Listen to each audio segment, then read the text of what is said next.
Chapter 1059. Tai Tu! Could it be? The scout under the tree raised his head, his expression bewildered. Impossible, it can't be. The Arabs won't arrive that quickly, and if they did, we would have already received the signal. After all, there are 6 groups in front of us, all of them extremely experienced. There's no way they could have made a mistake. On the tree, Tai Tu shook his head, immediately denying the scouts' conjecture. The scouts of the Tang dynasty had a strict system that made it impossible for any mistakes to occur. It wasn't impossible to defeat the system, but one needed terrifying strength. The two of them stared at each other in silence. No, I'll go down and take a look. Some of the rock eagles were injured in battle. It's hard to say if they didn't die from their injuries. After a few moments of silence, Tai Tu slid down from the tree, called his horse, and galloped off into the distance. However, not long after they left, without the slightest warning, the earth trembled and the heavens shook. The entire world suddenly shook violently. What's going on here? In the distance, Tai Tu abruptly stopped, and the second scout behind him also had an astonished expression. Not even an enemy army could have moved so quickly from the rock eagle's descent to the quaking. But an even more astonishing change was yet to come. In the blink of an eye, the quaking reached its limit. The entire world began to shudder, and even the war horses beneath them seemed to sense something and uneasily widen their eyes. The quaking grew louder and louder, and in the blink of an eye, it drowned out all other sounds. Even the sound of one's own breathing had disappeared. Cloud Leopard, let's go. Hurry. At that moment, Tai Tu seemed to sense something. He abruptly turned his head and anxiously shouted behind him. But Cloud Leopard couldn't hear anything. He could only judge what the scout was saying from the shape of his lips. Plush! The moment he turned his head, an arrow pierced through his body, and Tai Tu's voice came to an abrupt halt. He lowered his head and stared in disbelief at his chest, only to see a blood-stained wound where the sharp tip of an arrow had pierced through his heart. Tai Tu's lips parted, his eyes went round, and then he dropped from his horse. Tai Tu! Cloud Leopard was so shocked that he almost stopped breathing. Too fast! It was too fast! This scene was completely out of his expectations, and he couldn't even do anything. And at this moment, Cloud Leopard saw an unforgettable scene. Rumble! On the horizon ahead, countless trees fell one after another with cracking sounds. Behind these trees, a dense and majestic black torrent of steel filled every corner of one's field of vision like black, destructive flames. Moreover, with astonishing speed, it covered the heavens and the earth as it rushed over. Hoo! Violent winds whistled and emitted waves of ghostly wails and wolf howls. At that instant, the entire world seemed to be overshadowed by the imposing aura of this army that could topple mountains and overturn the seas. In just a short while, the army that was as vast as the sea came closer. It wasn't that Cloud Leopard had never seen a powerful army before, and the Anchi Protectorate Army itself was an extremely powerful army. But for the first time, Cloud Leopard felt his scalp go numb at the sight of this hellish army. Many. There were too many of them. In his entire life, he had never seen so many elite soldiers. All of them had a fierce aura, and each of them had been tempered by the cruelest blood and fire. They were true veterans of 100 battles. At the same time, this army was moving far too fast. From the time he had felt the tremors to the time he noticed them, not even a few seconds had passed. This momentum was unstoppable, like a wildfire burning through the plains. Unstoppable. How could there be so many powerful soldiers in an army? Cloud Leopard's heart trembled in fear. He suddenly understood the fate of the 6 scout teams, and he also understood why the Rock Eagles had dropped without sending a message. This was no ordinary army. They were unprecedentedly powerful, and this army was advancing day and night at a terrifying speed, rapidly approaching the city of Talas.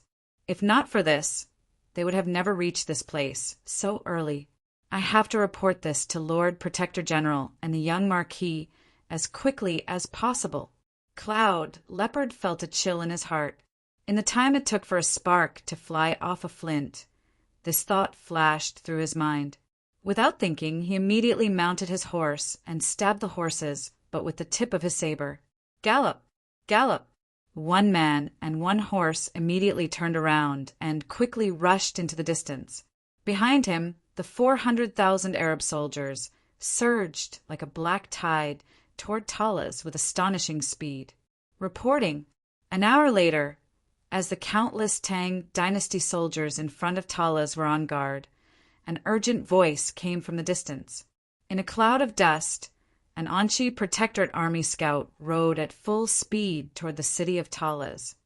The Arabs are here! The Arabs are here! 400,000 soldiers are marching day and night, and there are only 30-some leave from Talas. The scout's anxious voice resounded over Talas. Rumble, like a boulder crashing to the ground, the calm defense line was instantly thrown into turmoil. The city of Talas was like an enormous war machine, and with this shout it began to rapidly move. Rumble. The gates opened, and in a flash of cold light, countless soldiers surged out of the city to stand in front of the first defense line. The winds howled, and the clouds of war filled the air. Countless soldiers had appeared on the walls of Talas, and the air was suddenly filled with tension. And almost at the same time there was a flash of light, and the sound of hooves could be heard as a figure charged out of the city. My lord, it's urgent. The Arabs have killed our scouts, and are approaching at full speed. Cloud Leopard was agitated at the sight of the young but imposing figure on the back of the horse, and he hurriedly galloped forward. But before he could reach, his body suddenly went limp and his vision blurred as he dropped from his horse. But the expected fall from his horse did not occur. Just when Cloud Leopard was about to hit the ground, a young, slender, but powerful arm caught his body. My lord! Cloud Leopard rejoiced at the sight of that familiar young face. His spirits instantly roused. Be careful of the Arabs. They're coming. I know. Be at ease. We've already made our preparations. Wang Chong solemnly said to the Anshi Protectorate army soldier in a mellow voice. Wonderful!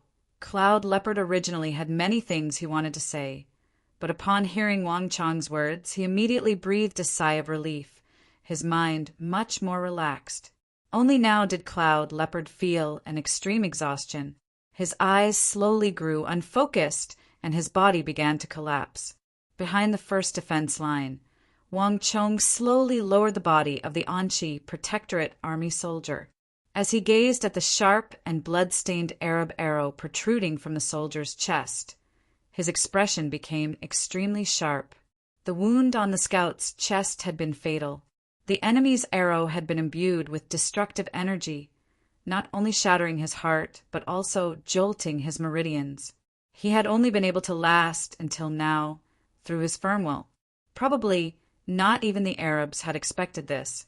Don't worry. Those who offend the Tang dynasty will be executed no matter how far away they are. All the Arabs will eventually pay the price. Wang Chong quietly said to himself as he stood up. His gaze swept past the steel walls as he gazed into the distance. The wind howled, and though he couldn't see anything, Wang Chong could sense a somber aura in the wind. Wang Chong, a voice rang out. Gao Xianji walked out from inside. He looked to the east with a solemn expression. Behind him, Chang Qianli, Shi Yuanqing, the other Anshi generals, and the king of Gonka had also rushed over upon hearing the news. Tensum Li, Wang Chong said, the enemy is advancing very quickly, and they seem to be on guard against our scouts.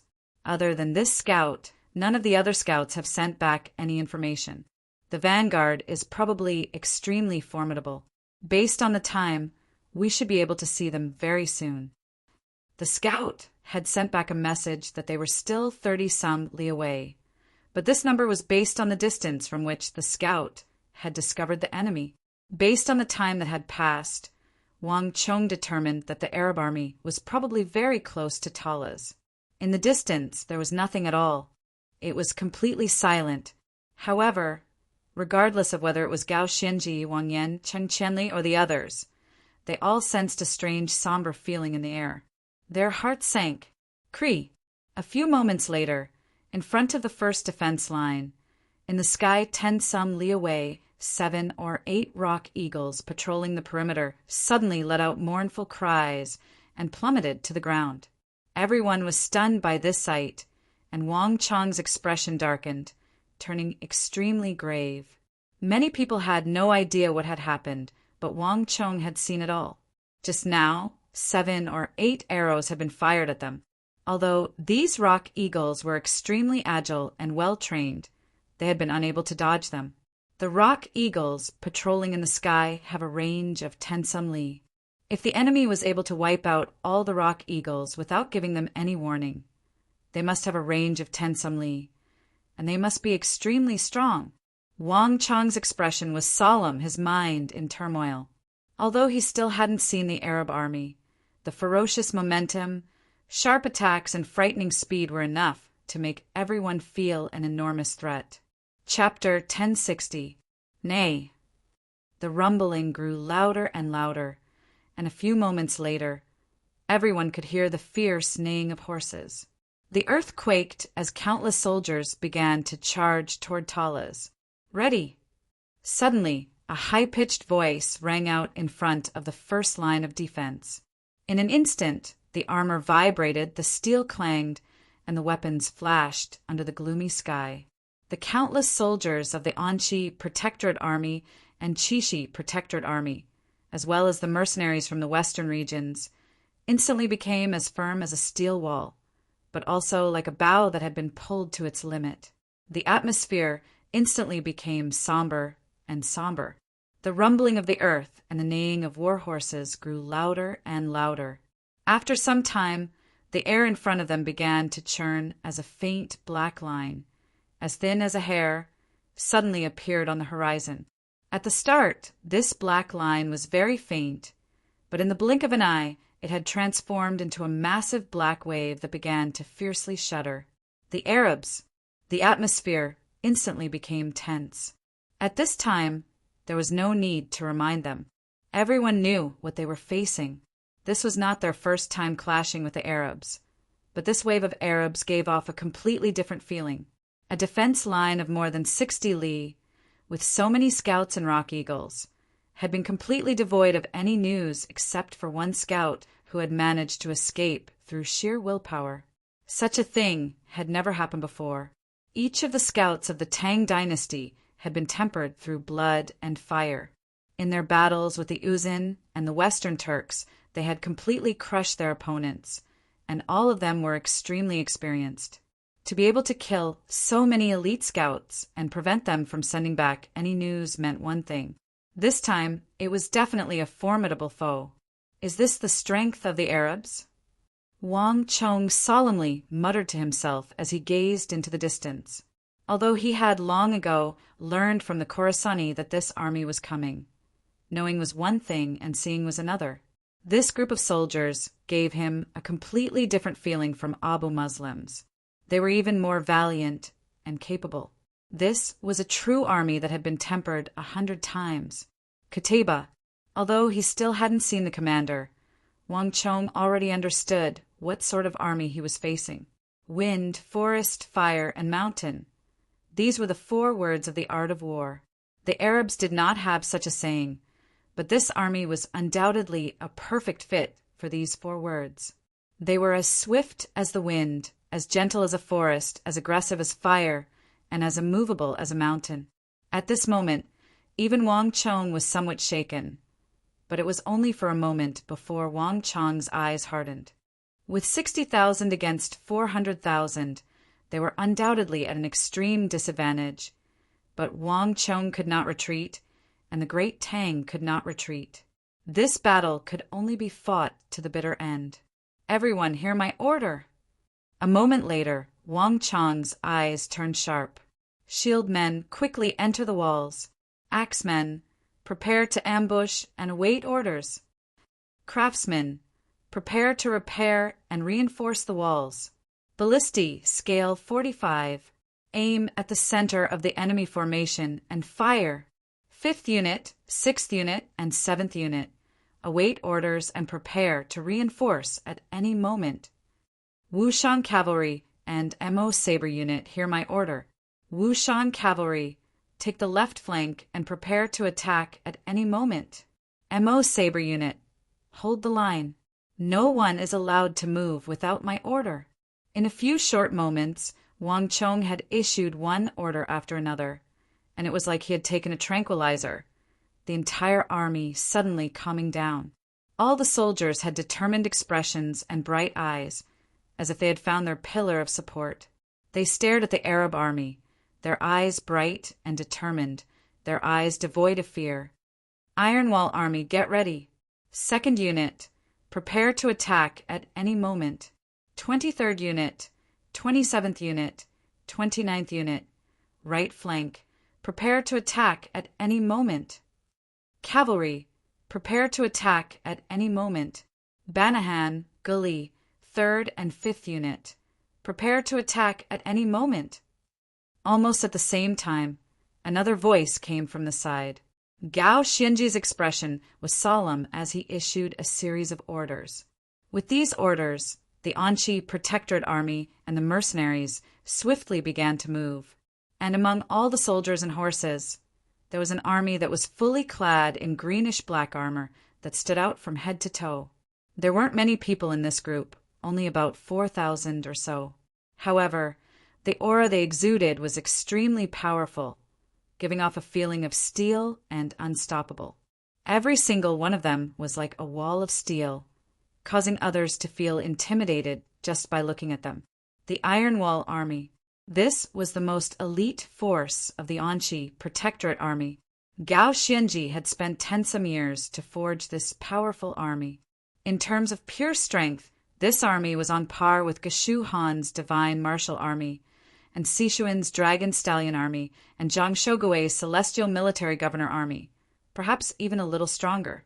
In the previous battles, Gao Xianji had been able to use his 60 to 70,000 soldiers to resist Abu Muslim's torrential assault, even turning the tides at the most perilous junctures and pushing back wave after wave, all because of this elite army.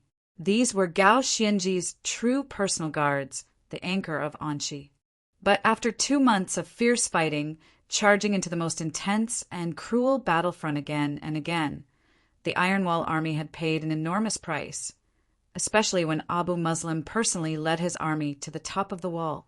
The Iron Wall Army had suffered grievous casualties, its numbers dropping from 8,000 to 4,000.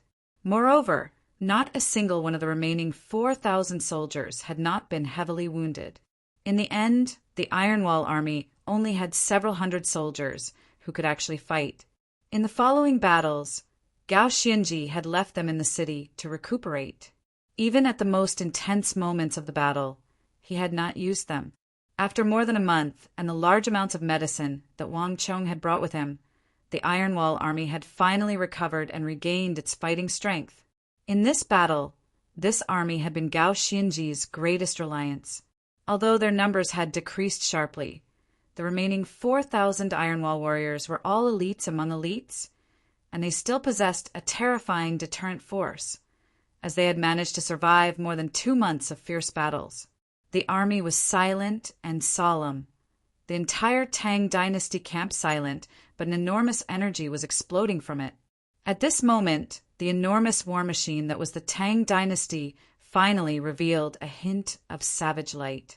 In the distance, the earth quaked and metal clattered as the 400,000 soldiers got closer and closer to Talas. Finally, when they were still 7 or 8 li from Talas, that surging flood of steel finally came to a stop. Above the 400,000 soldiers, for banners fluttered in the wind. On these 4 banners was a black Nile, a black crescent moon, a blazing hellfire, and a black scimitar of flames. These 4 banners represented the 4 most outstanding commanders of the Arabian Empire. At this moment, under the 4 war flags, for figures with majestic auras stood under the huge war flags like mountains and oceans. Abu Muslim, is this the army of the Tang dynasty you spoke of? Beneath the banner, Governor Osman of Cairo's eyes widened as he spoke. Osman had originally not been very interested in this eastern expedition. He had always felt that the news from Talas had been exaggerated, or perhaps a portion of it had been fabricated by his old friend to cover up his own mistakes. But on this journey, Osman had been forced to admit that although the Tang dynasty of the Eastern world was not very famous in Arabia, all of Arabia, including himself, had probably underestimated it. The scouts of this empire were extremely elite. Because of an insufficient estimate, they had almost escaped and successfully delivered the information, thus ruining the Arabian plan. Later on, in order to deal with these scouts, Osman had been forced to mobilize 19 of the best divine archers of the Arabian Empire to suppress them. But even so, one of the scouts had managed to escape. Not only that, although the Tang dynasty army only had 60,000 some soldiers, it exuded a steady, dignified, and somber aura that Osman had never seen before. Not even the Sassanid dynasty could compare to it. Abu Muslim nodded, his expression extremely solemn as he looked forward. The Eastern world is extremely mysterious, and we are not familiar with it. Although this Tang army only has 60,000 soldiers, almost all of the survivors are elites. Everyone must be careful.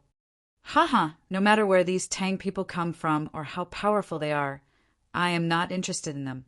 There is no army that our Mamelukes cannot conquer. I am only interested in one thing. Where is the Wuzi steel, equipped Tang dynasty cavalry and the Tang dynasty commander who defeated you? Ibak suddenly spurred his horse forward, his eyes cold as he spoke. In Ibak's view, ordinary battles were no longer enough to satisfy the Mamelukes. Only by defeating the strongest armies of the world could the Mamelukes establish their undefeatable glory. Lord Ibak, it's the cavalry on the left flank. The one riding a red war horse with a body as sturdy as a mountain is their leader. In addition, these Eastern infidels have a kind of ballista with astonishing destructive power. My lord, you must be careful. Ziyad's voice suddenly rang out as he interjected. Chapter 1062. Abu Muslim, be at ease. I will personally defeat the Tang dynasty army for you, destroy Talas, and flatten the first obstacle in your path to the east. Ibak coldly sneered. I have no doubts about the strength of the Mamelukes, but I hope that you will pay attention to that young commander of the Tang dynasty. Abu Muslim's eyes were calm. From the moment he had appeared, his gaze had not rested on anyone else, but on that young figure behind the first defense line. In addition, Mazel and his Mamelukes died at the hands of that Tang dynasty commander. As soon as he finished speaking, there was a sudden silence under the war flag.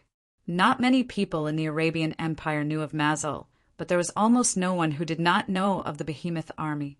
Not even Ibak dared to say that the Mamelukes could rely on their advantage in numbers to deal with the behemoth army. In a flash, Ibak, Osman, and Abu Muslim all turned to look at Wang Chong as if they had been attracted by a magnet. There's no harm in being careful. I've already notified the Uzin and Western Turks in the Eastern world. They have a deep understanding of the Tang people. With their help, we can completely defeat the Tang people. Abu Muslim said, There's no need for such trouble. At this moment, a cold and firm voice resounded in everyone's ears. Beneath the black banner of flame, the dazzling golden armor of Qutayba slowly stepped forward, his eyes cold and his lips curled into a bloodthirsty smile as he rode up from the rear. Abu Muslim, you've truly disappointed me. A single battle has made you so fearful of the slightest danger. It seems like I truly overestimated you. Buzz. Abu Muslim, Ibak, and Osman paled at these words and turned to Qutayba. Vice-Governor Ziyad's face was trembling in fear, and his complexion was extremely nasty. As Abu Muslim's left and right arms, they had fought side by side for tensome years. Ziyad had a deep respect and reverence for Abu Muslim. In the past, if anyone dared to insult Abu Muslim in front of Ziyad would have already attacked to protect Abu Muslim's reputation. But no matter how dissatisfied Ziad was, he had no choice but to swallow his dissatisfaction. The governor of war, Qutayba, he was the strongest governor of the Arabian Empire, possessing terrifying strength and the finest soldiers under his command. Not even Abu Muslim or Ziad could compare to him. In the Arabian Empire, Qutayba possessed indisputable strength. I don't know anything about Yusang and the Western Turks. The Arabian Empire doesn't need such weak allies to conquer a country. Pass on my order, Qutayba coldly said. But, my lord, Ziad still wanted to say something, but Abu Muslim quickly cut him off. Qutayba will do as you say, Abu Muslim said. Qutayba only glanced at Abu Muslim for a moment before turning around and vanishing into the army. My lord, Qutayba is going too far. They've never interacted with the Tang people, nor do they know how formidable they are. Uzin and the Western Turks are already on the way. Can't they even wait 2 days?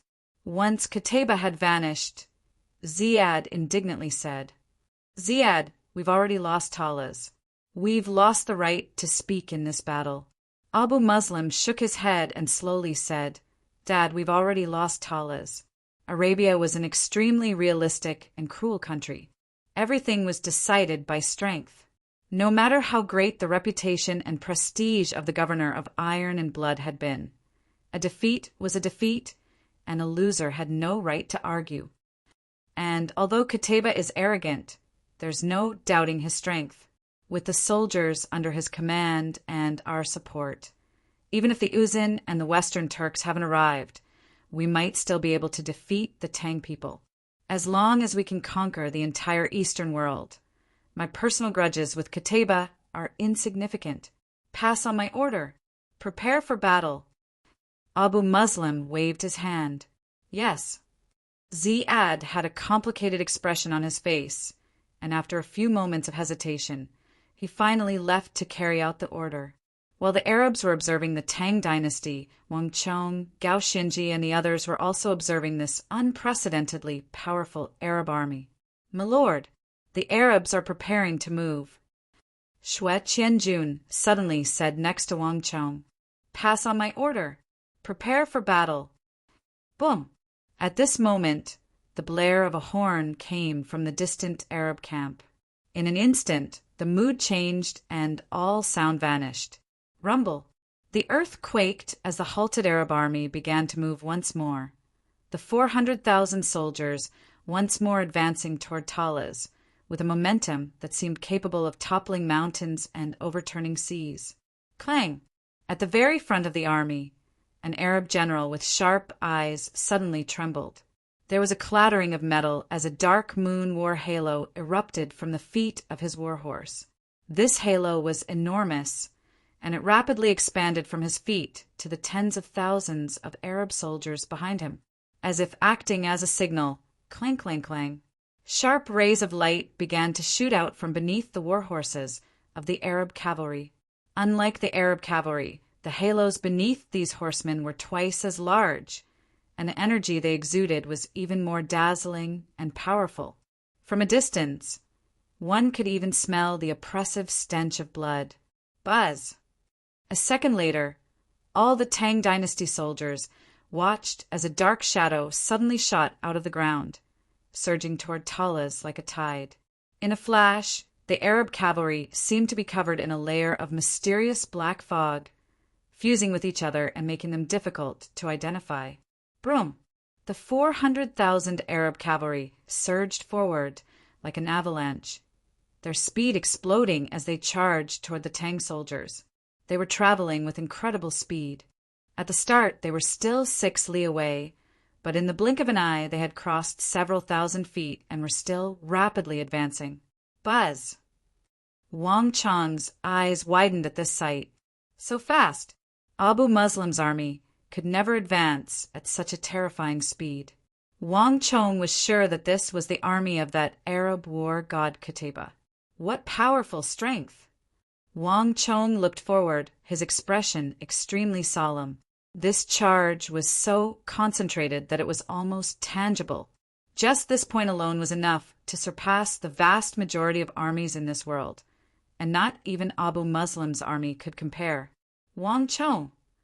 At this moment, a voice rang out in his ear. Cheng Qianli had stopped his horse at Wang Chong's side. His eyes focused on a certain place in the sky, his expression extremely grave.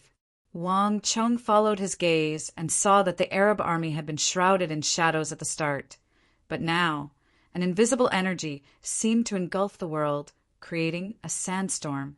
This was clearly a powerful army that had simultaneously cultivated some kind of powerful technique and raised it to the limit to produce an illusion. The enemy we're facing this time is probably even stronger than we imagined. Cheng Qianli muttered. In his many years of campaigning in the western regions, Cheng Qianli had seen many powerful armies, but none of them, not even the Western Turks or the Uzan, had ever displayed such astonishing momentum. From a certain perspective, this was already similar to the formation phenomena of cavalry formations. We've all underestimated Arabia. The Tang dynasty has always limited itself to the borders of the Central Plains and never paid much attention to Arabia. We know far too little about them. This empire is far more difficult to deal with than we imagined. Cheng Qianli grimly said. It wasn't that the Tang dynasty had never interacted with Arabia, but their interactions were mostly economic and trade. A caravan would take a long time to transport goods, a round trip taking at least 6 months. As for those chubby and charmingly naive Arab merchants in the capital, they only knew that they were extremely wealthy and had access to corals, agates, jadeite, jade, gems. The Tang dynasty knew almost nothing about Arabia. Arabia, on the other hand, had a much greater understanding of the Tang dynasty. Arab caravans could enter the Tang dynasty, but Tang dynasty caravans could rarely enter Khorasan, much less Baghdad. I also cannot escape the blame for this matter. As the Anchi Protector General, I patrol the western regions for many years, but I only have a limited understanding of Arabia, much less anyone else. After a long period of silence, Gao Xinji sighed, a look of self-blame on his face. There were many reasons why Gao Xinji had not gone to gather information on Arabia in his 10-some years of guarding the western regions. The power structure of the western regions was complex, and suppressing the kingdoms of the western regions had consumed far too much of his energy. Moreover, Arabia and the Tang dynasty were far apart, and there were many small kingdoms in between. But no matter what, these were all excuses.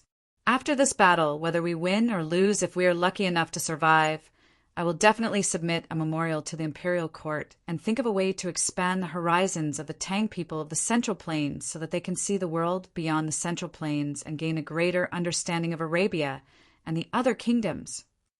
Gao Xinji sternly said, Lord Protector General, now is not the time to talk about this. It won't be too late to talk about it after we defeat the Arabs. Moreover, the Arabs aren't that strong.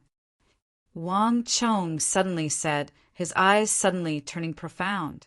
The Arabs truly were powerful, but the Tang dynasty was not an opponent that Arabia had ever encountered. No matter what, we must win this battle. Chapter 1063. Ready. Wang Chong's order was quickly followed by the creaking of gears. At the very front of the defense line, in the second line of the army, the ballista soldiers got down on one knee and began to load ballista bolts into the ballista with extremely practiced movements. At the same time, the soldiers in front of the steel wall began to push the bolts into the front of the beehives. Boom! Boom! The shield-wielding soldiers at the very front leaned forward, their left feet resting on their shields while their right feet straightened. Stellar energy flowed through their meridians as they began to build up strength. At almost the same time, clang, clang, clang, cold blood-red light flashed through the black storm as the Arab cavalry at the very front pulled out their weapons. These were dark red Arabian scimitars, each one more than 3 feet long. They were twice the size of a normal Arabian scimitar, but they were also twice as heavy. The Crimson Moon scimitars. These were the weapons used by the Crimson Moon vanguard of Qutaybah's first line. These weapons had been forged by the best Arabian smiths for 3,000 days and nights. adding in many precious metals in between to create these weapons. These weapons were extremely heavy and required enormous arm strength to use. Moreover, these weapons had been used by many Arab armies, but it was the first line under Qutayba's command, the Crimson Moon Vanguard, that was able to display their full power and make them famous in Arabia. Each soldier of the Crimson Moon Vanguard had been carefully selected for their outstanding arm strength. In their hands, the heavy Crimson Moon scimitars were as easy to wield as their own limbs, and they were able to bring out the bloodthirsty nature of the Crimson Moon scimitars. It was precisely for this reason that Qutayba valued the Crimson Moon Vanguard even more. Whenever he attacked a city, he would often send out the Crimson Moon Vanguard as the first wave. And very few people knew that when the Crimson Moon scimitars first came out of the furnace, they were a dazzling silver white, just like the silver moon in the sky. But because the Crimson Moon Vanguard had killed so many people, they had turned dark red. Every time they swung the scimitars, the air would be filled with the stench of blood. This thick and suffocating stench of blood could also cause immense pressure to opponents with weak willpower. Kail! With the Crimson Moon Vanguard leading the charge, countless savage Arab cavalry charged toward the first defense line. 30,000 Zhang, 20,000 Zhang, 1,000 Zhang, the countless Arab cavalry crashed into the Tang Dynasty's steel defense line like a massive wave. Rumble! In that instant, heaven and earth shattered, and all of the steel city walls began to tremble. Even though Zhang Shouji had used tens of thousands of kilograms of iron and rocks to reinforce the walls, the entire steel wall still couldn't help but tremble violently. Buzz! As the vast Arab army crashed into the Tang Dynasty's defense line, Wang Chang's eyes flashed with cold light and he stomped his foot down. Hung! That stomp seemed to weigh over 10,000 kilograms, and the entire ground was unable to endure such a terrifying force, causing it to tremble violently like a great wave. In a flash, a white ripple shot out from Wang Chang's foot and assailed the entire Arab army. Bzzz. Time seemed to stop, as countless people watched. The sandstorm that had engulfed the Arab army and concealed them instantly vanished, and under the feet of the Arabs, that shadowy wave-like figure on the ground also vanished. Boom! There was a heaven-shaking boom as the Crimson Moon Vanguard bore the brunt of the attack, the halos beneath their feet shuddering. In a flash, the light was extinguished and the effect of the war halo was halved. Behind the Crimson Moon Vanguard, the tens of thousands of Arab cavalry were even more affected. In the blink of an eye, the halos extending from the feet of these hundreds of thousands of Arab cavalry began to flicker like candles in the wind under the effects of the bane of the battlefield halo. In the neigh, war horses neighed, and the orderly Arab army instantly fell into chaos. How could this be? In the rear of the army, the eyes of the Arab soldiers guarding the rear almost popped out of their sockets at this sight.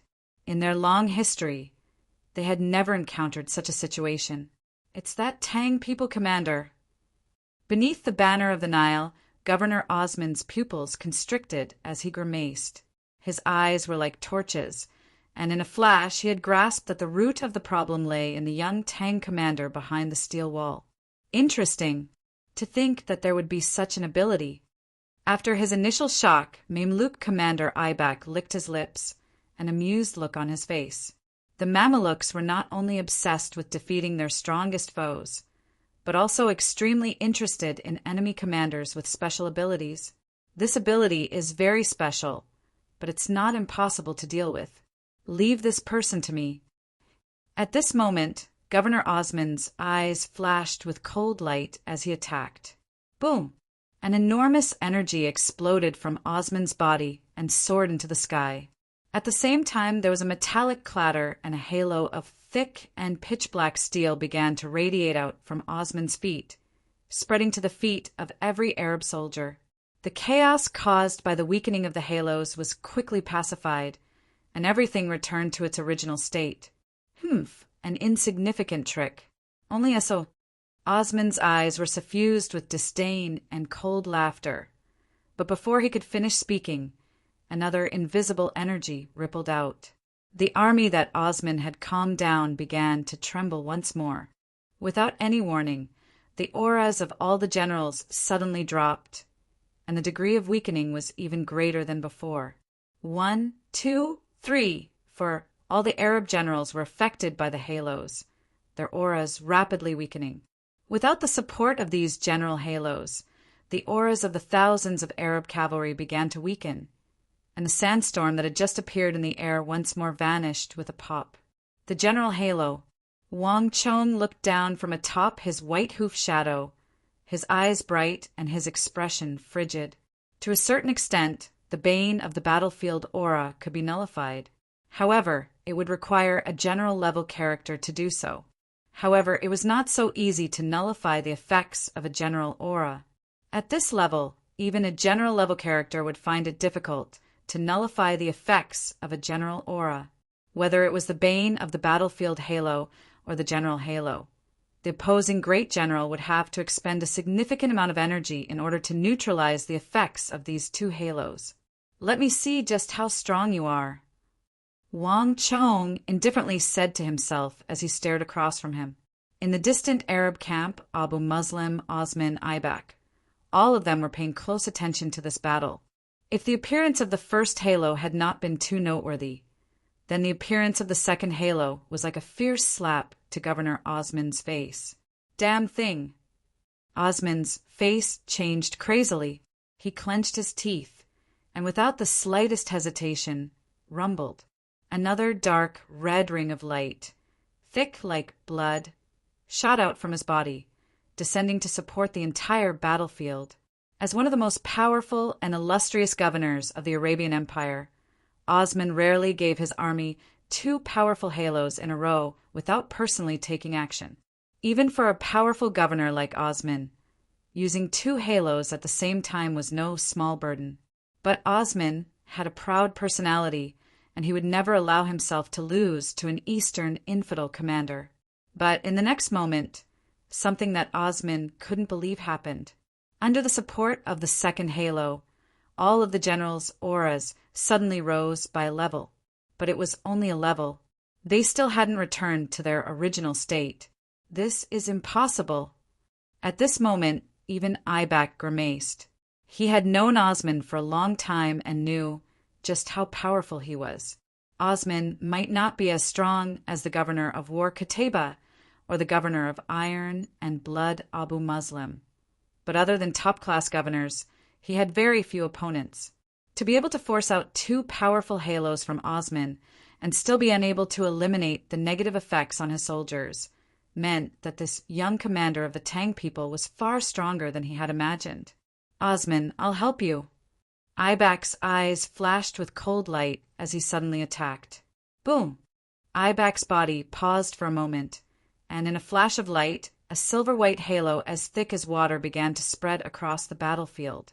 The combined strength of Osman and Ibak had barely managed to neutralize the negative effects on the generals, but the halos of these generals had still been significantly weakened. Wang Chong's battle with Osman and Ibak seemed to last a long time, but in reality only a few moments had passed. In front of the steel defense line, the two armies had already clashed. "Release!" A youthful and icy voice resounded over the battlefield. Chanbin stood upright on a transport carriage with ballistae mounted on it, his sword swinging down. Boom! Boom! Boom! The earth roared as black ballista bolts shot forward like furious dragons, bursting with destructive energy as they pierced through the air and into the Arab army. Bang, bang, bang. Ballista bolts pierced through flesh, each one accompanied by the whinnying of horses and the screams of Arab soldiers. In just one volley, 6,000 to 7,000 Arab cavalry had fallen to the ground along with their horses. Behind them, the dense horde of Arab cavalry charged over and trampled over them. Those Arabs who were still breathing were instantly killed by the trampling of the war horses. In the first phase of the battle, the Tang dynasty had won, but they had also paid an enormous price. Tens of thousands of soldiers had died, and countless weapons had been destroyed, including the ballistae that the Tang dynasty was so proud of. After the war, Even though Zhang Shouji and the others had done their utmost to repair the 3,000 some of the powerful Tang dynasty ballistae, they had only been able to assemble a little more than 1,000 Tang dynasty ballistae. The sharp decline in the number of ballistae had forced Qinbin to change his strategy. Qinbin had waited for a long time for this volley, choosing not to fire as he usually did. Instead, he waited for the moment when the soldiers were the most concentrated and fired from the most optimal angle. In Ney, war horses neighed. As more than 7,000 Arab cavalry were shot down, the rest of the cavalry in the rear began to charge forward, causing an even greater disturbance. Chapter 1064. Release! Release! Release! Qinbin's eyes were resolute as he swung his sword again and again, the angle and position of each shot having been rehearsed and calculated in his mind. Ever since he had been captured by Dewussili, Qinbin seemed to have been washed clean and tempered by fire. He had become more composed, stronger, and more like a general. Although there were only 1,000 Tang dynasty ballistae in Qinbin's hands, the power they could display could not even be mentioned in the same breath as before. Nay, amidst the howling winds and neighing war horses, row after row of Arab cavalry were felled. But even so, not even the fiercest of attacks could stop the advance of the Arabs. As the ballistae attacked, the countless Arab cavalry roared and charged like a storm against the Arab shields. Boom, boom, boom. The clattering of metal seemed capable of rupturing one's eardrums. Kill! Kill these infidels! The earth rumbled and the gloomy sky glimmered with cold light. As far as the eye could see, the ground was covered in a dense sea of Arab cavalry, their shouts, and clanging of weapons. Bang! Amidst the intense neighing sound, a war horse charged forward like a storm. The war horse's huge metal paws flickered with rays of metallic light, and with lightning speed, it heavily smashed into the heavy shields of the first row of infantrymen that were taller than a person. Boom! There was an earth-shaking metallic clatter as the massive shields trembled, a small dent appearing on them. The Tang dynasty shield man behind the shields was forced to take a small step back, the blood in his chest in turmoil. It wasn't that they had never fought with the Arabs before, but this group of Arab cavalry was far stronger than any they had encountered before. Roar! Suddenly, there was a roar as the veins on the forehead of this Tang shield soldier who had suffered a powerful impact bulged. With a roar, he stepped forward with his right foot, lowered his head, and tensed all the muscles in his body like steel bars as he fiercely pushed forward. Boom, boom, boom. The moment this Tang shield man finished his work, more and more Arab cavalry began to charge at him like a torrential rain. The body of the infantryman behind the heavy shield kept trembling. Every collision caused great damage to his body. The defensive aura, sturdy aura, and barrier aura under his feet kept shaking like a candle flickering in the wind. However, the infantryman clenched his teeth and stubbornly held on. No one who had survived this long in battle was weak. Even though his opponents were powerful, this veteran shield man of the Tang dynasty was still able to rely on his rich experience to firmly hold off the frenzied barrage of attacks. Kill! At almost the same time, cries filled the air. At the other positions of the first defense line, tens of thousands of Arab cavalry covered the sky as they launched an all-out assault on the Tang defense line. Translated by Hyper Sheep 325, edited by Mike. Here the soldiers that Qutayba had brought from the northern war zone were unimaginably powerful. Even though Wang Yan's infantry had been tempered by fire for so long and possessed such formidable defenses that not even Abu Muslim's army could break through, they had finally met their match. Boom! There was a sound of impact, followed by the clang of metal and the screams of soldiers. Behind the defensive line, a veteran shield-bearer under Wang Yan's command was thrown high into the air along with his shield, flying towards the rear of the army. A gap had appeared in the tight defense line. Up!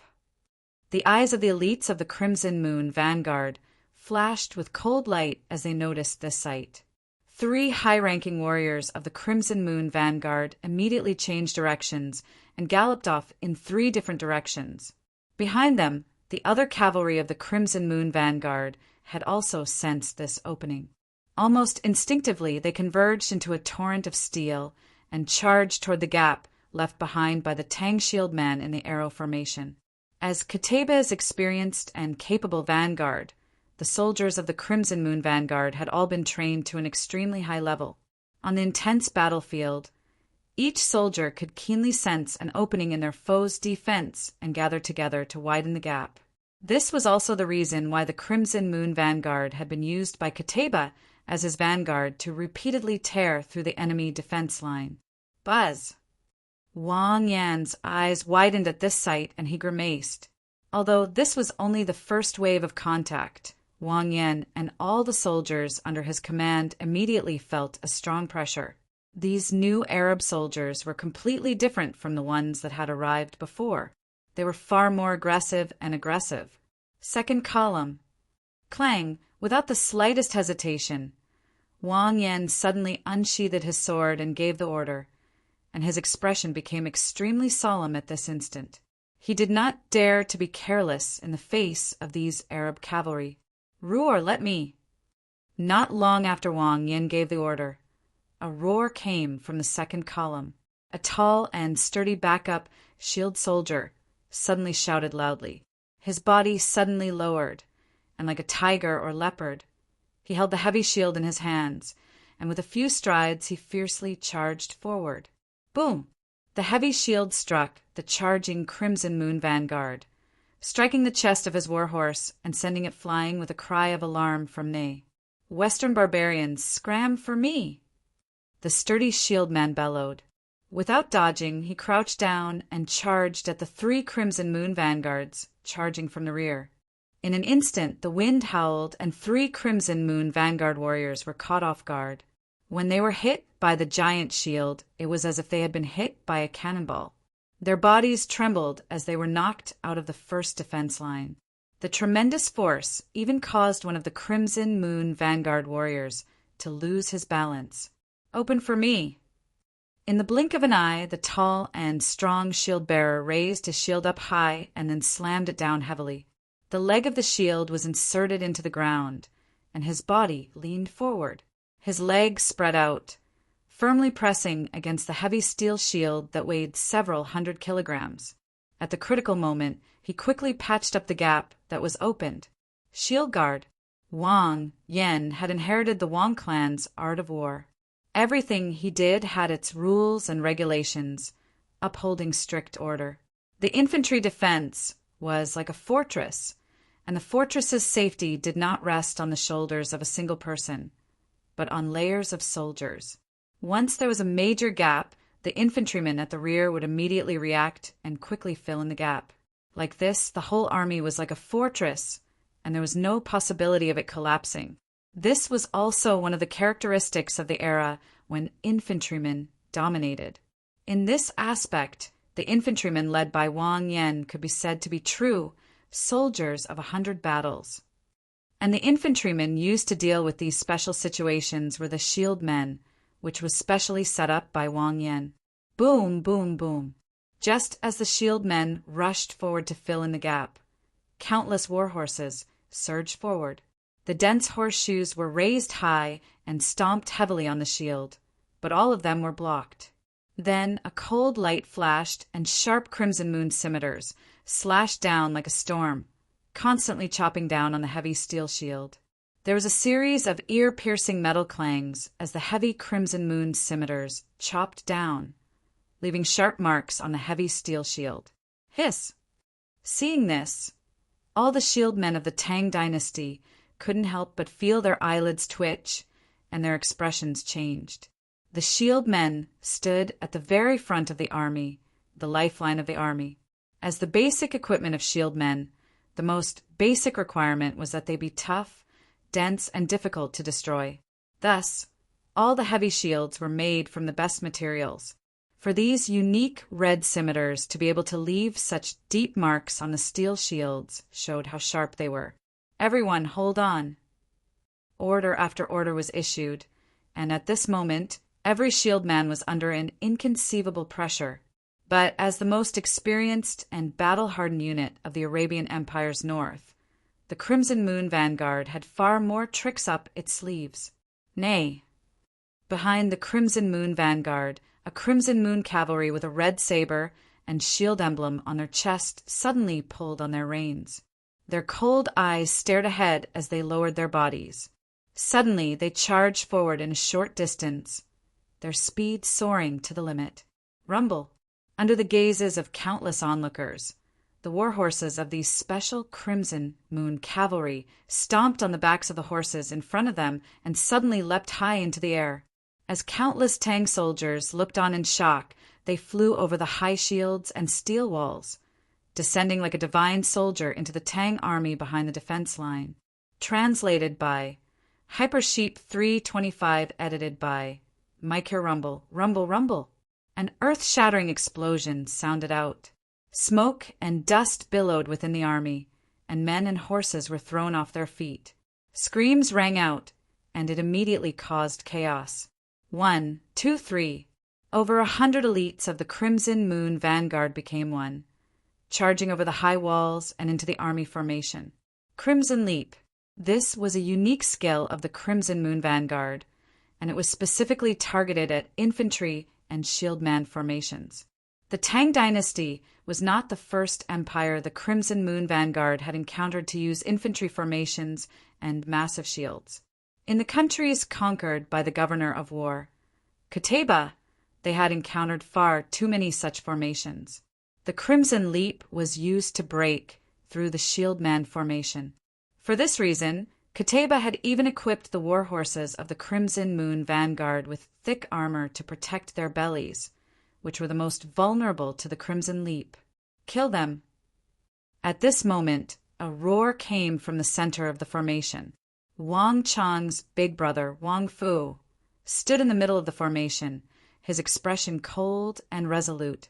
In a flash, countless axemen formed groups of 10 some, working together to surround the Crimson Moon Vanguard. Before the Crimson Moon Vanguard could cause chaos, they had surrounded them. Chapter 1065. Kill.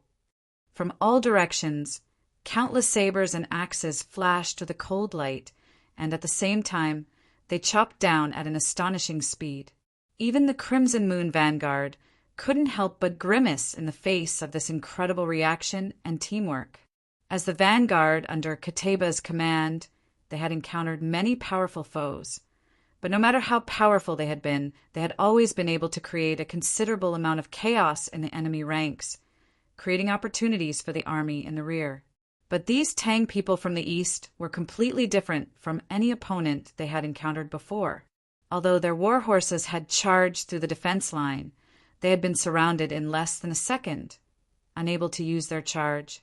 They had never even imagined such a situation, much less encountered one. Clang, clang, clang. Sabers flashed and swords flashed, and in the blink of an eye, the Crimson Moon Vanguard began to battle with 10 some axemen. Their scarlet scimitars left bloody trails in the air as they clashed with the sabers and axes around them. Amidst the ear-piercing sound of metal, the huge axes and sabers collided with the Crimson Moon scimitar, immediately leaving huge nicks on the blades. Even the heavy armor of the axe-wielders was split open, and blood splashed everywhere. Under the attack of the Crimson Moon scimitar, several executioners retreated with serious injuries. But the Crimson Moon Vanguard also began to fall to the enemy's attacks. The governor of war, Qutayba, clad in golden armor and shrouded in golden light beneath the blazing infernal flame banner, couldn't help but frown, but he said nothing.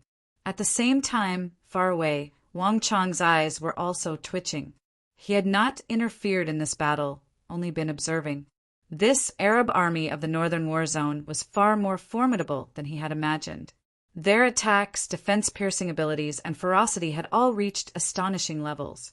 There was no doubt that this would be the greatest test the Tang dynasty would ever face. "My lord, should we send out the MO Saber unit?" The Anqi Protectorate Army's No. 3 commander, Shi Yuanqing, stopped his horse at Wang Chang's side and spoke. The Arab attacks came in wave after wave, swift and fierce, and the Crimson Moon vanguard was only the tip of the iceberg.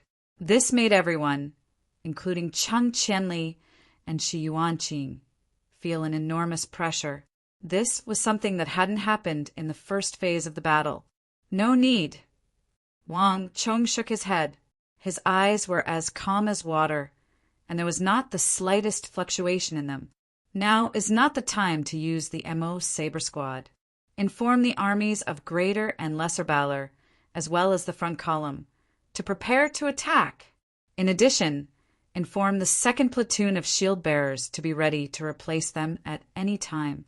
The third platoon of shield bearers should be on standby at any time. What was hard was easy to break. The Arabs had come with all this momentum, and this was the moment when their momentum was at its sharpest. At this time, we should focus on exhausting their spirit. It's not advisable to engage in a large-scale battle with them. Yes. A hint of respect flashed through Shi Yuanqing's eyes as he left to carry out the order. After defeating the behemoth army, Wang Chong's reputation in the Anqi Protectorate Army was like the noon sun, no less than that of Gao Xinji. From top to bottom, even Protector General Gao Xinji treated him with the utmost respect, let alone the others.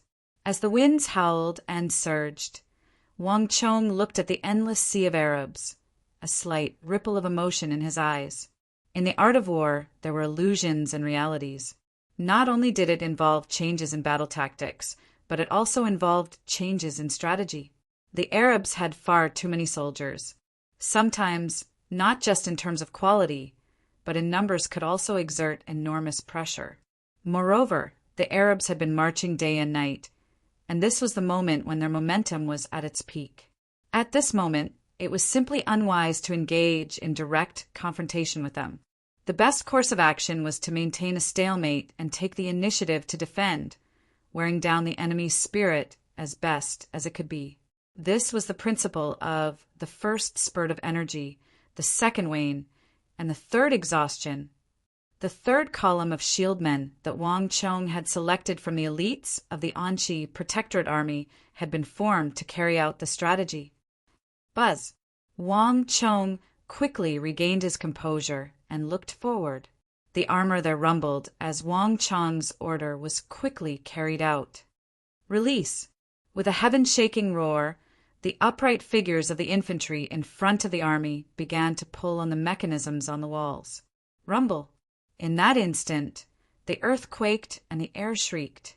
The seemingly ordinary wall of steel, which had only been used for defense, suddenly became riddled with holes. Hundreds of thousands of arrows suddenly shot out from behind the first line of defense. The beehives. Although the walls had long ago been equipped with these concentrated firing weapons, Wang Chong had not used them. Only when the Arabs reached the walls did he suddenly unleash them. The Arabs were different from any of his previous opponents. Their forging skills were far superior, and in some aspects they had even surpassed the Tang dynasty in forging steel. The beehives had a short range, far inferior to the ballistae, and the farther away they were, the less powerful they were. Thus, Wang Chong had learned his lesson and had not used any of the beehives in the Arab charge. Only when the Arabs and the Tang dynasty clashed did the first defense line become a sea of Arabs. They were almost face to face with the beehives on the walls, with not the slightest gap between them. At this distance, the beehives were at their strongest. Only now did Wang Chong use this king of short-range weapons. Thud, thud, thud. In the blink of an eye, hundreds of thousands of arrows had struck the Arab soldiers at the very front. Each warhorse had been hit by 40 to 50 ballista bolts. At such a short distance, even metal could be shot through, much less warhorses. Ni-ai. Thud, thud. The sounds of horses falling to the ground filled the air as the Arab cavalry in front of the steel walls fell to the ground. In just a few seconds, Arab corpses had piled up in front of the steel walls, their blood staining the earth. Bang! The Arab soldiers in the rear were in an uproar at this sight.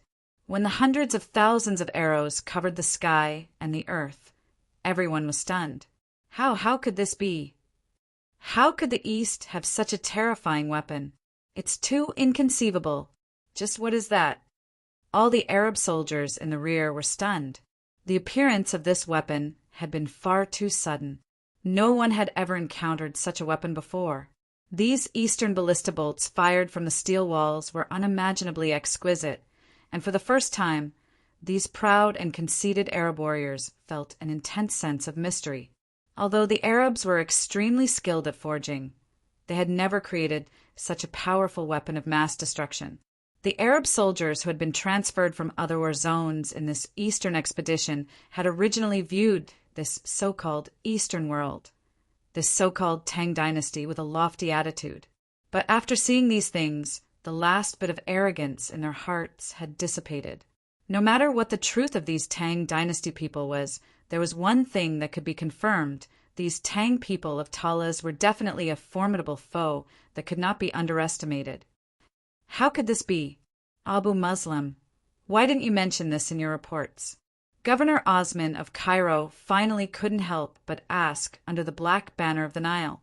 Abu Muslim said nothing, but Ziyad had an embarrassed look on his face. In truth, he had already given them all this information on the Tang dynasty in his letters, but Osman, Aibak, and Qutayba had all been too conceited and arrogant to carefully read them. In the end, these governors had never fought with the Tang dynasty, so no matter how detailed the letters had been, they could not compare to experiencing it for themselves. On the other side, Osman was startled by the two's reactions. However, he quickly recovered from his shock and became speechless. Even the strongest weapon can't replace soldiers. It's just a measly 60,000 soldiers. If we send even more soldiers, I don't believe that they can make much of a splash. Aibak's voice came from the rear. Arabia had never been a country that cherished the lives of its soldiers. As long as they could achieve their goal and subdue the Tang people, the deaths of a few more soldiers were no big deal. Whether it was Aibak, Osman, or Abu Muslim, none of them were commanders who treated their soldiers like their own children. This was completely different from the commanders of the Central Plains. In the Battle of Khorasan, the Arabs had paid an enormous price to subdue the remnants of the Sassanid dynasty, but these three commanders had not hesitated in the slightest. They had not even creased their brows. Kill! Aibak's order was quickly carried out. The four commanders did not hesitate, and the vast sea of Arab soldiers once more roared and pressed forward. More and more soldiers rushed towards the first line of defense, like water flooding a golden mountain. Rumble! The earth quaked and the mountain swayed as the only sound in the sky above Talas became the only sound. Even though the beehives were extremely powerful, they were still far from being able to deal any significant damage to the more than 400,000 soldiers of the Arab army. Bang, bang, bang. Countless Arab soldiers pushed through the attacks of the beehives and charged forward. Not only that, the cavalry within the ranks of the Arab army swiftly responded. With a thump, the Arab corpses on the ground were tossed into the air by the cavalry and smashed into the spikes of the steel walls. Chapter 1066. The soldiers under Qutayba's command were the vanguard of this battle, and they were also the most experienced soldiers on the battlefield. Even though this was their first time seeing the beehives, all of them had almost instantly found the best way to deal with them. The Arabs, who viewed war and conquest as their mission, had no such thing as comradeship. As long as they could help win the war, they would show no mercy, even if the corpses of their soldiers were turned into porcupines. Thud, thud, thud. One corpse after another was thrown forward, and in the blink of an eye, more than half of the beehives had been cut off. Damn it! The Tang dynasty generals behind the first defense line all paled at this sight. The Arabs had reacted far too quickly, and their methods were cruel and merciless, completely unexpected.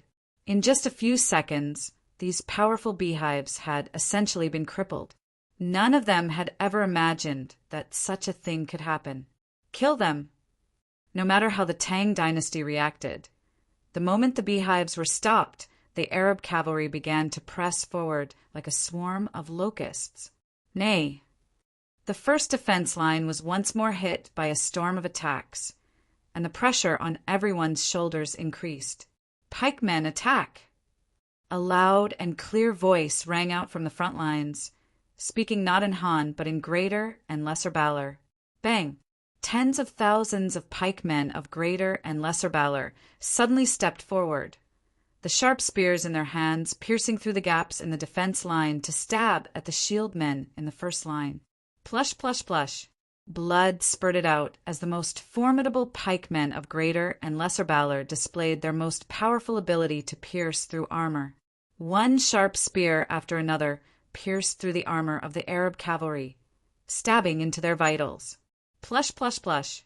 The pikemen lashed out again, and the Arab cavalry and their horses began to fall to the ground. Greater and lesser valor were only small kingdoms in the western regions, but even these small kingdoms had their own unique traits. Back then, in order to hire these spearmen, Wang Chong had paid a large sum of money. Of the 10 million taels of gold allocated by the imperial court, a considerable part was given to greater and lesser valor, and the power of the spearmen was fully displayed at this time.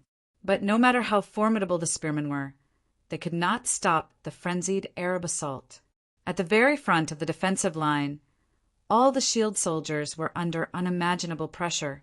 The muscles on their shoulders were bulging, and the veins were bulging as if they were about to jump out. Their thighs trembled, every muscle jumping. All of the shield soldiers clenched their teeth, their foreheads dripping with sweat. The consumption of stellar energy was secondary. The consumption of physical strength was the most unbearable. Every shield soldier suffered an unimaginable amount of attacks every second. Second platoon, forward! Wang Chong waved his hand and waved the flag. The second platoon's shield bearers immediately rushed forward and smashed their shields into the ground. The shield men of the first platoon seemed to be relieved of a heavy burden, and they began to skillfully retreat, their armor drenched in cold sweat. The 3 platoons had practiced the rotation of the shield men countless times, and they could seamlessly and without any problems. Third platoon, forward! A few moments later, with another order, the Anchi Protectorate Army infantry began to replace the shield bearers. Wave after wave of shield bearers was replaced, with one group on the front line, one resting and one waiting for orders. Everything proceeded in an orderly fashion. Through this method, the first defense line was able to barely hold against the storm of Arab attacks. Rumble! Just when the battle was at its most intense, a massive boom came from the center of the Arab formation. Marquis, look! A voice came from the side. Xue Qianjuan's eyes suddenly widened as he stared ahead. Wang Chong said nothing as he followed Xue Qianjuan's gaze. In the rear of the Arab formation, he saw that something unexpected had occurred. Huge, silver-white machines that were more than 3 meters wide and taller than a person could be seen. Behind each silver-white machine, there were 7 to 10 people escorting them as they drove towards the first defense line. These silver weapons appeared extremely heavy, and they made a particularly loud noise as they moved. Although he didn't know what they were, Wang Chong's eyes twitched as he instinctively sensed that something was wrong. Inform Qin Bin to move out quickly. Wang Chong immediately ordered without turning his head. Creak! Creak! Almost at the same time, Qin Bin, who was standing on the military transport vehicle, also noticed the silver-white equipment. His expression was solemn, and his long hair danced rapidly in the air. Release! A sword swung down, leaving a faint scar in the air. Following Chen Bin's order, the more than 1,000 Tang dynasty ballistae began to change directions. Boom, boom, boom. There was a metallic clattering as the ballista bolts struck the silver weapons of the Arab army like dragons emerging from the sea. There was a series of rumbling, sounds of steel. Although the dense crossbow bolts hit the silver-white machines, they were quickly blocked, and not even a dent was left on them. Only 30 to 40 Arab soldiers escorting the silver weapons were caught off guard and pierced through by the ballista bolts, dropping to the ground. Adjust the scales to 15. Take aim at the soldiers escorting the silver weapons. Release. Chinbin's eyes flashed with cold light as he changed tactics. Plush, plush, plush. Plush, plush, plush. The ballista bolts showed their effects once more. Screams filled the air as more than 2,000 Arab soldiers, transporting the silver weapons, were shot to death. The ballista bolts did not stop there, killing another 3,000 Arab soldiers. Defend! Shouts in Arabic resounded over the battlefield, just as the soldiers escorting the silver-white equipment fell to the ground. The huge silver-white equipment began to change rapidly. Amidst the screeching sounds of gears, an enormous silver plate popped out from the left wing, followed by the right wing and then the top. Soon after, countless fan-shaped steel plates shot out, shielding both the silver weapons and the soldiers behind them. Behind them, countless Arab soldiers began to pour in from the rear. Even some of the cavalry galloping past dismounted and gathered behind the silver weapons.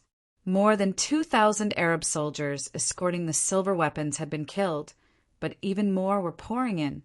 Not only that, the massive and mysterious silver weapons began to move faster and faster as the Arab soldiers pushed them forward. They were getting closer and closer to the first defense line. Wushang cavalry, get ready! Wang Chang's eyes widened as he immediately ordered, Iron Wall Army, get ready! At almost the same time, another voice came from nearby. Gao Xianji had a solemn expression on his face as he gave the same order. He looked forward with an extremely grave expression. Just like Wang Chong, he also sensed an immense danger from these silver weapons. Whoosh! The silver weapons in the rear of the Arab army were getting faster and faster, getting closer and closer to the steel walls. The air was instantly fraught with tension. The rumbling of the wheels seemed to weigh heavily on the hearts of the Arabs. In front of the first defense line, Wang Chong and Gao Xianji stood to the left and right, their expressions extremely grave. On the other end of the battlefield, beneath the black banner of flame, the governor of war, Qutayba, was riding his massive war horse, his golden halo shrouding him. But as the silver weapons advanced, a sharp and cold light flashed through Qutayba's eyes. As the governor of Arabia, Qutayba had spent almost his entire life at war. In his life, he had encountered all sorts of opponents and all sorts of defensive measures. Tall walls, sturdy fortresses, layers of heavy shields, and all sorts of familiar and unfamiliar, strange and ordinary war machines. In the face of Arabia and the governor of war, Qutayba's edge, many opponents had chosen to defend, hoping to wear down the Arabs in a defensive battle, just like the Tang. But in the end, not a single faction or empire had been able to survive against the battle-hardened Qutayba. Qutayba had found a way to deal with any tactic or opponent. To deal with those defensive opponents who refused to come out, Qutayba had ordered the imperial craftsmen to build a special kind of siege weapon, the silver behemoths. In other words, these huge silver-white war machines in front of them rumble. In the disturbing noises, the enormous silver machines were getting closer and closer to the iron defense line under the cover of the army. Finally, boom! After an earth-shattering noise, if one were to look down from the sky, they would be able to see an enormous rectangular iron hammer dashing out of the silver machines like a tongue. Under the effect of the heavy machinery, it carried a terrifying force and fiercely crashed into a steel wall in front of it. Ah! A moment later, all the Tang Dynasty soldiers felt their breath stop. The previously incomparably heavy and indestructible steel wall suddenly trembled and was instantly sent flying by a tremendous force. Even the shield bearers and spear bearers behind them were sent flying into the sky like pieces of paper. After drawing an arc in the air, they fell heavily into the army more than 200 feet away. Boom, boom, boom. One silver weapon after another moved to stand in front of the steel walls, and one mallet after another shot out. In the blink of an eye, the silver behemoths that Qutayba had brought with him from the north had sent one steel wall after another flying into the air like pieces of paper. Chapter 1067. Siege Weapons. Short-range siege weapons. They had a shorter range than catapults, but they were many times more powerful and sturdy. And with the assault of these silver behemoths, the Tang dynasty's defense line was instantly left with an irreparable gap. Kyle! Fierce shouts rang out as the Arab cavalry charged through the gap, their faces savage and ferocious. Kill them! Countless Arabs had savage expressions on their faces as they madly charged into the Tang camp. The terrifying power of cavalry and the ferocity of the Arabs were on full display at this moment. Bang, bang, bang. One Tang dynasty soldier after another was sent flying into the air like a string being cut from a string. The short gap quickly turned into a huge mess. Under the relentless assault of the Arabs, the gap continued to widen, and the shockwaves spread to a much larger area. Hold! Don't let them get in. Stop them. If we let them get in, we'll lose. Kyle! Everyone follow me. Seeing this scene, everyone became anxious. The eyes of the shield-bearers, axemen, spearmen, and mercenaries nearby turned red. They roared and charged toward the gap. But it was too late. The hundreds of thousands of Arab cavalry had been charging at the first defense line for a long time, and now they had finally found a vent, releasing all their pressure. Ah! Screams filled the air as soldier after soldier fell in the face of the Arab charge. Even in the moment of death, they were still doing their utmost to charge forward, but their individual strength was far too limited. In the face of wave after wave of the Arabs, they were like ants trying to shake a tree, incapable of holding on. Iron Wall Army, get ready! Gao Xianji immediately unsheathed his sword. With his order, the 4,000 Iron Wall Army soldiers quickly assembled, their bodies exploding with a powerful aura as they aimed their eyes at the gap. The collapse was already taking shape. Ordinary soldiers could not stop the Arab flood of steel. If they wanted to plug this gap, they could only rely on the Iron Wall Army. Attack! Gao Xianji pointed his sword, and the 4,000 soldiers of the Iron Wall Army strode forward, their gazes resolute as they charged toward the gap. Clang! When they reached the gap, all the soldiers of the Iron Wall Army drew their swords in unison. The 4,000 swords vibrated in unison, forming an intimidating pressure. Kill them all! The leading Iron Wall Army soldier's eyes flashed with cold light as he swung his sword and led the rest of the Iron Wall Army like a tiger charging into a flock of sheep. Swish! The leading Iron Wall Army soldier swung his sword, the tip of his sword piercing through the Arab horseman's back and emerging from his back. Bang! With a flick of his wrist, the Iron Wall Army soldier threw the Arab horseman and his horse into the air. This man and his horse, together with their armor, weighed nearly 1,000 jin, but the Iron Wall Army soldier's sword seemed as light as a feather. With a single swing, they were sent flying 7 or 8 zhang away, knocking away a large number of Arab cavalry. Boom! After killing the first Arab horseman, the Iron Wall Army soldier strode forward, stabbing his sword into another Arab horseman.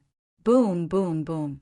One step after another, the Iron Wall Army soldier strode forward, his footsteps firm and firm. Plush! Plush! Blood gushed into the air as the Iron Wall Army soldier slashed out with his sword, killing a man with each step. Massive booms could be heard as more and more Arab cavalry were cut down like weeds. Not a single one of these Arab cavalry was able to stop the advance of the Iron Wall Army. Boom, boom, boom. When more than 4,000 soldiers of the Iron Wall Army advanced together and killed together, their momentum was overwhelming and unstoppable. Nay, the panicked whinnies of the war horses rang out. In the face of the terrifying and cruel aura of the 4,000 soldiers of the Iron Wall Army, even the well-trained and fearless Arab war horses felt a sense of dread, neighing in fear as they attempted to flee from these fearsome Iron Wall Army soldiers. Boom, boom, boom. The 4,000 Iron Wall Army soldiers continued to advance with terrifying speed. No matter how many Arab cavalry charged at them, they were unable to stop their momentum. 1,000, 2,000, 3,000, these famed Arab cavalry were unable to take a single blow from the Iron Wall Army.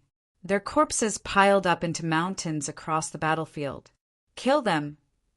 The first to notice this sight was the Crimson Moon Vanguard. A horseman of the Crimson Moon Vanguard swung his scimitar at the Iron Wall army soldiers in front of him. Kill! The massive scimitar left a long scar in the air, the savage faces of the Crimson Moon Vanguard reflected on its scarlet surface. The Crimson Moon Vanguard was an experienced warrior who had slain countless formidable foes. He had put all his strength into this crimson leap. Even steel would be split apart by this scimitar, let alone flesh and blood. But in the face of this mountain-sundering attack, the Iron Wall army soldier stood straight like a rock, his cold and aloof face devoid of emotion. His callous eyes glanced at the Crimson Moon Vanguard, and then he thrust his sword forward. Swish! The sharp tip of the sword pierced through the warhorse, through the Crimson Moon Vanguard and out his back. Time seemed to stop, and the massive scimitar could no longer continue. One man and one horse, weighing more than 1,000 jin, were held in the air by a sword, unable to move. How could this be? How could there be such a powerful warrior in the Eastern world? The Crimson Moon Vanguard soldiers' eyes went round in disbelief. At the moment before his death, he had felt a deep chill in his heart. After conquering so many factions and killing so many foes, for the first time, he had learned that there was a warrior in the world so skilled in killing. Before he could fully execute his Crimson Moon slash, his opponent had struck his vitals. This strike was clean and precise, without any unnecessary movement. It was so terrifying that it would plunge one into a nightmare. Rumble! The 4,000 Iron Wall army soldiers charged forward with unstoppable momentum, leaving a cloud of dust in their wake as the Crimson Moon Vanguard was completely wiped out. Craftsmen, get ready to mend the gap! A loud voice resounded over the first defense line, and then a creaking sound could be heard from the battlefield. Complicated mechanical arms, operated by countless craftsmen, swiftly moved to the front of the defense line, lifting steel walls weighing tens of thousands of jin. Boom! The steel walls dropped down, long spikes stabbing into the earth. In the blink of an eye, a new steel wall had appeared, and then a second, a third during this entire process. The 4,000 soldiers of the Iron Wall army stood in a straight line, blocking the gap and blocking the heavy attacks of the army. No matter how many Arab soldiers charged at them, these 4,000 soldiers remained steadfast.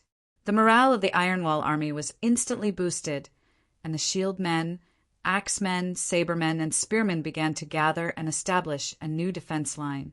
All Wushang cavalry, hear my order! Move out at any moment. Meanwhile, on the other side of the battlefield, Wang Chong, mounted on the white hoof shadow, coldly stared at the silver war machines behind the first defense line. After destroying the first steel city wall, these huge silver-white war machines were moving rapidly under the cover of the army, heading towards the steel defense line in other directions. Although the Iron Wall army was powerful, if they did not deal with these silver war machines, the danger would still exist. The tens of thousands of Arab soldiers would still be able to charge in through these gaps. Boom! Just when the several hundred war machines were about to reach a new section of the steel wall, Li Sai's eyes flashed with cold light as he unsheathed the sword on his back and took the lead, charging through the gap and into the vast sea of Arab soldiers. 10 charges, 10 victories! Without the slightest hesitation, Li Sai led several thousand of his elite Wushang cavalry in unleashing one of the 10 most powerful formations of the apocalyptic world. 10 charges, 10 victories was originally an array formation used to deal with this kind of vast sea of opponents that far outnumbered one's own. Hong long long, there was a series of earth-shattering booms, and it was as if the entire world was being torn apart. The 4,000 Wushang cavalry exploded with an enormous momentum that completely suppressed the hundreds of thousands of Arab cavalry on the front line. Screams filled the air as halos clashed with halos, swords clashed with swords, and warhorses collided with warhorses. Whether it was the elite soldiers Qutayba had brought from the northern war zone, Abu Muslim soldiers, or even Governor Osman's soldiers, the 4,000 Wushang cavalry instantly crumbled. No one could stop them. Huang Batian, take some people to stop those Arab soldiers. Kang Xian, you take some people to destroy those silver war machines. With Li Sai's order, the 4,000 Wushang cavalry divided into two groups to carry out the mission. Bang, bang, bang. The 4,000 Wushang cavalry turned around and charged at one of the silver war machines. Wherever the swords passed, countless Arab cavalry screamed as their horses were sent flying more than 100 feet away. Their exquisite Arab scimitars snapped in the face of the Wuzi steel weapons. Many of the Arab cavalry didn't even have time to react. All they saw was a flash of cold light, the sound of armor being torn apart, and then they vomited blood. When they looked down, they realized that the blood had come from their chests, and then their vision darkened as they dropped to the ground. Chapter 1068. The wind began to howl. The situation was urgent, and Kang Xian had no time to say anything. He unsheathed his Wut's steel sword and slashed at the exposed mechanisms of the silver weapons. Clang! Kang Xian's all-out attack was only able to leave a gap of around an inch on the surface of the silver weapons. These were the behemoths that Qutayba had brought from the northern battlefield. They had been thoroughly tempered and fused with many precious materials. Moreover, they had been imbued with thousands of defensive and toughening inscriptions, making them unimaginably tough. Not even the attacks of the Tang dynasty ballistae could effectively harm them.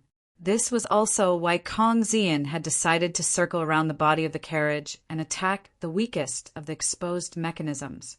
Clang! As Kang Xian pulled out his sword, another Wuzi steel sword slashed down, leaving behind a shallow wound on the exposed mechanism. Then came a third, fourth, fifth. Hundreds of Wuzi steel swords slashed down, and in just a few seconds, the exposed mechanisms of the silver behemoths had been shattered. Kang Xian's group swung down a few more times, destroying the crucial components of the silver mechanisms.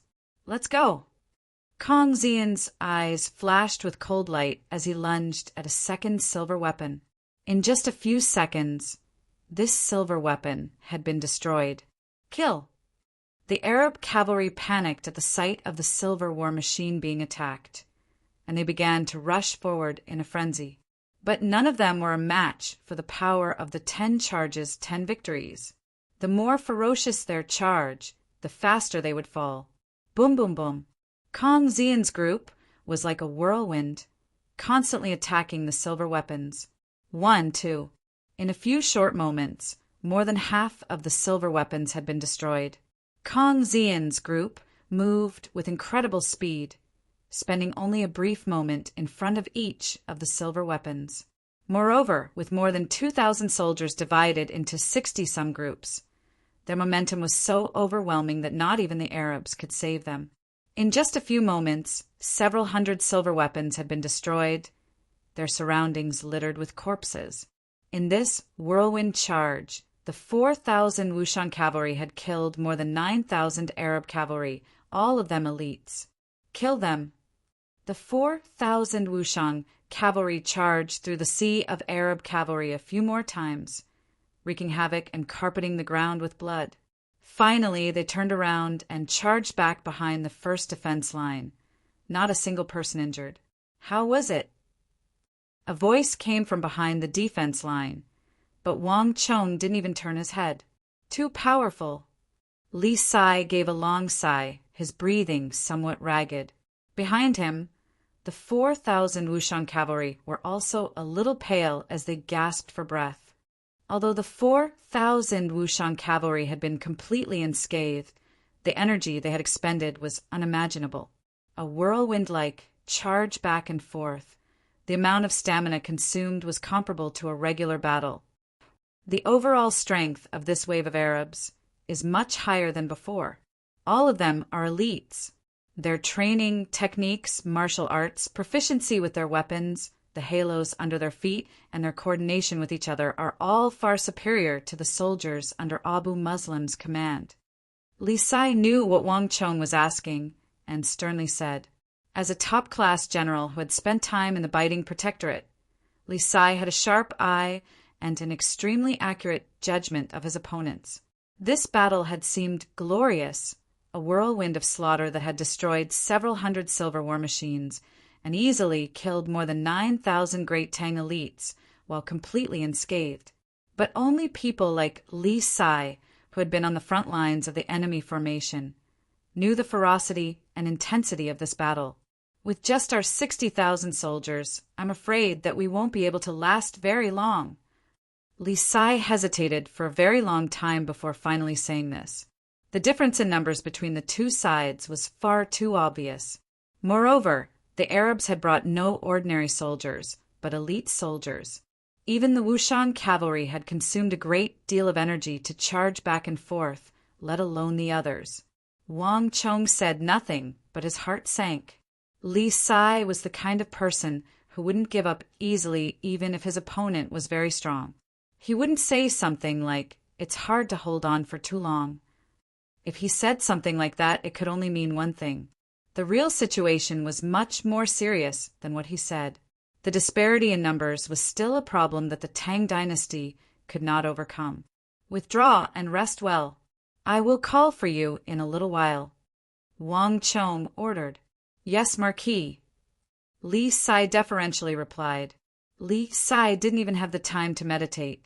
He sat on the tall Fergana horse, closed his eyes, and quickly began to adjust his breathing.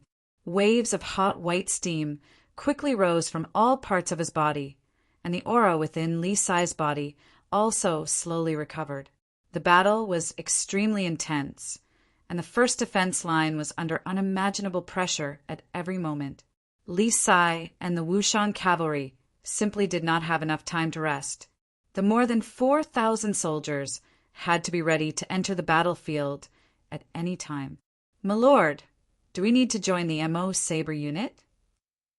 The King Gonka, mounted on his white and black-spotted steed, suddenly asked. For more than a month, the King Gonka, Shi Yuanqing, and Lu Shi had been training the MO Saber unit. This was a new unit, a new type of soldier, and also a powerful one. Most importantly, there are 10,000 of them, and they were the best weapon to deal with such a large number of people and an ocean-like charge. The Wushan cavalry had already entered the field, as had the Iron Wall army. Only the equally powerful MO Saber unit had yet to enter the field. Now is not the time. Wang Chong shook his head, his expression solemn and grave as he gazed at the 4 black banners fluttering in the distance. The Arabs still haven't sent any of their most powerful soldiers. Governor Osman of Cairo's strongest army hasn't moved. Abu Muslim's strongest army hasn't moved. And the Mamelukes haven't moved. In addition, not a single one of their 5 commanders has moved. The situation on the front line was extremely dangerous. Even those heavy steel walls that should have been impossible to move were fiercely swaying and on the verge of collapse.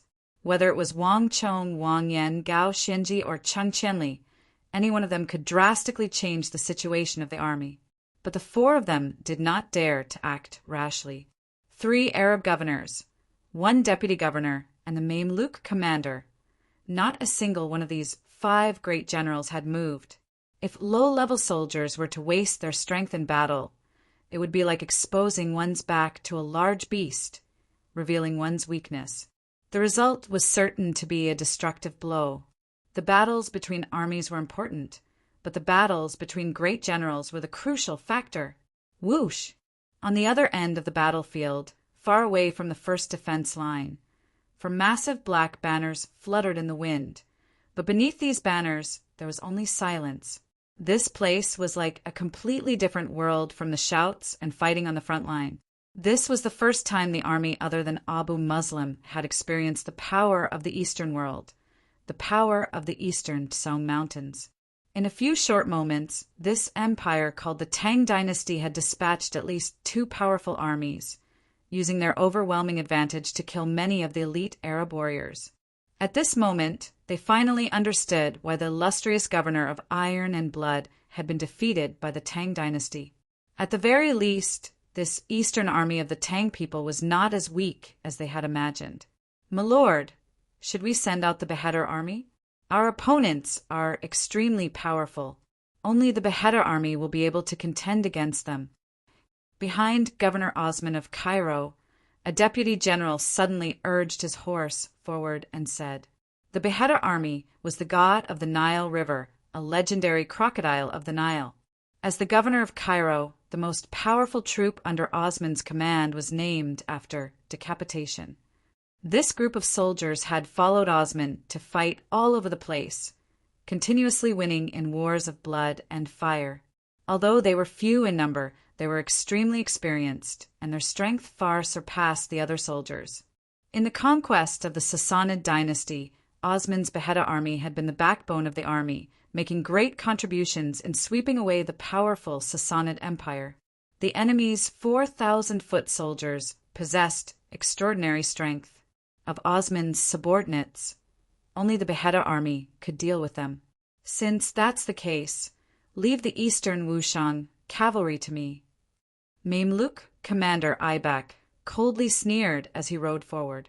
He cared little for the Anshi Iron Wall army. What he truly cared about was the Wushan cavalry led by Li Sai. "I believe that the Mamelukes and I will be more than happy to tear them to shreds." Aibak's lips curled into a cruel smile. These Eastern Wushan cavalry had used a whirlwind style to destroy many Tang elites, demonstrating their strength and the right to stand against the Mamelukes. Aibak's eyes shone with intense interest. "Ziad, get ready." On the other side, beneath the scimitar of black flames, Abu Muslim suddenly turned his head to his expression solemn. The Tang dynasty had already mobilized the Iron Wall army and the Wushan cavalry. Ordinary elite soldiers would not be able to stop them. The Arabs would also have to mobilize their strongest armies in the rear. Just like how Gao Xianji had cultivated an extremely powerful Iron Wall army through his many years of campaigning, Abu Muslim had a powerful army serving as the core of his army. There's no need. Chapter 1069. He lightly squeezed his legs together, and the golden-armored, 2-meter-tall Arabian steed, Victor, immediately took 2 steps forward and stood out from the rest of the group. Buzz! In an instant, the surroundings were deathly silent. The hearts of the 3 of them shook as they gazed at the figure that was tall and sturdy like a god, but none of them spoke. Too slow. Dealing with a trifling Tang dynasty takes far too much time.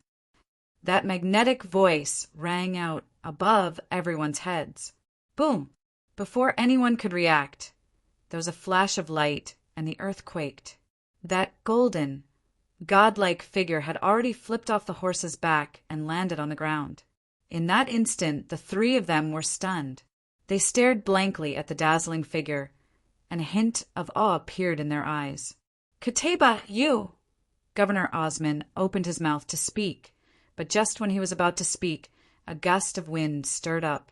Before Osman could react, the governor of war, Qutayba, who had remained motionless this entire time, suddenly strode forward, his back ramrod straight.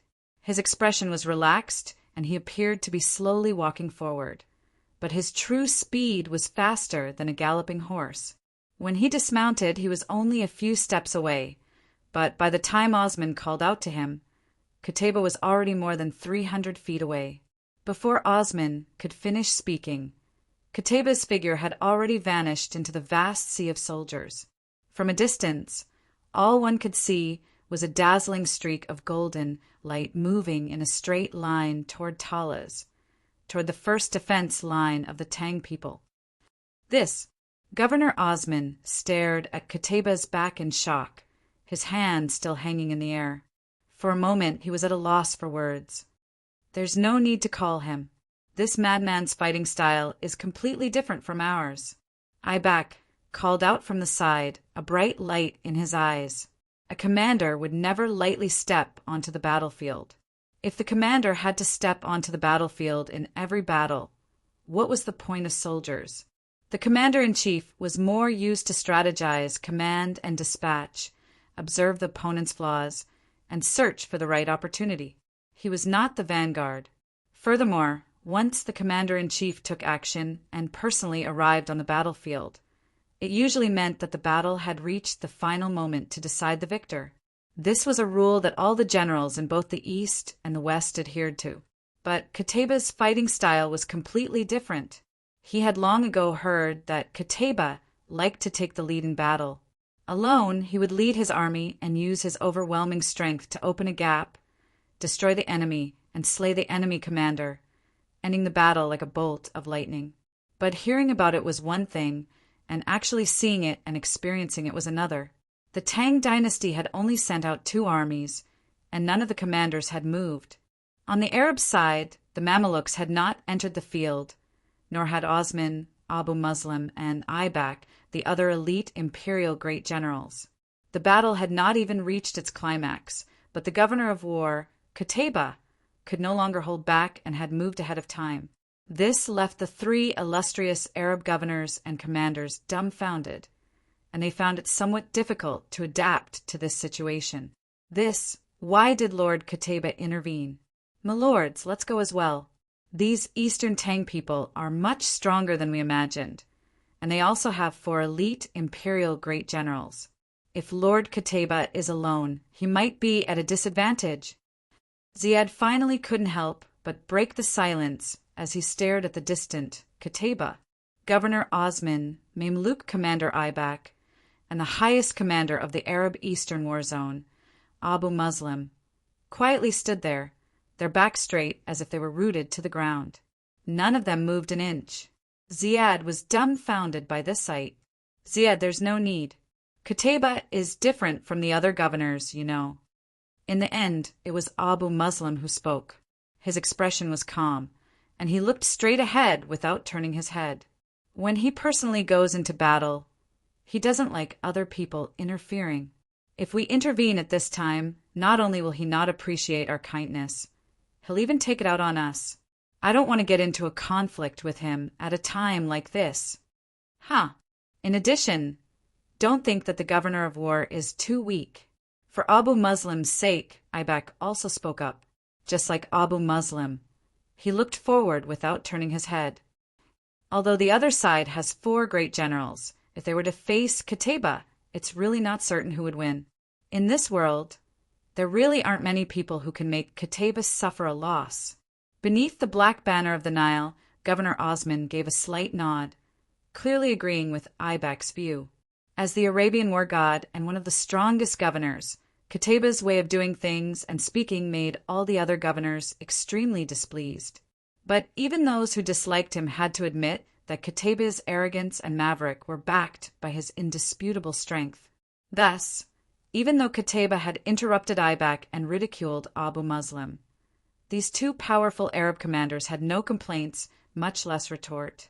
In the Arabian Empire, where strength reigned supreme, strength meant everything. As the governor of war, Qutaybah had the right to be arrogant.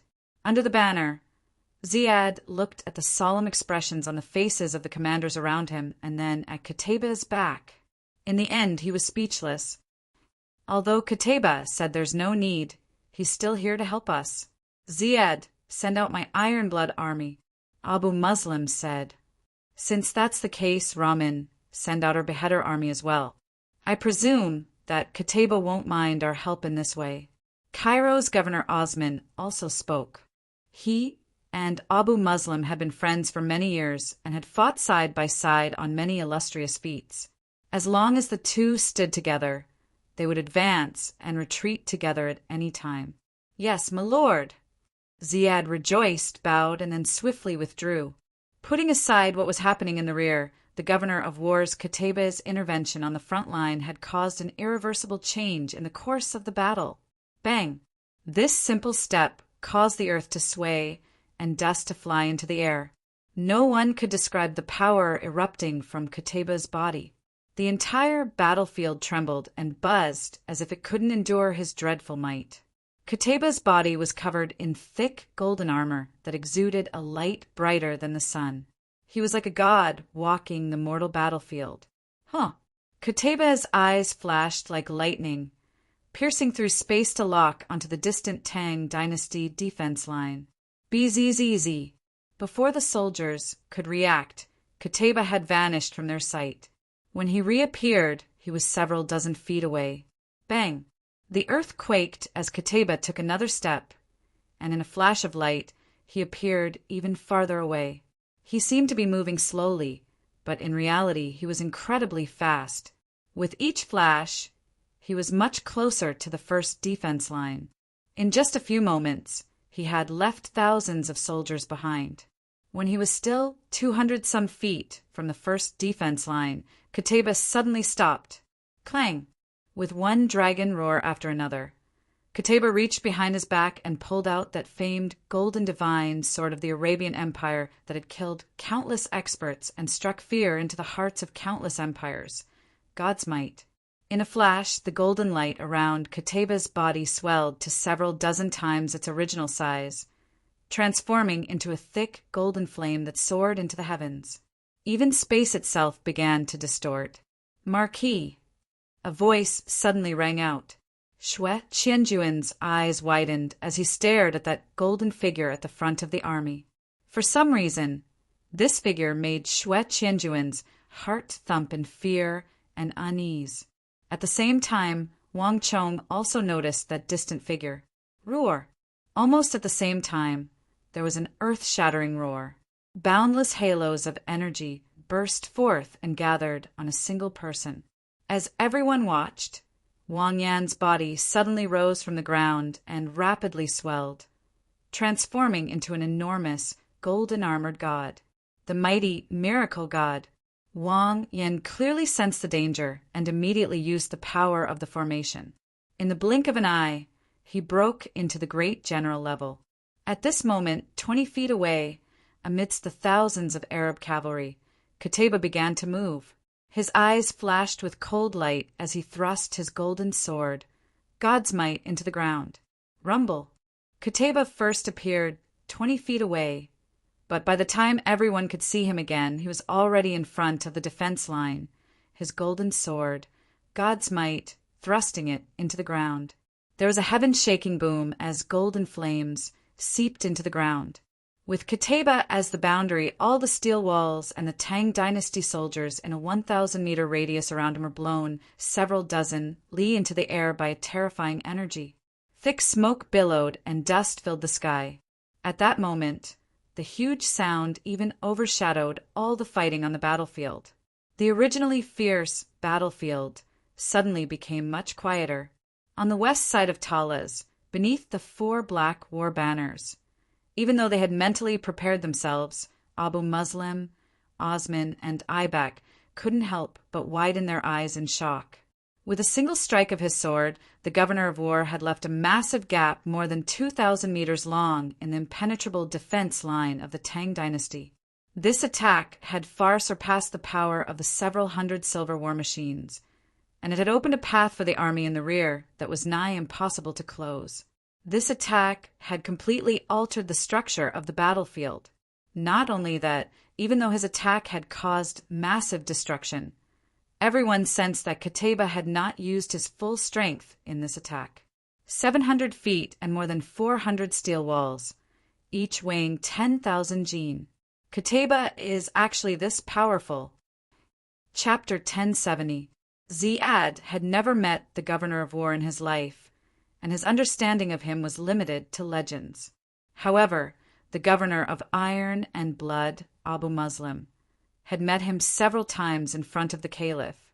When he thought of his previous proposal, Ziad suddenly understood why Abu Muslim, Osman, and Mamluk leader Ibak were so indifferent. Kateba's strength had already surpassed the imagination of mortals. When a person reached a certain level of strength, they were confident in controlling the battlefield and didn't need the help of others. In the distance, Ziad's group was far more shocked than anyone could imagine. As one of the 4 commanders of Talas, Wang Yan had also never imagined that this barbarian general of the Western Kingdom would possess such terrifying strength. Barbarian of the West, hand over your life. In the time it took for a spark to fly off a piece of flint, an earth-shattering roar rang out. Before the billowing smoke and dust had even dissipated, Wang Yan, who had transformed into the mighty miracle god, roared and took the initiative to attack. Bang! Winds howled through the air. and in a flash of light, a steely fist the size of a mountain, suffused with immense power, smashed toward the steel walls of Kateba. But a moment later, clang. The droning of a sword once more resounded over the front lines. At that moment, even time seemed to have stopped. Buzz! Katabea's eyes flashed with cold light as he gripped the golden sword, God's might, with both hands and swung it at the mighty miracle god. Bang! In a flash of light in front of the first defense line, Katabea's figure vanished from the ground. When he reappeared, he was in front of the mighty miracle god, his sword slashing at the mighty miracle god's body. Rumble! The earth quaked and the heavens swayed. Under countless incredulous gazes, the mighty miracle god's massive body seemed to be struck by Katabea's casual strike. His massive body was thrown into the air like a severed kite, crashing into the army several thousand feet away. Ah! There was a heaven-shaking boom and countless screams as the hundreds of Tang Dynasty soldiers behind the defense line were instantly pulverized by the mighty miracle god, their severed limbs flying through the air. And the enormous strength the governor of war had imbued the mighty miracle god's body stirred up a cloud of dust, leaving the earth in ruins. In just 2 attacks, the first had completely broken through the Tang Dynasty's defenses, and the second had used its overwhelming strength to thoroughly defeat a great general of the Tang Dynasty. Katabea's terrifying strength was on full display in these 2 attacks. Shock! Incomparable shock! The entire army was silent, all of them stunned by Katabea's strength, and none of them had expected that Wang Yan and the mighty miracle god, who had gathered the strength of so many soldiers, would not even be able to take a single blow from the Arab governor. Father! Wang Chong's eyes went red at this sight.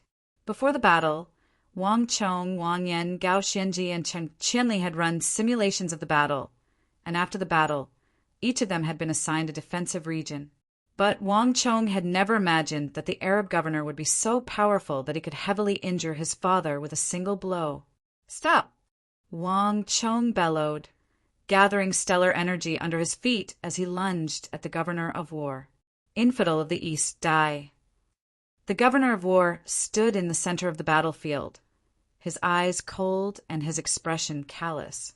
Without the slightest hesitation, Kateba gripped his sword with both hands and slashed at the fallen mighty miracle god. With Kateba's terrifying strength, Wang Yan was doomed to die from this blow. Not good. Elder Fang and Elder Du were alarmed by this sight. As Kateba leaped into the air and slashed down like a bolt of lightning, the 2 of them immediately lunged at him. Of Gao Xianji, Wang Chong, Chen Qianli, and Wang Yan was the weakest. Thus, before the battle, Elder Fang and Elder Du had assigned their expertise in formations to Wang Yan to assist him from the side. Unexpectedly, Elder Fang and Elder Du had become the 2 closest to Wang Yan and the ones most capable of saving him. Boom! Boom! Boom! In the blink of an eye, Elder Fang and Elder Du soared into the air, and with a wave of their sleeves, the steel walls that Kateba had sent flying immediately began to rise from the ground. Under the control of the pair, these walls began to bombard the ground around Kateba like cannonballs. 1 wall, 2 walls, 3 walls for walls. The 2 worked together, and in the blink of an eye, 8 massive steel walls had descended around Kateba, embedding themselves deep into the earth. BZZZ! The moment the formation took shape, Kateba vanished in a flash of light. Wonderful! My lord, let's go! The 2 rejoiced and breathed sighs of relief as they swiftly lunged at the distant Wang Yan. The 4 symbols Yin-Yang Soul Trap was their most ancient formation technique, and they had relied on this technique to trap many formidable individuals, including Dian Mangpoj. At this moment, this formation had won Wang Yan a chance at survival. However, before the 2 of them could take more than a few steps forward, there was a sudden rumble and the ground split open. The 4 symbols Yin-Yang Soul Trap that Fang and Du had set up behind them instantly shattered. Right in the middle of the formation, a terrifying sword chi split into 2 and flew out. With just a single strike, it immediately caught up to Fang Tian and Du Xing. The sword Qi slashed down at the same time, and the expressions on the faces of the two instantly froze. They were split into two by the sword Qi and fell to the ground. Elder Fang! Elder Du! Everyone's eyes went red at this sight. The 4,000 Wushang cavalry in particular had their eyes bulging out of their sockets in rage. Elder Fang and Elder Du had extremely high statuses in Wushang village, and they had watched many of the Wushang cavalry grow up. No one had expected them to be killed on the battlefield like this. In a flash, countless Wushang cavalry began to gallop in that direction. Jumping clowns! The governor of war, Kateba, gripped his sword with both hands as he stepped out of the formation. The formations of the East truly were special, but there was nothing that Kateba could not cleave apart with a single strike of his sword. Just when Kateba was preparing to continue his pursuit of Wang Yan and kill one of the enemy commanders, a shrill howl of grief and indignation came from above him. Die! Just as the voice rang in his ears, a huge Vajra energy pestle suddenly smashed down from above his head with the speed of a thunderbolt. Buzz! Kateba narrowed his eyes, a hint of surprise finally appearing on his face. This Tang Dynasty commander was clearly stronger than the Tang Dynasty commander he had defeated before. But Kateba quickly snorted and sneered. Bang! The massive Vajra pestle smashed into Kateba's body, but the expected scene of flesh and blood flying through the air did not occur. As everyone watched, the Vajra pestle that Wang Chong had unleashed in his God King Yama suddenly froze in place when it was still several feet from the ground. How could this be?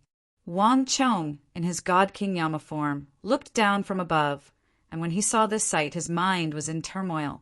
Wang Chong had put all his strength into this attack, but he had never imagined that Kateba would be able to completely block it. Humph! Kateba raised his head and stared at Wang Chong's Yama, a cruel smile in his eyes. At this moment, everyone could clearly see that Kateba had thrust his massive sword into the ground. He had only used the broad blade of his blade to block Wang Chong's dreadful attack. A moment later, Kateba pulled out his sword with both hands, unleashing a storm of energy that swept through the world. Bang! No one saw how Kateba had attacked. By the time they realized what had happened, all they saw was a massive wave of sword Qi shrouded in golden light, slashing at the God King Yama. Boom! Even with the protection of the karmic battle armor, Wang Chong's energy was still in turmoil, and his God King Yama was sent skidding through the air, his feet digging 2 deep furrows in the ground. Buzz!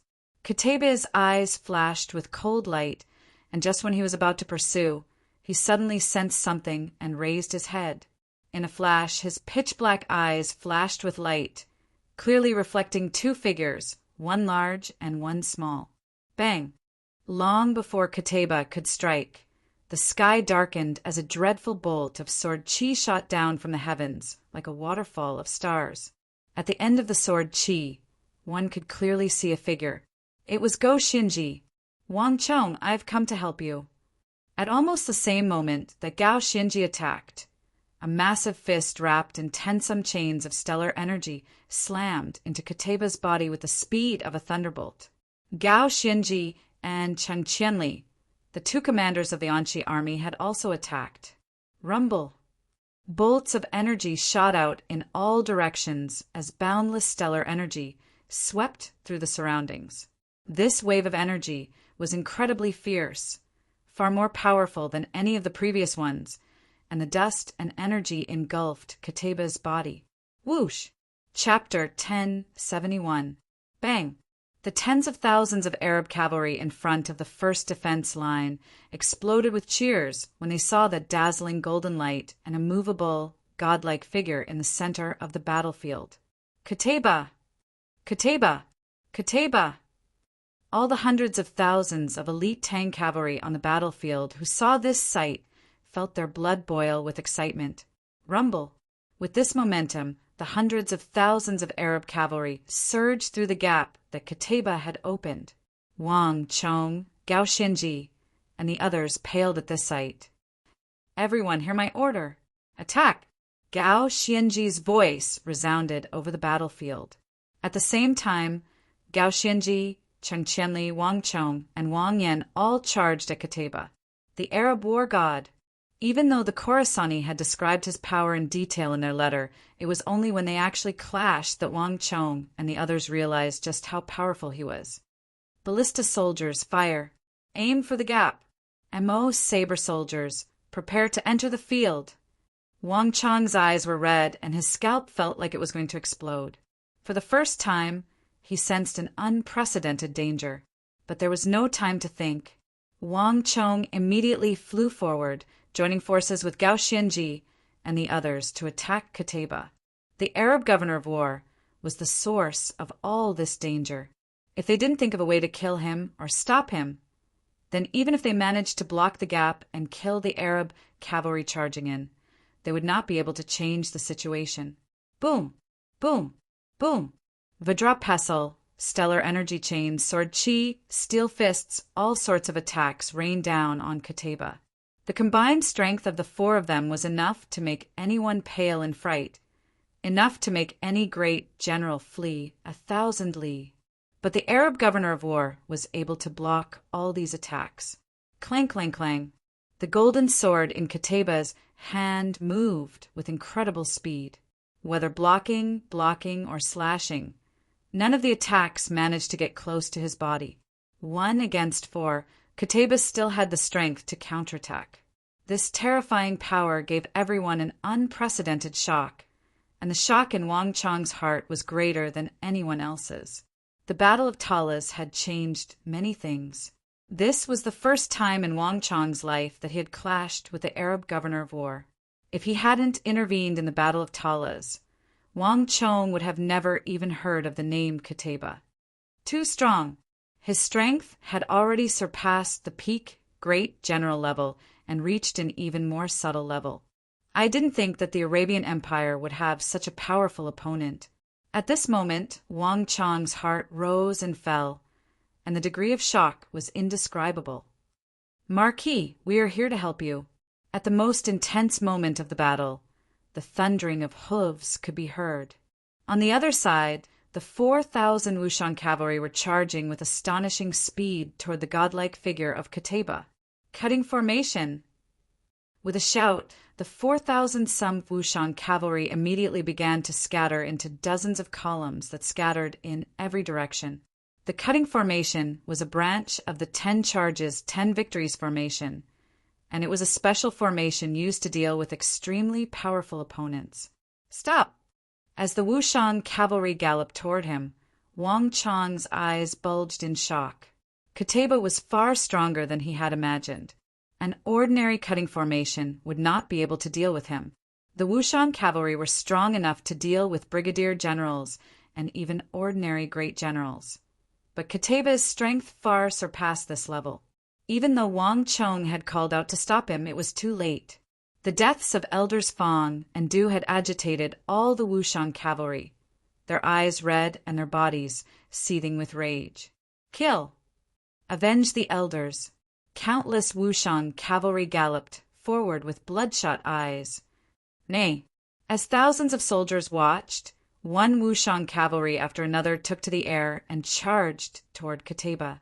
In a few short moments, 40 to 50 Wushan cavalry had charged toward Qutayba. Buzz! Qutayba was fighting 1 against 4 on the battlefield when he suddenly heard this neigh. His eyes flashed with cold light as he turned his head. Boom! Qutayba hovered in the air, his other hand reaching out and aiming at the charging Wushan cavalry. In a flash, a vast sea of stellar energy surged out of Qutayba's body and swept through the air. A second later, everyone was stunned by what they saw. Qutayba held his sword with one hand to stop 4 great generals, while his other hand blocked the attacks of the Wushan cavalry. One Wushan cavalry after another rose into the air, but it was like they had charged into a swamp, frozen in the air by Qutayba's terrifying stellar energy. 1, 2, 3, for several hundred Wushan cavalry were frozen in the air, unable to move. Hiss! Even his allies Osman, Abu Muslim, and Ibak couldn't help but gasp at this sight. They knew that Qutayba was strong, but none of them had expected him to be this strong. This was not something that could be described with just the word strong. Not even Abu Muslim wearing the eye of the demon god would be able to explode with such power. Although this fellow is arrogant, he's unbelievably strong. Osman looked into the distance, his mind reeling in shock. In the past, he had been somewhat unconvinced that Qutayba had been called the Arab war god, but now he had nothing to say. Absolute strength was the absolute truth. With his godly strength, Qutayba had the right to be looked up to by anyone. Bang! At the same time, there was a massive boom in the distance, and in the blink of an eye, the Wushang horseman closest to Qutayba was blown to smithereens through the chinks in his armor. That meteoric metal armor was twisted into a ball in Qutayba's hands, and then a second, a third, a fourth. As countless people watched, more than 100 Wushang cavalry were pulverized, leaving behind empty shells of meteoric metal that floated in the air and clattered to the ground. Bastard! A thunderous roar shook the heavens and the earth. In that instant, there was a flash of light, and Li Sai leaped into the air atop the Fergana stallion. The giant Uzun sword in his hand slashed down, cutting into Qutayba's thick stellar energy. Someone of Li Sai's strength should have never been able to threaten a powerful Arab war god like Qutayba. But at this moment, Qutayba was fighting 1 against 4, holding back 4 Tang dynasty great generals while single-handedly holding back several hundred Wushang horsemen. He was using almost all of his strength, but Li Sai's appearance had completely shattered this balance. Like the last straw on the camel's back, the ripples began to spread out from Li Sai's giant sword. As for Li Sai's giant sword, it was like he was cutting a cake, slowly cutting through Qutayba's thick stellar energy. Buzz! The governor of war, Qutayba, who had remained calm and composed even if Mount Tai were to collapse, finally showed a slight tinge of emotion. Let me. Just when the governor of war was about to reach his limit, a massive metal axe appeared and slashed at Qutayba's protective stellar energy with a momentum that seemed capable of cleaving apart the heavens. At this moment, the Gonka king finally joined the assault on the governor of war. Me too. Count me in. Let's see just how strong you are. In the blink of an eye, Shi Yuanqing, Lu Shi, and the leader of the Farahan tribe, Banahan, leaped into the air like cannonballs and joined the battle. Qutayba's face contorted, and he finally found it difficult to maintain his composure. Even though he was extremely strong, far stronger than Abu Muslim and the others, he could not endure the attacks of so many great generals and brigadier generals. Boom! Without the slightest hesitation, Qutayba began to circulate all the stellar energy in his body, causing boundless energy to erupt from his body. Boom, boom, boom. With one heaven-shaking explosion after another, boundless waves of energy began to ripple out from Qutayba's body. Wang Chong, Gao Xianji, Cheng Qianli, Wang Yan, Li Sai, Shi Yuanqing, Lu Shi, and the others were all sent flying like rag dolls, crashing into the ground in a cloud of dust. At the same time, countless Wushang cavalry were sent flying along with their horses. In a flash, a radius of several hundred feet around Qutayba was filled with figures. After sending so many experts flying, the golden light around the invincible war god Qutayba had dimmed a little, and his face was a little pale. Although Qutayba was called the war god, he was not a true god. Dealing with so many people at once had consumed a significant amount of stellar energy. Buzz! Qutayba's eyes flashed with cold light as he gripped his sword with both hands and leaped into the air. Without the slightest hesitation, he slashed at Gao Xianji. Of the 4 commanders of the Tang dynasty, Qutayba could tell at a glance that Gao Xianji was the strongest and the greatest threat. Unlike Abu Muslim and Osman, he had little interest in the weak. Only killing the strongest could arouse his interest. But while Qutayba had moved quickly, Wang Chong had moved even faster. As Qutayba leaped into the air, a figure suddenly rose from the ground, and before the figure had even arrived, a massive Vajrapesal was already thrusting toward Kateba. The god King Yama's massive body was an enormous advantage. No matter how fast Kateba was, he could not move as fast as a casual movement of the god King Yama. Buzz! Chapter 1072. This young Eastern commander had recovered much faster than Kateba had predicted. Kateba's stellar energy explosion had very little effect on him. Although he was surprised, Kateba quickly returned to normal. The massive sword in his hand suddenly changed direction and slashed at the black Vajrapesal. Boom! Wang Chang's Vajrapesal was incapable of withstanding the weight of this blow and was instantly pulverized by Kateba's sword. But this blow had also won them a rare moment of respite. Lord Gao, attack his back! Lord Cheng, attack his upper body, and use the chains to restrain his movements. Father, attack his left shoulder. I'll deal with the front. Wang Chong issued a string of orders, and before he could finish speaking, Wang Chong had already risen from the ground, his Vajrapesal forming once more as he took the lead in attacking Kateba. Kateba truly was powerful, but Wang Chong had the karmic battle armor, which nullified a significant portion of Kateba's attacks. Thus, even though Wang Chong wasn't the strongest of the four, his defensive abilities were far superior. He was the only person in this battle who could stop Kateba's attacks. Bang! With Wang Chong's attack, the rhythm of the battle suddenly changed. The four Tang dynasty great generals were working together, exerting even more pressure on Kateba. Yama's Fury, Giant Spirit Strike, 6 Ultimate Majesties God Art, Desolate Shackles. The four great generals were putting all their power into this battle. Banahan, King Gonka, Shi Yuanqing, pay attention to the golden sword in his hand. The rest of you support him from the side and do everything in your power to restrain it. Wang Chong issued a string of orders, and the battle was extremely intense. When Wang Chong gave his last order, the four great generals immediately switched tactics, shifting their focus from Kateba to the giant sword in his hand. A subtle change occurred in the battle. Great Fire Crow Art, 3-star Chi Condensation Art, Beast God Strike.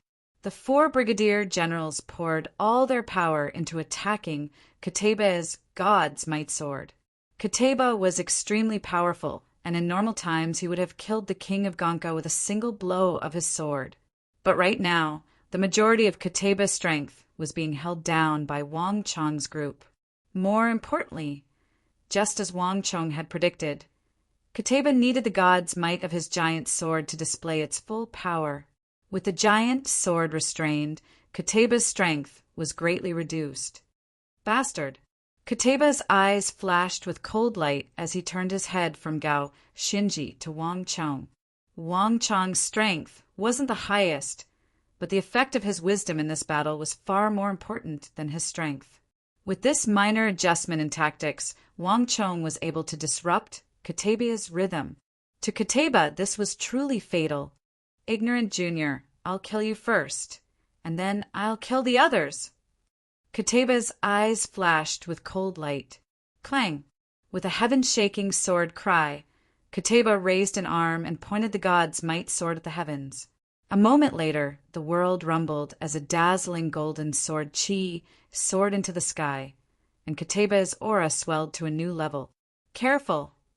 Wang Chong dodge. Not good. Get out of the way. Gao Shinji and the others immediately sensed danger and grimaced. In a flash, the three of them put all their strength into attacking Kateba. But even so, their attacks were still too slow. Kakrak! There was a massive boom as Kateba's massive golden sword, connected to the golden sword Chi, transformed into a majestic bolt of golden lightning. Wreathed in destructive flames, it slashed at the god King Yama. Right before everyone's eyes, there was a cracking sound, and an extremely thin black line instantly appeared on the mountain-like god King Yama from head to toe. Then, with a loud rumble, it split into 2 halves, exploding into countless fragments. Marquis, a sorrowful and indignant roar resounded through the heavens, and the eyes of all the Wushang cavalry turned red. Rumble! The thousands of Wushang cavalry madly leaped into the air and charged at Kateba. Boom, boom, boom. The thousands of Wushang cavalry rammed into the thick stellar energy around Kateba's body. In the past, they would have found it very difficult to succeed so easily, but in order to kill Wang Chong, Kateba had used his supreme sword chi technique, revealing a sliver of an opening. Even Kateba's thick stellar energy was rapidly weakening under this barrage of attacks. But even so, Kateba remained as composed as ever, using his powerful stellar energy to resist the attacks of the Wushang cavalry. A bunch of ants. After smoothly killing a Tang dynasty commander, Kateba's expression was cold as he turned to deal with the Wushang cavalry behind him. A moment later, the unthinkable occurred. Bang! In an inconspicuous place on the ground, a slender figure slammed a hand against the ground and shot through the air like a swallow, arcing through the air like a bolt of lightning toward the dazzling sun of Kateba. Great distortion art. Wang Chong's roar resounded through the world, and without the slightest hesitation, a majestic bolt of stellar energy exploded out of his body like a bolt of lightning. The air twisted as a 3-foot-long Wuzi steel sword wrapped in terrifying energy slammed into the stellar energy around Kateba's body. Rumble, rumble, rumble, rumble. Under the gazes of countless people, an inconceivable scene occurred. Even someone of Kateba's cultivation level and strength was unable to withstand Wang Chong's great distortion art. His steel wall of stellar energy began to ripple, twist, and blur, and Wang Chong's great distortion art was even able to force a small crack in the stellar energy. And Wang Chong's Wuzi steel sword shot through this crack. In the air, Kateba's expression flickered, and he suddenly turned his head, a look of shock appearing on his aloof face for the first time. The God King Yama had died, but Wang Chong had not. This in itself was astonishing. But even more astonishing was that after losing the God King Yama's avatar, Wang Chong had fallen back to the peak brigadier general level. There was still a massive gap between him and Kateba. But even in this state, Wang Chong had been able to use the great distortion art to tear through Kateba's stronger defenses. Wang Chong had been preparing for this assassination for a very long time.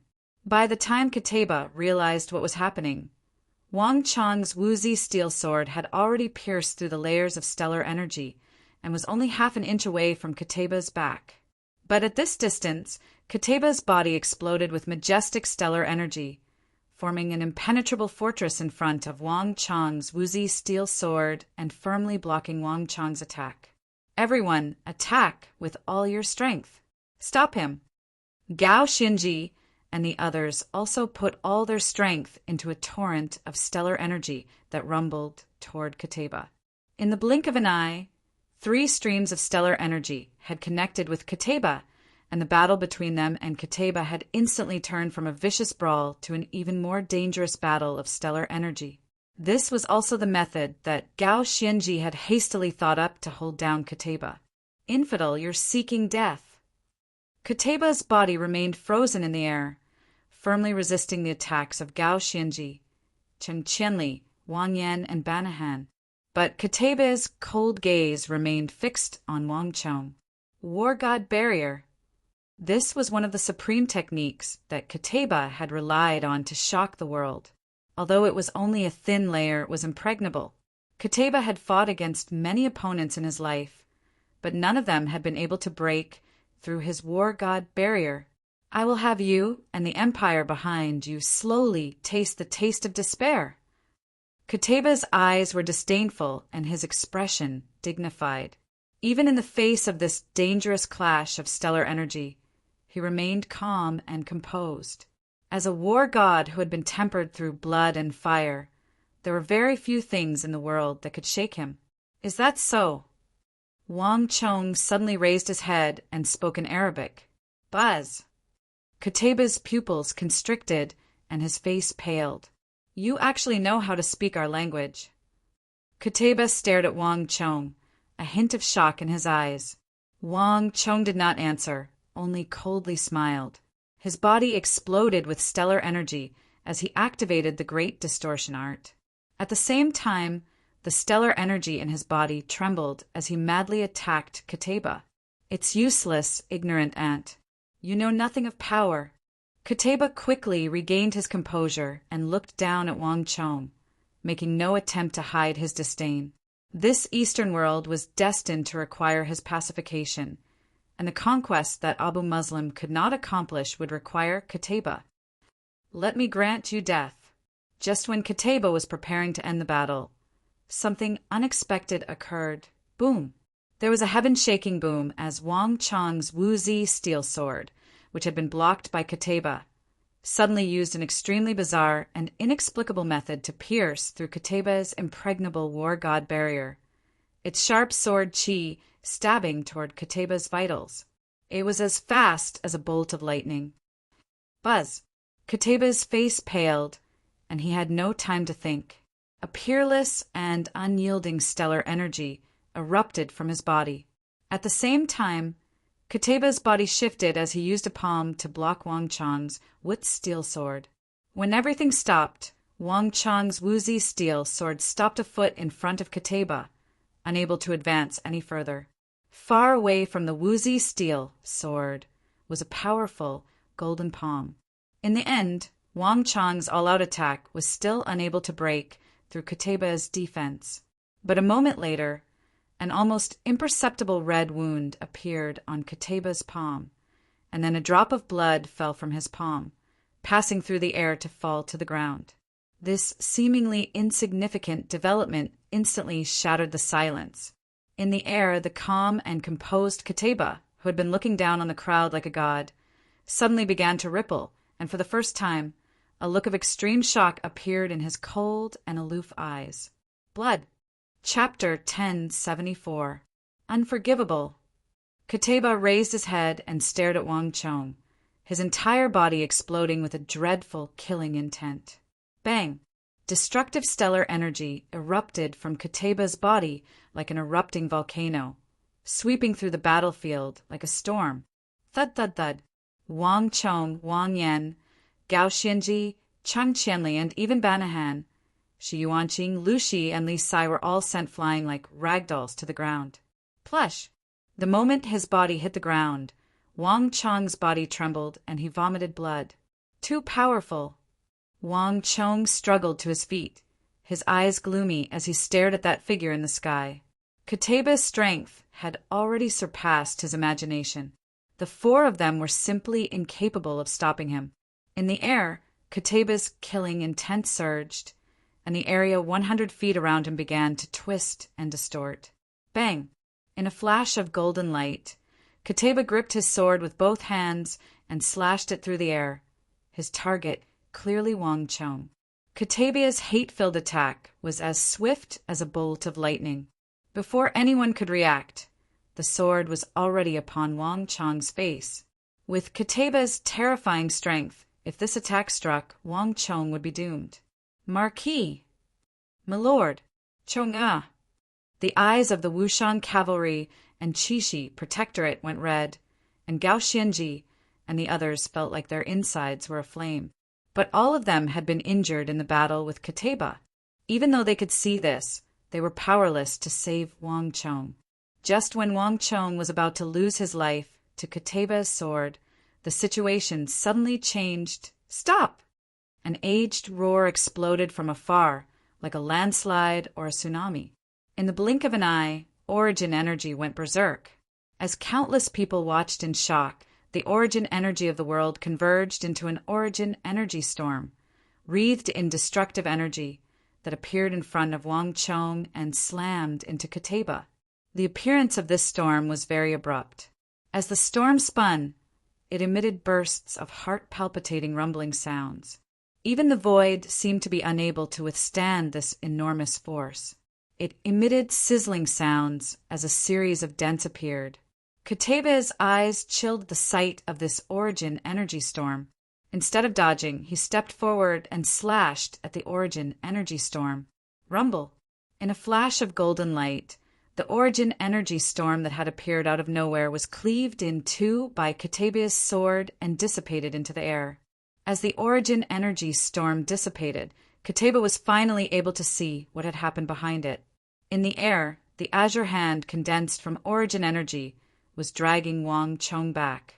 Even someone as experienced as Kataba couldn't help but widen his eyes at this unprecedented sight, and a hint of solemnity appeared on his face. But Kataba quickly reacted, his eyes even colder and harsher than before. "Do you think you can escape from me?" Kataba gripped his sword with both hands and unleashed another mighty slash at Wang Chong with the momentum of a thunderbolt. Kataba had spent his entire life fighting, and ever since he had taken the position of governor of war, he had never been defeated, much less injured. But Wang Chong had not only injured him, but also pierced his palm, causing him to bleed a drop of precious blood on the battlefield. This was something that Kataba could not tolerate. No matter what, he had to die. Boom! Sword chi whistled through the air, causing the entire world to wail in fear at the might of Kataba's sword. Although he was also an imperial great general, Kataba was far more powerful than any mortal could imagine. Just when it seemed like Wang Chong was about to lose his life to Kataba's sword, there was a flash of light, and then a figure charged into Kataba's sword with astonishing speed. "Who goes there? How dare you injure my disciple?" An old roar filled with rage erupted. At the same time, a terrifying fist force that shook the heavens and the earth, like a landslide or tsunami, also erupted. Boom! No one could describe this explosion. The entire world seemed to explode, the shock waves rising nearly 1,000 feet into the air, even suppressing the battlefield that was several dozen feet wide. When all of this dissipated, Kataba stood with his sword in both hands, radiating golden light. His opponent was a black-robed, white-haired elder in a loose robe who was shielding Wang Chong behind him, his eyes blazing with rage. In that instant, the surroundings were silent, and even time seemed to have stopped. "Just who are you? You were actually able to receive a full-strength attack from me." Kataba stared at the nearby black-robed elder, his expression grave as if he was facing a powerful foe. Kataba had fought for decades and had always been undefeatable. No one had ever been able to rely on a pair of bare fists to receive a full-strength blow from his giant sword. God's might. Where did this uncivilized barbarian come from that dares to act so atrociously in front of this old man? The evil emperor stood in front of Wang Chong, his hair and beard dancing in the wind, his entire body seething with rage. Silence. Absolute silence. Whether it was the governor of war or the demonic emperor old man, neither of them could understand what the other was saying, but the two continued to oppose each other, neither willing to back down. Kataba's pupils constricted as he stared at the demonic emperor old man like needles, sizing him up in search of a weakness. But even as his hands gripped God's might, he still did not attack. The governor of war had never feared battle, nor did he fear battle. The stronger the enemy, the more interested he became. But this time, Kataba did not attack as recklessly as he usually did. For the first time, he had encountered an opponent of unfathomable strength that was difficult to deal with. Very difficult to deal with. Kataba thought to himself as he stared at the evil emperor. As Kataba was examining the evil emperor was also examining Kataba. An extremely powerful barbarian. This was the evil emperor's first thought. The martial arts of the Central Plains were flourishing, and the various sects were filled with heroes and experts. Although there were formidable experts outside the Central Plains, the majority of them were equivalent to sect masters. Very few of them were as powerful as this barbarian wearing golden armor. The evil emperor could sense that this barbarian had at least touched upon that subtle realm of cultivation. This was simply inconceivable to the evil emperor. "Master, be careful. This person is called Kataba, the Arab war god." A feeble voice sounded from behind him. Wang Chong supported himself with his hand, and with great difficulty he raised his body. Qutayba was simply too powerful, and the only person who could deal with him was his master, the evil emperor. At the peak of his power, his master had been one of the strongest martial artists of the Central Plains, the strongest of the Tang dynasty's forces. If not even his master could deal with Qutayba, then Qutayba would truly be invincible. Chonga, there's no need to worry. Leave this person to me. The evil emperor did not even turn his head as he stared at Qutayba. The evil emperor wanted to fight with Qutayba, but he had a rather apprehensive look on his face. If he were alone, the evil emperor would have already attacked. But in Wang Chang's current condition, the two of them were likely to be caught up in the shock waves. In this situation, the evil emperor simply could not fight with his full strength. Just as their auras surged and they were about to attack each other, before they could do so, dong! War drums began to beat. And at the same time, to the east of Talas, the earth quaked, dust churned, and the sounds of fighting shook the heavens. Countless soldiers were now charging toward Talas. The army had yet to appear, but above the smoke and dust, spirit chi shot up into the sky. Under the influence of an invisible force, the air was distorted, and huge sabers, axes, and swords appeared in the air. The aura was astonishing. Kill! Battle cries shook the heavens. On the eastern side of Talas, there was a flash of light as the fully armored Tang dynasty soldiers charged over the hills like a storm, surging toward the battlefield like a tide. What's going on here? Beneath the black war banner, Ziyad's eyes widened at this sight. Arabia had more than 400,000 elite soldiers. If these were just ordinary reinforcements, someone of Ziyad's strength wouldn't have cared. But these soldiers gave him the feeling that they were on par with Gao Xianji's Iron Wall army. If that was all there was to it, it wouldn't have been a big deal. But what shocked Ziyad the most was that there were tens of thousands of soldiers like the Iron Wall army, at least 20 to 30,000, perhaps even more. How could this be? At this moment, even Governor Osman couldn't help but grimace. He had originally believed that he understood the Tang dynasty, but it now appeared that the Tang dynasty was far stronger than he had imagined. Everyone, follow me. Attack! On a high hill, a black war horse with a white rhombus-shaped mark on its forehead stood out like a sore thumb. Wang Chang's second brother, Wang Bei, was riding on his horse. When he saw this sight, his eyes went red and his blood began to boil as he charged down the hill. Kill! Behind Wang Bei, everyone was seething with rage as they stared at the distant Arab army surging through the gap in the steel wall like a bolt of lightning. The Divine Martial Army, the Dragon Stallion Army, the Roaring Tiger Army, the Xuanwu Army, the Divine Prison Army, all the elite soldiers of the Tang dynasty were surging toward the battlefield. Although there were only 60,000 of them, the energy they exuded was enough to topple mountains and overturn seas, even surpassing that of the Arab army. Mo's saber unit, move out! But the first to move out were not the elite reinforcements like the Divine Martial Army or the Dragon Stallion Army, but the Mo saber unit at the rear of the battlefield. Boom! Chapter 1075. Boom! Boom! Boom! Step by step, the 10,000 soldiers of the Mo Saber Squadron advanced rapidly. Their aura gave the impression that they were unstoppable and unstoppable. It was as if anything that stood in their way would be pulverized into powder. The Mo Saber unit advanced with incredible speed, and it only took a few moments for them to reach the area where the battle was most intense. Boom!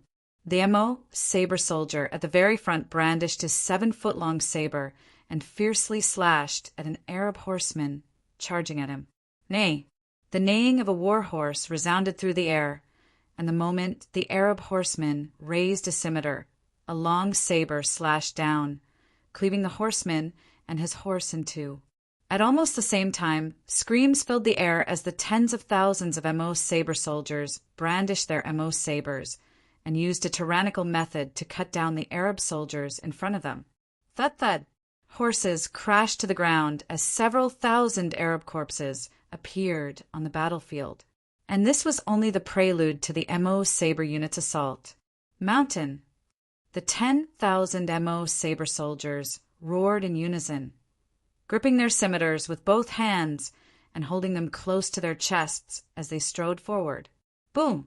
As the second wave of Arab cavalry arrived, the 10,000 Mo saber soldiers attacked once more. With a single slash of their sabers, nearly 10,000 Arab soldiers were cut down. Dust billowed into the air, but the Mo saber unit was still advancing. Lin! With a loud roar, the Mo saber soldiers once more pushed forward like a wall, their momentum surging like the tide, unstoppable and vast. Boom! Another wave of Arab soldiers whinnied as they fell beneath the Mo saber unit, their blood splashing across the ground. But the Mo saber unit was still advancing, picking up speed. Wind!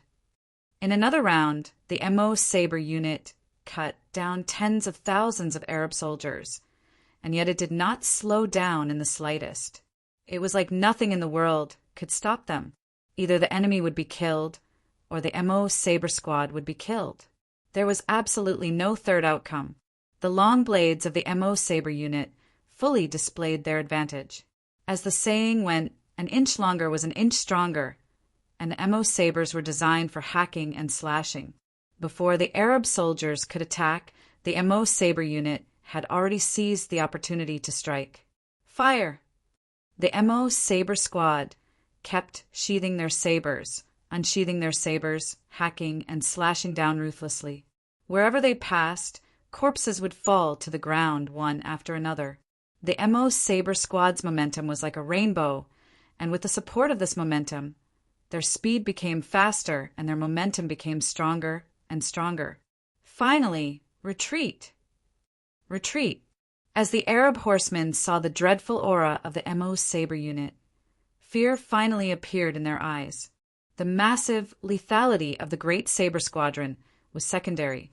When tens of thousands of people pushed forward like a wall, that terrifying momentum made everyone feel a bone-chilling chill. It seemed like no matter how many people they charged, no matter how many times they charged, they would be of no use against the soldiers of the Tang dynasty. They wouldn't even be able to slow down their advance. As long as they could still defeat their foes, no one would retreat. But when they felt that victory was hopeless, that was when everyone began to feel fear. The tens of thousands of war horses in the neighed in fear. Even these Arab war horses seemed to be infected by this fear, and they all stopped in their tracks, desperately trying to break free of their reins and escape from the Mo saber unit. In the rear, the Divine Prison Army, Divine Might Army, and Dragon Stallion Army were surging forward like a tide. Damn it! How could the Tang people have so many powerful reinforcements? An Arab officer in the gap widened his eyes as he mentally clenched his teeth. That dreadful momentum seemed to be able to topple mountains and overturn seas. In all his years serving under the governor of war, he had never seen an enemy like this. Rumble! The Arab soldiers that had charged through the gap were now frightened out of their wits, and in the face of the constant defeats on the front lines, they finally couldn't help but retreat. Boom! At this moment, the horn of retreat came from the distance. The sound of retreat was so sudden that for a moment, the entire battlefield was eerily still. Rumble! The hundreds of thousands of elite Arab soldiers that had been surging toward the first defense line of the Tang dynasty immediately began to move even faster toward the western side of Talas. Kail! Joy had come so suddenly that everyone was left dumbfounded. In a flash, countless soldiers surged in the direction the Arabs had retreated. Bastard! At this moment, no one was more stunned than the governor of war, Qutayba, who was hovering in the air, leaning on his sword as he fought against the evil emperor. Just when he was actively searching for a weakness on the evil emperor's body and preparing to fight, the army had completely retreated. As he stared at the unmoving and unfathomable evil emperor, then at the storm of energy in the distance, and then at the slowly recovering Wang Chong, Cheng Qianli, Wang Yan, and Gao Xianji, Qutayba clenched his teeth and finally made his choice. Tang people, we will meet again. Qutayba stared at the demonic emperor old man in front of him, and his body swayed as he finally chose to retreat. In his battle with Wang Chong and the Wushang cavalry, Kateba had consumed far too much stellar energy. In this state, Kateba was not confident that he could defeat the evil emperor. Bang! In a flash of light, Kateba transformed into a streak of golden light, leaving a long trail in the air as he vanished into the distance. How was it? A familiar voice, incomparably old, came from beside his ear. In the wind, Chief of Wushang, leaning on his cane, appeared at the evil emperor's side like a ghost, his eyes fixed on the direction Kateba had left in. He was still a little slower than the evil emperor, who cultivated the myriad spirit sea art and had comprehended the Tao of energy. Even though he was very fast, he had still been delayed by a minor matter and had not been able to make it in time for the battle. That fellow is very strong. I've never encountered such a formidable opponent before, and I'm afraid that he's already touched upon that realm. The evil emperor said. Ah! The chief of Wushang was taken aback, and a grim look appeared on his face as he gazed in the direction Kateba had left. Both he and the evil emperor were well aware of what it was like to touch upon the peak of the Saint Martial realm. Anyone who could touch that realm was definitely a legendary level powerhouse. Let's not worry about this for now, and first help these children. With their strength, it will be rather difficult for them to contend against an expert of that level. The evil emperor quickly turned his gaze to Gao Xianji and Chang Qianli. Although Gao Xianji and Chang Qianli were illustrious figures in the western regions, and Gao Xianji was an imperial great general and Anqi protector general of the Tang dynasty, the evil emperor was still much older than them. Even Gao Xianji was just a child in front of the evil emperor and the chief of Wushang. Whoosh! The evil emperor appeared next to Gao Xianji, lifted him off the ground, and slapped a palm against his shoulder. In an instant, a thunderous rumbling sound rang out. After that, a violent gust of wind blew, and the air currents surged. Within a radius of several hundred meters, all the heaven and earth yuan qi transformed into a vast ocean, gushing down from the sky, like 100 rivers flowing into the ocean into Gao Xianji. Not only that, the surging origin energy was so dense that it was almost tangible. Like thousands of galloping horses, it surged into the bodies of Chang Qianli, Shi Yuanqing, Lu Shi, and the others on the ground. Ah! Everyone was dumbfounded by this sight. So powerful! Feeling the increasing strength in their bodies, Chang Qianli, Shi Yuanqing, and the others stared at the evil emperor in shock. This was the first time they had seen Wang Chong's master, the evil emperor. The two of them were already top-notch martial artists, but the evil emperor's strength had far surpassed their imagination. They had never imagined that someone's understanding and mastery of Yuan Qi energy had reached such a profound level. Compared to them, the Saint Martial Realm experts were as childish as children. What powerful energy! Gao Xianji was standing next to the evil emperor, his body wrapped in thick origin energy. At such a close distance, he could sense this energy far more clearly and intensely than anyone else. The elder next to him was brimming with explosive energy, and Gao Xianji could sense thousands of powerful tornadoes on his body. He had never sensed such terrifying energy from anyone before. It was like a human-shaped storm that had been compressed hundreds of thousands of times. At this moment, he even felt a deep sense of rejoicing that this person was his ally and not his enemy. So this is Wang Chong's backup plan? Just where did he find such a powerful martial artist? Gao Xianji was deeply moved. He believed that he was already very strong, but he was still lacking compared to this elder. If this elder had not appeared in time to stop Kateba, the consequences would have been unthinkable. It seems like Master's myriad spirit sea art is even more formidable than before. No one was happier than Wang Chong at this moment. Ever since his dantian had been destroyed, his master had been silent for a very long time. But after cultivating the myriad spirit sea art, his master's strength had advanced by leaps and bounds.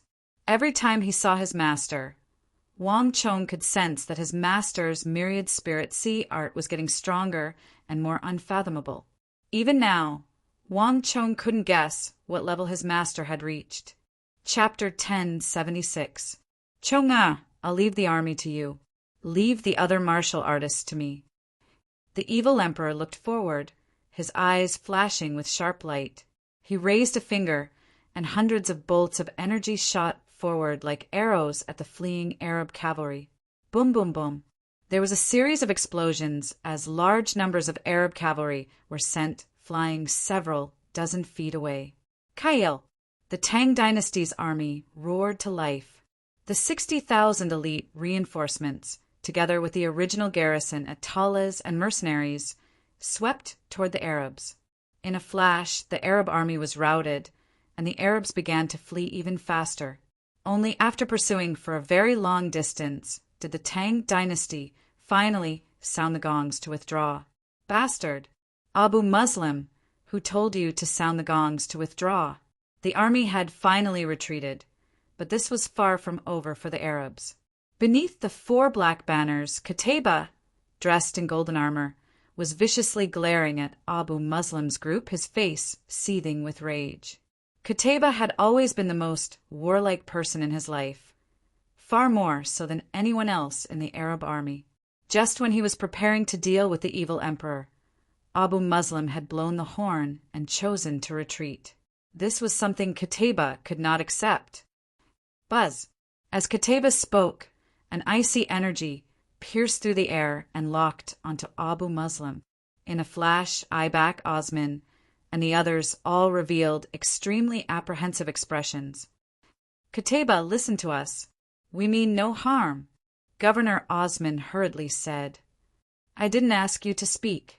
Qutayba turned his head and glanced at Osman, his cold gaze chilling Osman's heart and making him unable to say anything else.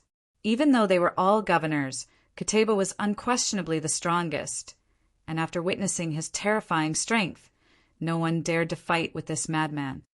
Qutayba, I have no intention of stopping you from fighting. At this moment, the only person who remained calm was Abu Muslim.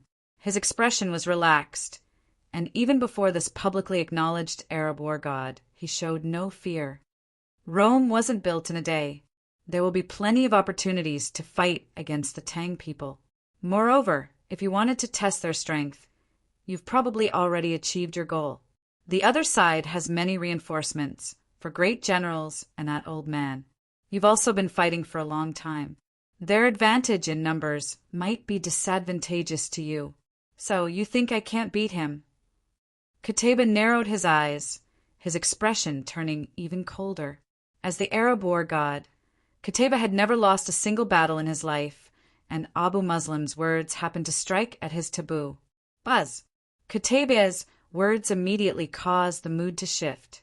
Qutayba truly did have an astonishing aura, but Abu Muslim also appeared to have no intention of backing down. The governor of war and the governor of iron and blood were both supreme existences of the Arabian Empire.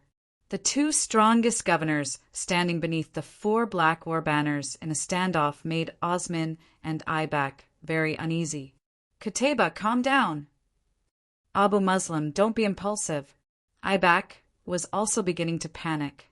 The army had originally come east to deal with the Tang people at Talas, but if the situation continued to develop, the more than 400,000 Arab soldiers might start to fight amongst themselves.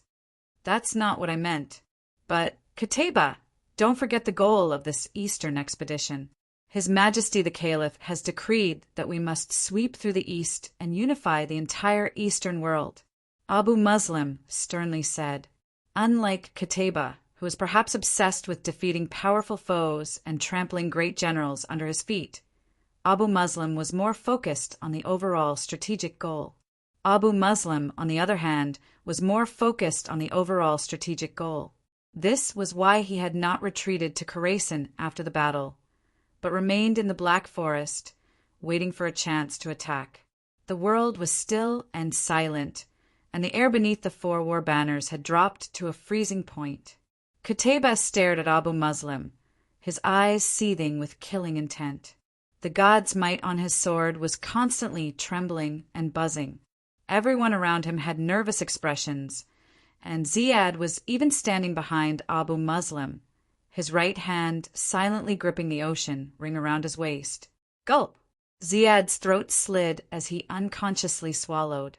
As one of the best Arab generals, Chi-Dade had faced many dangers, but the Qutayba before him was completely different. From a certain perspective, he had reached a completely different level. Even if all the people here worked together, Ziad still wasn't sure that they could deal with Qutayba. At this moment, the calmest and most composed person was Abu Muslim. His eyes were slightly narrowed, and he was like a pillar in the middle of an ocean, showing no intention of backing down. Fine. After a long while, Qutayba finally loosened his grip on God's might. Abu Muslim's words had been effective, and the caliph's decree had finally overcome Qutayba's madness for war. I'll leave this matter to you. I'll wait for your final decision. With these words, Qutayba urged his horse forward and rode past the trio, vanishing into the distance. Whoosh! At this moment, Ziad, Ibak, and Osman all breathed sighs of relief. Only after Qutayba had left did the three of them feel their palms break out in a cold sweat. Abu Muslim, you were too impulsive. It's not like you don't know Qutayba's personality. If you truly angered him, it would be extremely disadvantageous to all of us.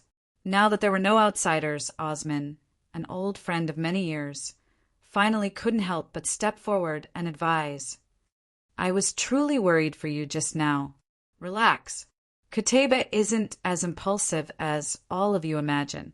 Don't forget that he's still a governor, not an ordinary general. Abu Muslim indifferently said. Others might have viewed Qutayba as a pure war madman, but Abu Muslim knew that a pure war madman could never become the governor of war. Let's go. I've already received a letter from the Uzun and the Western Turks. They should be arriving soon. Abu Muslim turned his horse around and quickly vanished beneath the 4 black war banners. The two armies had sounded the gongs for retreat. Whether it was the Tang people or the Arabs, both sides had chosen to show restraint. The Tang dynasty had not left the steel defense line to attack, and the Arabs did not have the courage to go around the defense line to continue the war. Once the aftermath of the battle had been dealt with, everyone was gathered in the main hall of the city of Talas, and the atmosphere was extremely solemn. Have the losses been tallied up? How many people did we lose in this battle? Gao Xianji placed his hands on the table and looked at his deputy. We lost a lot, around 10,000 people. But the Arabs suffered even greater losses, around 80,000 dead, all of them elites. The deputy sternly said.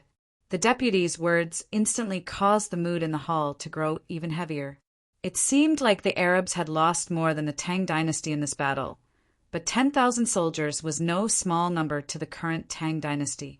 More importantly, the Tang dynasty had already sent out the Wushan cavalry and Iron Wall army several times, even the MO Saber unit. Even reinforcements had been dispatched. But the Arabs, whether it was the Mamelukes or the other heavyweight elites, had not entered the battle. In contrast, the 80,000 killed number was no longer as dazzling. The mood in the hall was particularly heavy. Everyone lowered their heads in thought, no one saying a word. That's not what I'm worried about the most right now. That golden-armored Arab governor should be the governor of war that the Khorasani speak of, Qutayba. This person is too powerful.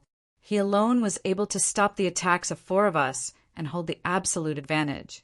If we don't think of a way to deal with this person, it will be very difficult for us to win this battle. Qianli broke the silence. No one had felt this battle more keenly than the 4 of them. Tens of thousands of soldiers, tens of thousands of steel walls, and several great generals had been unable to stop 1 man and 1 sword.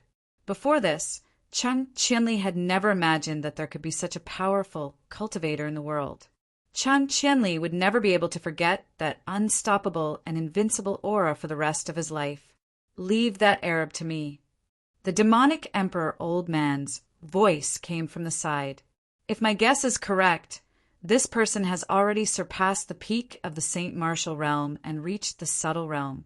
With your current strength, you won't be able to deal with him. Subtle realm?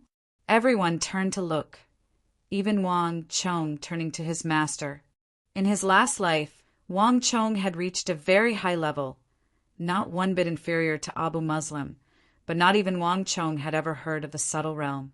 He only knew that the realm above the peak of the Saint Martial realm was the divine martial realm.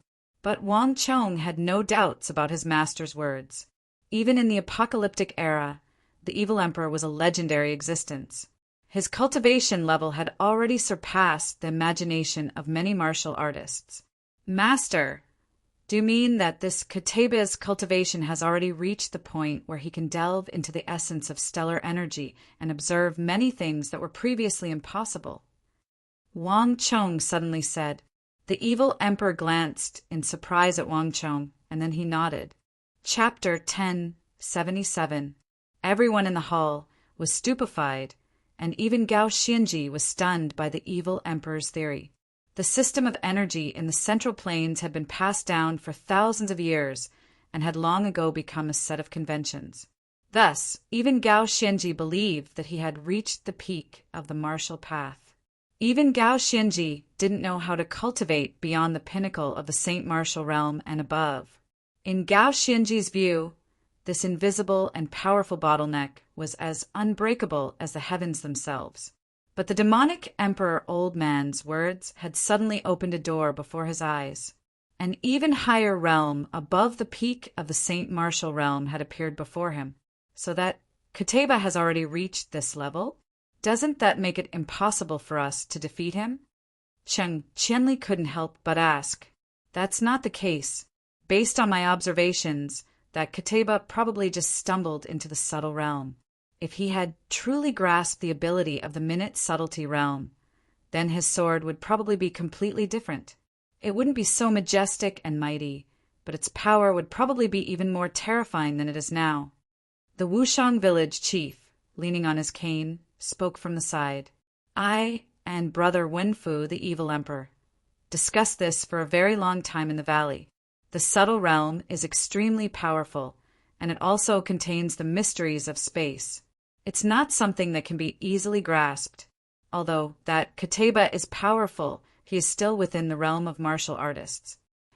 After the Battle of the Triangular Gap concluded on the Uzin Plateau, the chief of Wushang and the evil emperor had returned to Wushang village.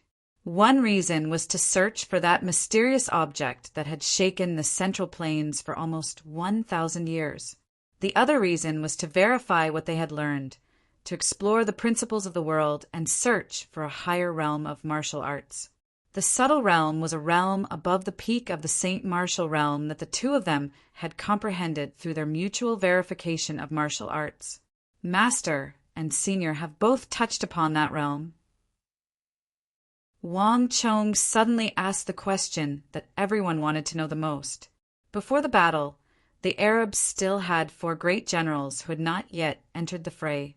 At this decisive moment, if they had 2 subtle-level existences, the outcome would be completely different.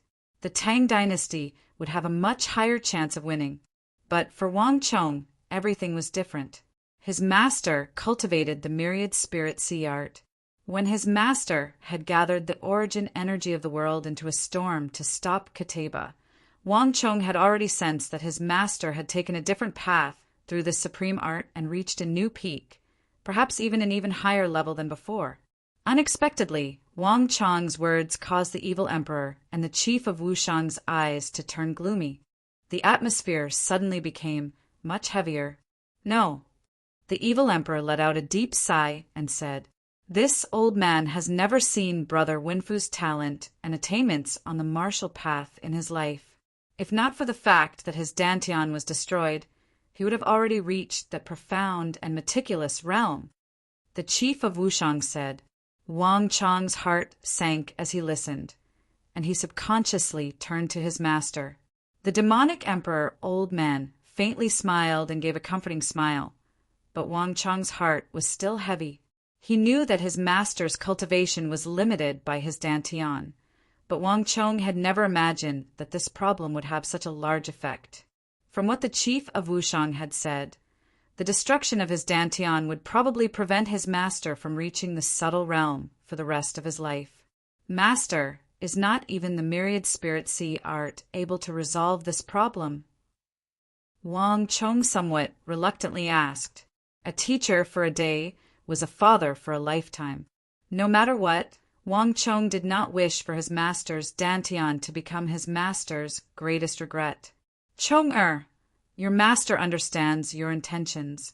However, to your master, I have already experienced everything that can be experienced in this life. The happiest moment of your master's life was taking you and little Yao as my disciples.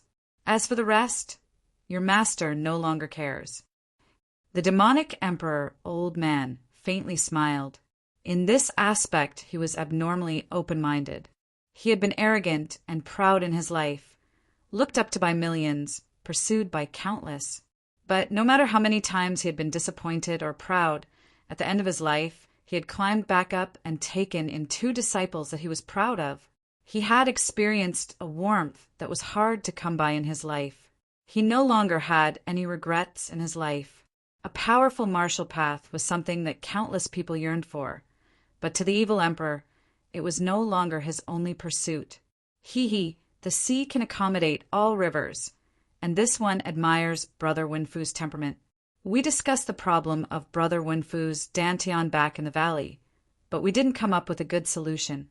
The myriad spirit sea art is so profound that if I hadn't seen it with my own eyes, I would have found it very difficult to imagine that it could allow someone with a shattered dantian to reach an even higher level. The chief of Wushang said, "There are 50 great Tao arts, and the heavens use 49 of them. Nothing can be perfect, and this is a flaw that cannot be remedied. Thanks to Brother Wenfu, although this old man has touched upon the threshold of that level, I am already old, and I fear that it will be impossible for me to reach that level in this lifetime."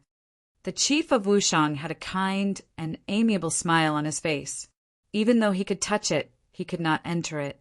This was truly a huge regret, but the chief of Wushang was rather open-minded about it. Everyone in the hall had a desolate look on their faces. When they heard the words subtle realm, they had all believed that the evil emperor and the chief of Wushang had reached that level, but they hadn't imagined that they would still be a little lacking. No matter what, the Tang dynasty is greatly fortunate to have 2 seniors join us. At the very least, we will have a fighting chance with Kateba. Gao Xianji suddenly spoke, bringing everyone back to the battlefield. The more than 400,000 Arab soldiers were still eyeing the city like a tiger stalking its prey, an enormous threat to them. I only want to say one thing. Daluan Ruozin and Dawusili have led their army to the northwest of Uzin, passing through Greater and Lesser Balor. If all goes as expected, they should reach the battlefield soon. When the 2 armies meet up, it will be even more disadvantageous to us. Suddenly, a young and aloof voice came from the side, its tone devoid of politeness. Hearing this, everyone in the hall froze and looked in the direction of the voice. They saw a young general standing next to Wang Chong, his lips tightly pursed, his expression cold and aloof as he fearlessly stared at the crowd. No one else in the hall had said anything, but the generals of the Anshi Protectorate Army couldn't help but frown. From the armor he was wearing, it didn't seem like it was of a very high level. All the generals in the hall, including the vice protector generals, had been polite, but none of them had dared to spout nonsense like this person. "Wang Chong, who is this little brother?" Gao Xianji faintly smiled. He didn't care much about this young general's rashness. Although he had never seen him before, anyone who had followed the reinforcements to this place was basically Wang Chong's people. Su Han's Han fearlessly stared straight at Gao Xianji. Even in front of this renowned protector general of the western regions, Su Han's Han showed no signs of backing down.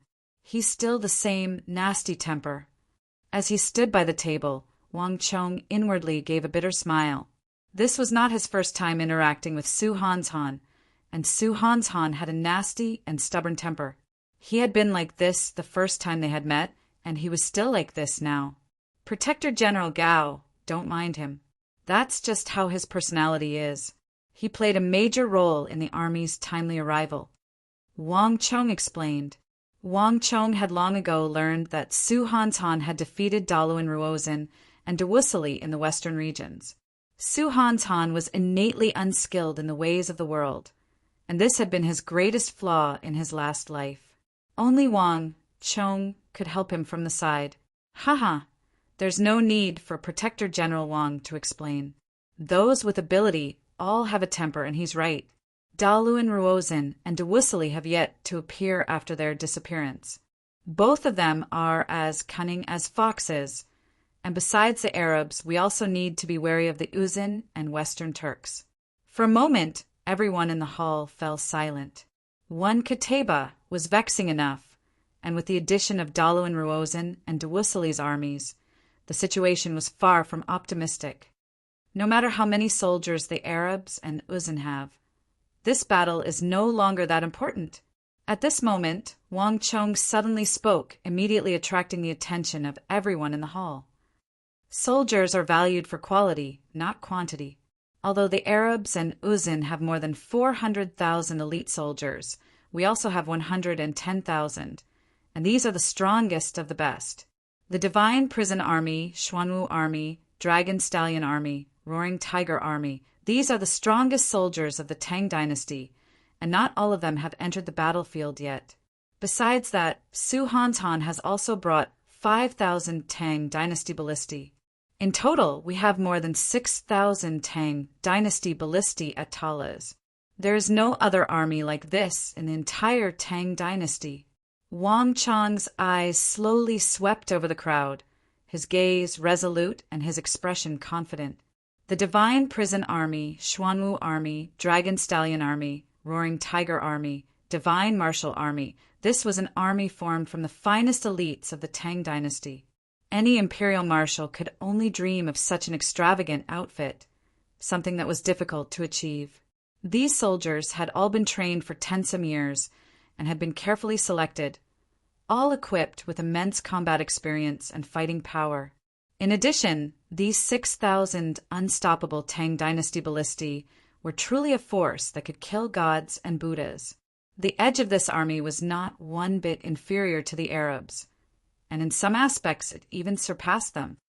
The Arabs might be strong, but the Tang Dynasty is not weak either. In this battle, we will show the Arabs what a true soul of the dragon is, a true man of the dragon. Chapter 1078. The hall was quiet. Each of Wang Chong's words was powerful and resonated in the minds of the people present. The somewhat oppressive and heavy atmosphere was infected by Wang Chong's enthusiasm, and the atmosphere immediately became spirited. The Divine Prison Army, the Xuanwu Army, the Dragon Stallion Army, the Roaring Tiger Army, and the second wave of reinforcements from Qixi. Other than Wang Chong, no one knew the exact composition and numbers of these reinforcements. Not even Gao Xianji knew anything about the many soldiers Wang Chong had mobilized from the interior of the Tang Dynasty. At the very least, Gao Xianji had never heard of the Xuanwu Army and the Divine Prison Army of the Imperial Army, nor did he know how formidable they were. But Wang Chong, as the commander of this entire plan, understood this better than he did. Quality of soldiers, not quantity, was not just a saying, but a principle that Wang Chong had believed in his entire life. Having lived 2 lives and experienced many things, he had become accustomed to fighting with fewer to defeat the many. The number of soldiers was very important, but the overall quality of the soldiers was the most important. The reason that the Tang Dynasty had been able to use its 600,000 soldiers to conquer so many empires and forge a legend of unprecedented prosperity was precisely because of the powerful fighting power of its soldiers. Wang Chong, what do you think? Gao Xianji suddenly asked. To Gao Xianji, the progress of this war had already surpassed his expectations. There were many things that he had never imagined would happen when he had attacked the Shi Kingdom. But Wang Chong was different. He was very young, but he had a deep understanding of war and its arrangements, including the plan for the reinforcements, like the back of his hand. There was no question that the reinforcements this time had reached 60,000, and all of them were elites. This had all been specially prepared by Wang Chong before the start of the war. Wang Chong chuckled, but he did not deny it. The Arabs are not as strong as we imagine. Although I can't be sure of the final result of this battle, there is one thing that I can be sure of. No matter what the Arabs want to do, they will suffer an unprecedented wound at Talas. With these words, Wang Chong's eyes hardened. Talas quickly entered a tense period of preparation, with all the soldiers entering the city for intensive training. The Divine Prison Army, Xuanwu Army, Dragon Stallion Army, and Roaring Tiger Army were all existences on par with the Iron Wall Army. But on the battlefield, what armies needed the most was cooperation. While the reinforcements had arrived and the Arabs did not dare to attack, Wang Chong had the Divine Army, Divine and other elite armies of soldiers, and began the most intense training. Wang Chong had personally taken over the training of the army. As the strongest war saint of the Central Plains, it had been a very long time since Wang Chong had gone all out to train an army. Wang Chong placed great importance on this battle. Meanwhile, while Wang Chong was training his soldiers at Talas, in the distant Arab camp, Abu Muslim, Ibak Osman, and all the other Arab commanders besides Qutayba had gathered. What do all of you think of this war? Abu Muslim stood up around a long Arabic-styled table and looked at his comrades. The tent was quiet, all of them silently gazing at the map of Talas on the table. Osman and Ibak had the most complicated expressions on their faces. In the past, they would have definitely scoffed at Abu Muslim's proposal.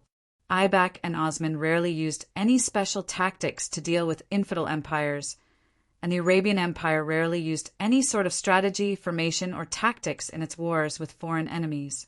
When one side's power reached a level where it could crush the other side, wisdom and strategy no longer mattered. Strength was the greatest wisdom and the greatest strategy. This empire is very difficult to deal with. It's probably much stronger than the Sassanid dynasty that we destroyed. If I hadn't seen it with my own eyes, I would have found it very difficult to believe that they had someone who could compare to Qutayba, and an old man at that. Osman sternly said, a pensive look on his face. Not only that, the reinforcements they've brought seem to be extremely powerful, probably no weaker than the Anshi Protectorate Army's Iron Wall Army. If all of them are this powerful, even if they only have around 100,000 soldiers, we will find it very difficult to destroy them as easily as we imagined, Ibak sternly said. Ibak sternly said, as the commander of the Mamluk army and the most unique commander of the empire, Ibak rarely paid attention to the details of a battle, nor would he involve himself in a battle of this level. But the soldiers behind the steel defense line were so powerful that not even Ibak, the commander of the Mamluk army, could ignore them. Overall, our greatest advantage is that we have the absolute advantage in cavalry. The Tang people's steel defense line makes it very difficult for our soldiers to display their true power, but it also restrains them. Without the steel defense line, their defensive capabilities will be greatly weakened.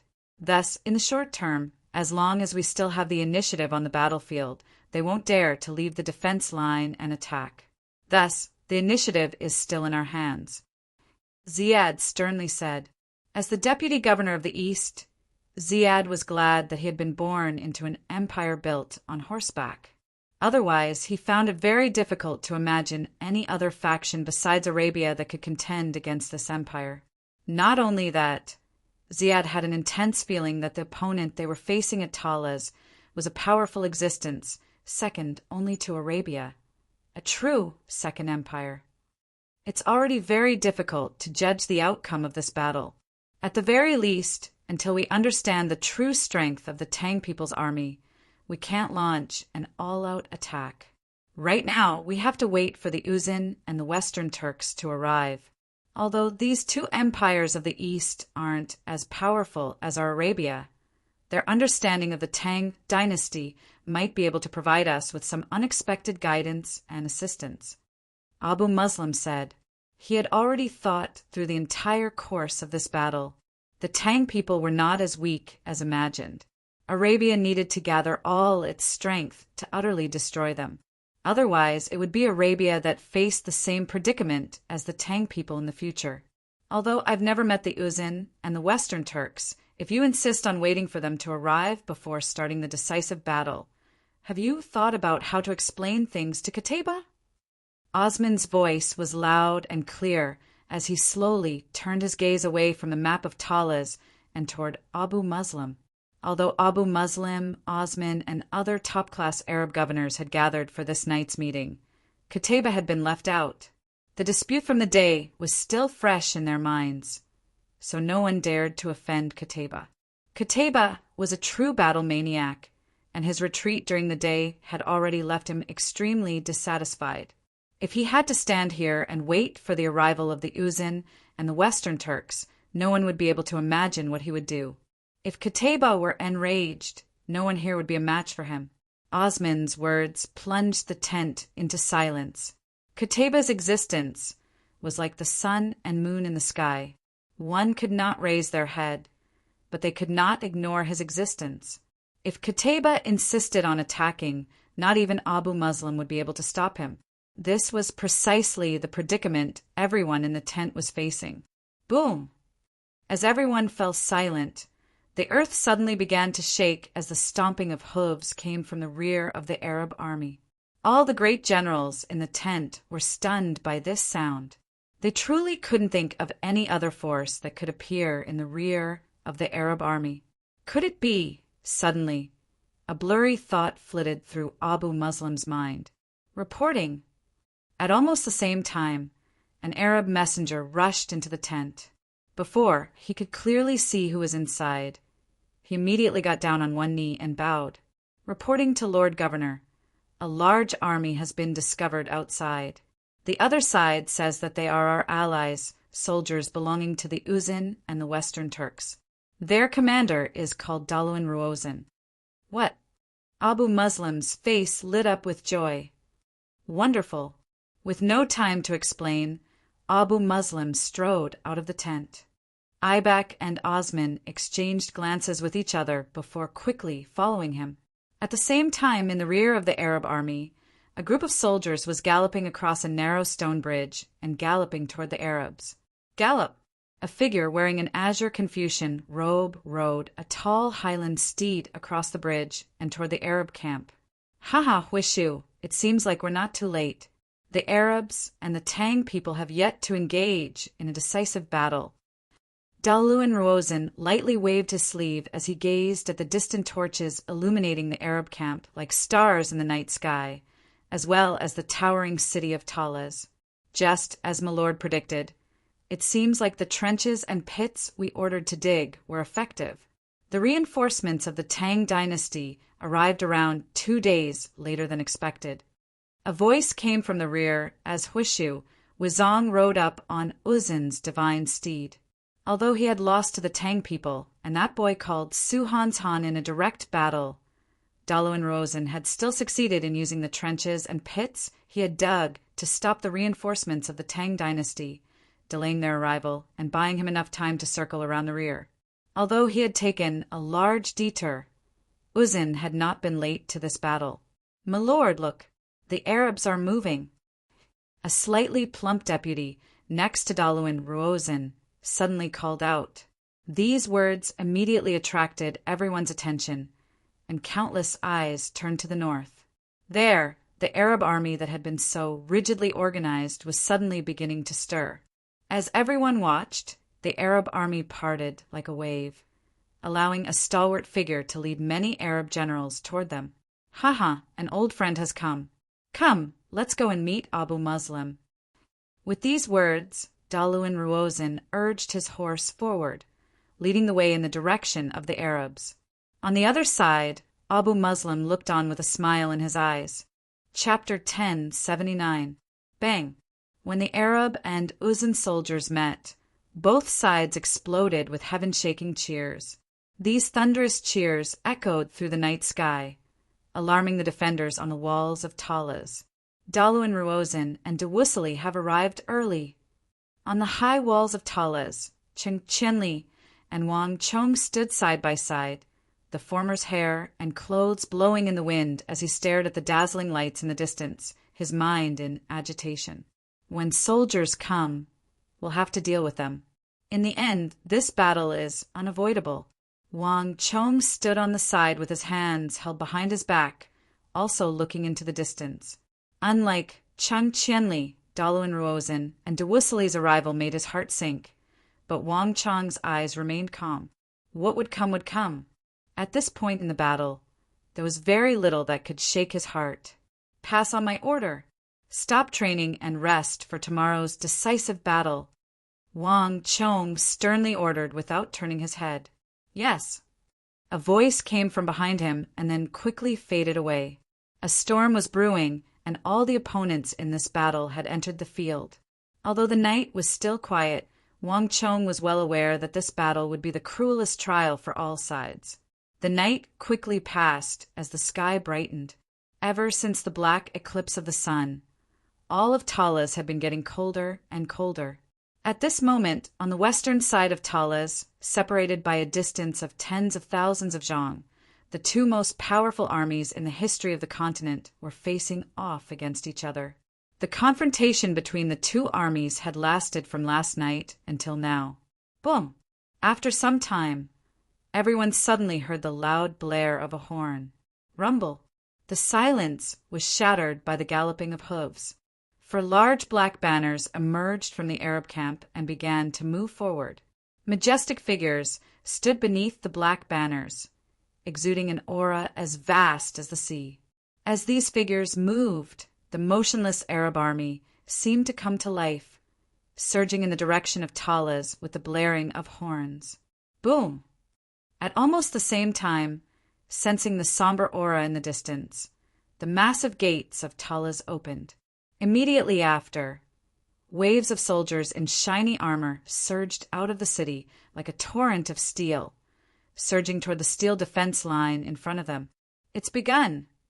At the very front of the army were Wang Chong, Gao Xianji, Cheng Qianli, the evil emperor, and Chief Fushang. One mountain could not hold two tigers, and after more than a month of delay, the inevitable decisive battle between the Arabs and the Tang dynasty had finally arrived. The air was even colder and gloomier than it had been in the last 2 days. Wang Chong rode his horse through the frigid winds and quickly arrived at the front. Behind the long steel line of defense, rows of soldiers stood upright looking forward. Although the battle had yet to begin, everyone could feel the tension in the air. Warning! The second phase of the Battle of Tales is about to begin. This will be the final battle between the Great Tang and Arabia. The two empires must decide the final victor, Wang Chong said. Starting now, for every 50,000 Arab soldiers killed, user will be rewarded with 10,000 points of destiny energy. If the Tang dynasty has less than 20,000 soldiers left, user will be deducted 100,000 points of destiny energy. If the war is lost, user will be completely obliterated. At almost the same time, a string of messages rang out in Wang Chong's mind. This was the highest reward the Stone of Destiny had ever issued.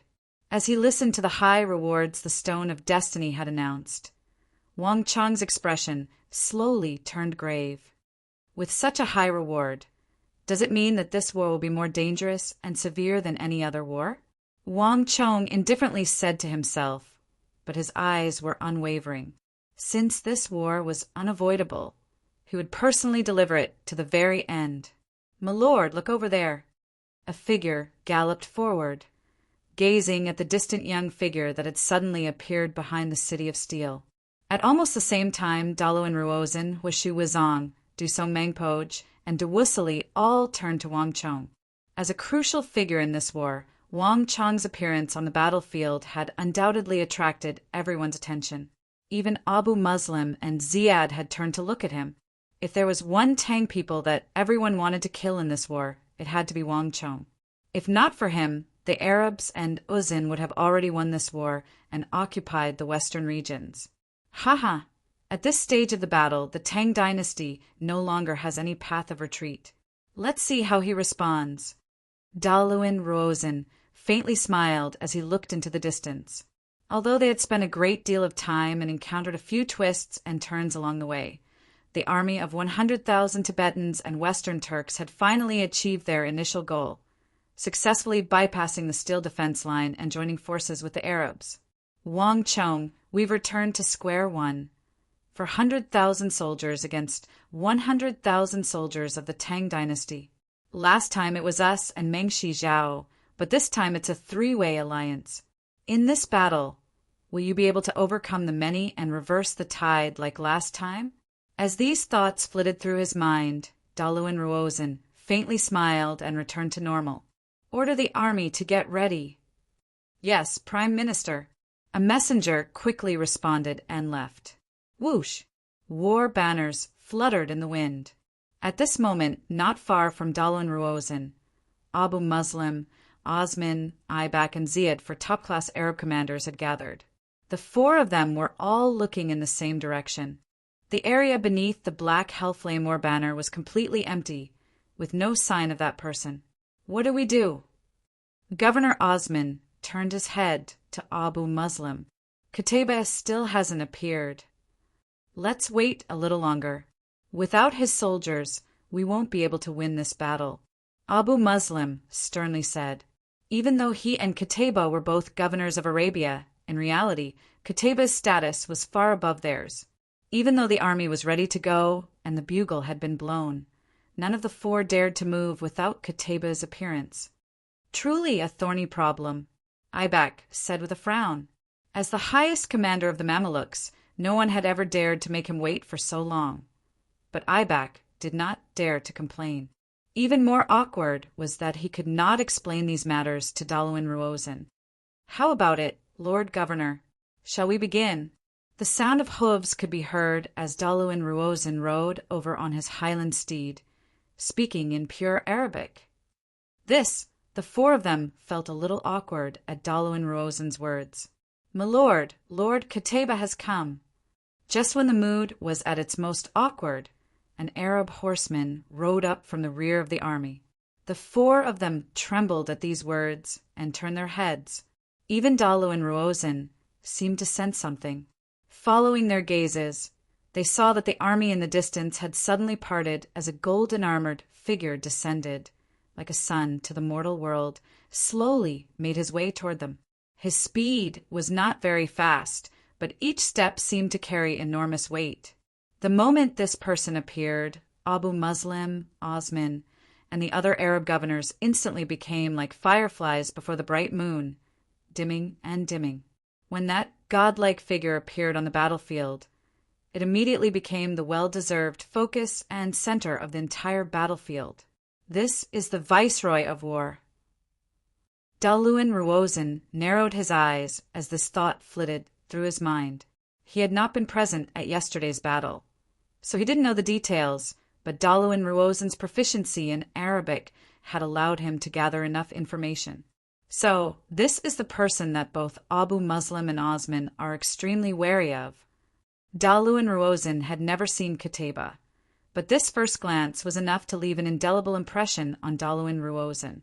Uzin had no lack of experts, and the great Snow Mountain Temple had many hermit experts. But other than the holy monk, no one else could give him such an intense shock. At this moment, he suddenly began to understand why people of Abu Muslim and Osman's status would be so apprehensive about this Qutayba. This fellow is so frightening. At this moment, Dewussely narrowed his eyes, his eyelids twitching. Ever since he had started cultivating formation phenomena, Dewussely had gotten much stronger, other than the battle with the Tang dynasty reinforcements, where he had suffered a loss at the hands of those two old fogies. He truly hadn't paid much attention to anyone else. But this Qutayba, even Dewussely found it somewhat difficult to endure the sharp aura exuding from him. Too frightening. How could the Arabs have such a terrifying expert? On the side, Huishu Wizong and Du Song Mengpoj were also tense, their eyes brimming with apprehension as they stared at that distant golden figure. But Qutayba seemed to not see them. His entire body was shrouded in golden light, and his expression was cold as he slowly rode forward. "Are you ready?" Qutayba stopped next to Abu Muslim's group and asked. Although he was speaking to Abu Muslim's group, Qutayba's eyes were focused forward, not even glancing at them. His voice was cold and aloof, and his eyes were emotionless. Yes. In the end, it was Ziyad who stepped forward and broke the silence. "My lord, when will we begin the attack?" Abu Muslim, Osman, Ibak, Dalu and Ruozan, and Dawusali all turned to Qutayba. Chapter 1080. Clang! As everyone was waiting for Qutayba's reply, they suddenly heard the clear cry of a sword. Before they could react, a golden beam of sword chi soared into the sky. Rumble! There was an earth-shattering boom, and in the next moment, the shocking golden sword chi immediately fell from the sky. It landed heavily on the ground, as if a mountain of gold and jade had been toppled over. Crack! The earth split open as a long fissure appeared in front of Qutayba, extending across the battlefield all the way to the steel walls of the Tang dynasty. The earth swayed and dust churned as the entire world seemed to tremble beneath Qutayba's feet. "Qutayba! Qutayba! Qutayba!" In a flash, the entire battlefield was filled with cheers for Qutayba. At this moment, Qutayba had become the strongest existence in everyone's minds. After witnessing Qutayba's terrifying strength that could make gods and ghosts weep, his reputation in the army had reached its peak. A horn blared, and with Qutayba's blow, the sea of Arab cavalry formed into orderly ranks and began to rumble toward the Tang ranks. Translated by Hypersheep 325, edited by Miker. Marquis, the Arabs have begun to attack. Shwe Qianjun suddenly said, his expression grave as he stared at the black flood of Arab cavalry. Clang, clang, clang. The clattering of metal resounded through the air as countless war halos erupted from beneath the feet of the Arabs, quickly forming a dense forest of halos. When hundreds of thousands of Arab soldiers charged together, their momentum could topple mountains and overturn seas. Suhan's Han, are you ready? Wang Chong only glanced at Suhan's Han for a moment before retracting his gaze. Suhan's Han waved his hand and gestured behind him. Suddenly, there was a creaking sound as the 5,000 ballistae lined up, bolts quickly loaded and aimed at the enemy. The sharp tips of the bolts gleamed with a cold light under the gloomy sky. Wang Chong glanced at the 20,000 Samballista soldiers and gave a satisfied nod. Although these 20,000 Samballista soldiers had originally been formed from bandits and brigands of the Silk Road, Su Hanshan's training had given them a tenacious and iron-blooded aura. Su Hanshan had used his unique charm to wash away the mark of bandits and brigands on their bodies. Even Wang Chong couldn't help but admire him for this. In the future, he will definitely achieve the goal he couldn't in his last life and become a true imperial great general of the Tang dynasty. Wang Chong glanced at Su Hanshan and said to himself, Su Hanshan's fighting style was extremely sharp and incisive, and he possessed a formidable ability to pierce through defenses. Few imperial great generals of the Tang dynasty could compare to him in this aspect. Only Su Hanshan could train unorthodox characters like bandits and brigands into first-class soldiers. General Zhao, General Wang, General Long. Without turning his head, Wang Chong called out the names of several more people. My lord, the Xuanwu army is on standby. Behind him, the quasi-grand marshal of the great Tang capital, Zhao Fengqian, reached behind his back and drew the 7-chi-long earth scar. Under the dim light, a faint trace of blood could be seen on the blade of the earth scar, a ghastly sight to behold. Behind him, the 8,000 heavily armored Xuanwu army soldiers began to grow restless. Not only was there no fear in their eyes as they stared at the vast and imposing Arab army, their fighting spirit soaring to the heavens. Soldiers are nurtured for 1,000 days to be used in a single moment. Zhao Fengqian had used a special method to train them, and the Xuanwu army was gradually beginning to sense the formidable strength in their bodies. The imperial army of the capital could no longer compare to them. The Xuanwu army was now confident that it could defeat any foe. "My lord, Wang Sili is on standby." Not long after Zhao Fengqin spoke, a group of soldiers and the 8,000 soldiers of the Xuanwu army were clearly separated. At the very front of this group was a middle-aged quasi-commander-in-chief with deep and wise eyes. 7 stars were shining brightly on the left side of his chest plate. Starving Wolf wore General Wang Sili. This fierce general under Big Dipper, Great General Geshu Han's command, was standing straight, his eyes brimming with fighting spirit as he stared at the Arabs. No matter what sort of grudges Wang Chong had with Geshu Han in the past, at this moment, in this distant Talas, none of that mattered. All of them had only one identity, the Tang people. All of them had only one goal that they needed to defend, the Tang dynasty. There was only one goal that they needed to defeat, Arabia. Dragon Stallion Army's Long Jian is on standby. Roaring Tiger Army's Du Wei is on standby. Following one voice after another, behind the first line of defense, armors rumbled. Troops after troops looked at the other side of the battlefield, their spirits trembling, their eyes bursting with a strong will to fight. The Divine Prison Army, the Ultimate Martial Army, the Dragon Stallion Army, these were the top-class fighting forces of the Tang dynasty, their bodies exploding with astonishing energy. And behind them was the muscular figure of Cui Piaoqi, his head held high. Behind him were more than 10,000 Wushang cavalry, each emanating a formidable aura. And behind them were the several thousand soldiers of the Anqi Protectorate Army's Iron Wall Army. And behind the Iron Wall Army were the nearly 10,000 soldiers of the Mo Saber Unit, their sabers raised high as they formed a human wall at the very back of the defense line.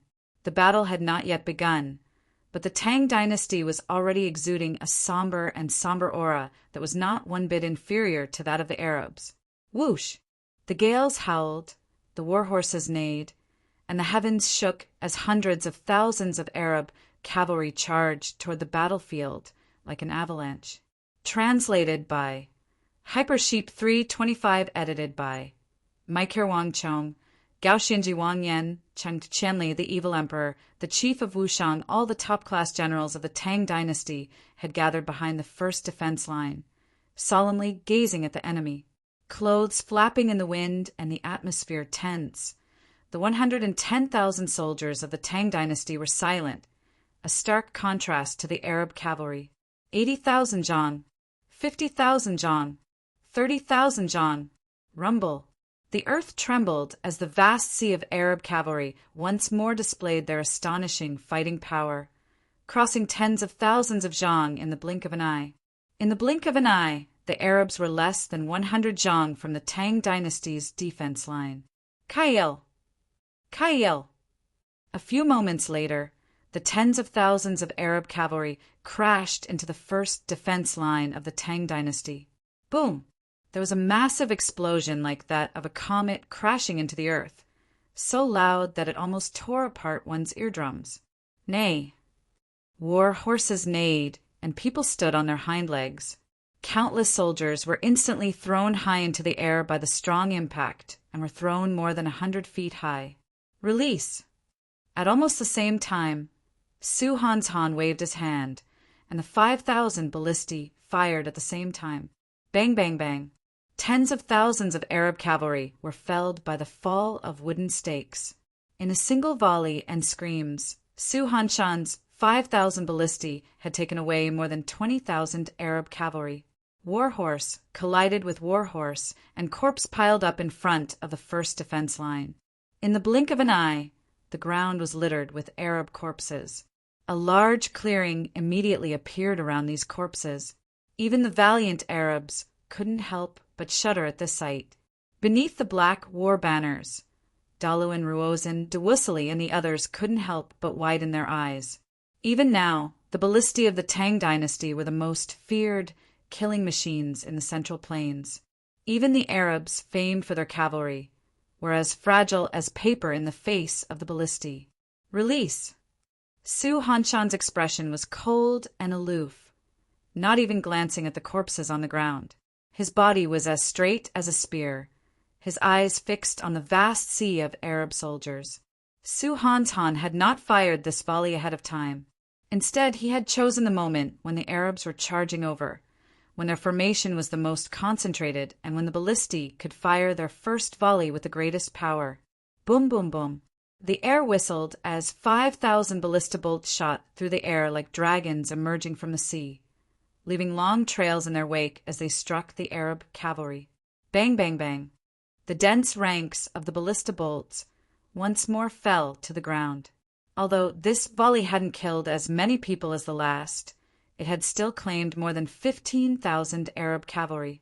2 volleys had already claimed more than 35,000 Arab cavalry. If not for the fact that the soldiers Qutayba and Osman had brought with them were of the finest quality, wearing thick and sturdy armor, the Arabs would have suffered even more casualties. Release! At the same time, Chen Bin ordered the 1,000 Tang dynasty ballistae to fire, unleashing countless bolts. Bang, bang, bang. More and more Arabs fell to the first defense line. In the distance, Aibak, Osman, and the other Arab commanders widened their eyes, but none of them said a word, showing any intention of retreating. Kill! In a few short moments, more than 10,000 soldiers had fallen to the Tang dynasty defense line, but these losses had no effect on the Arabs. Send out our soldiers as well. Standing next to Aibak and Osman, Daluin Ruozin's eyes flashed as he gave the order to charge. Where there was war, there would be casualties.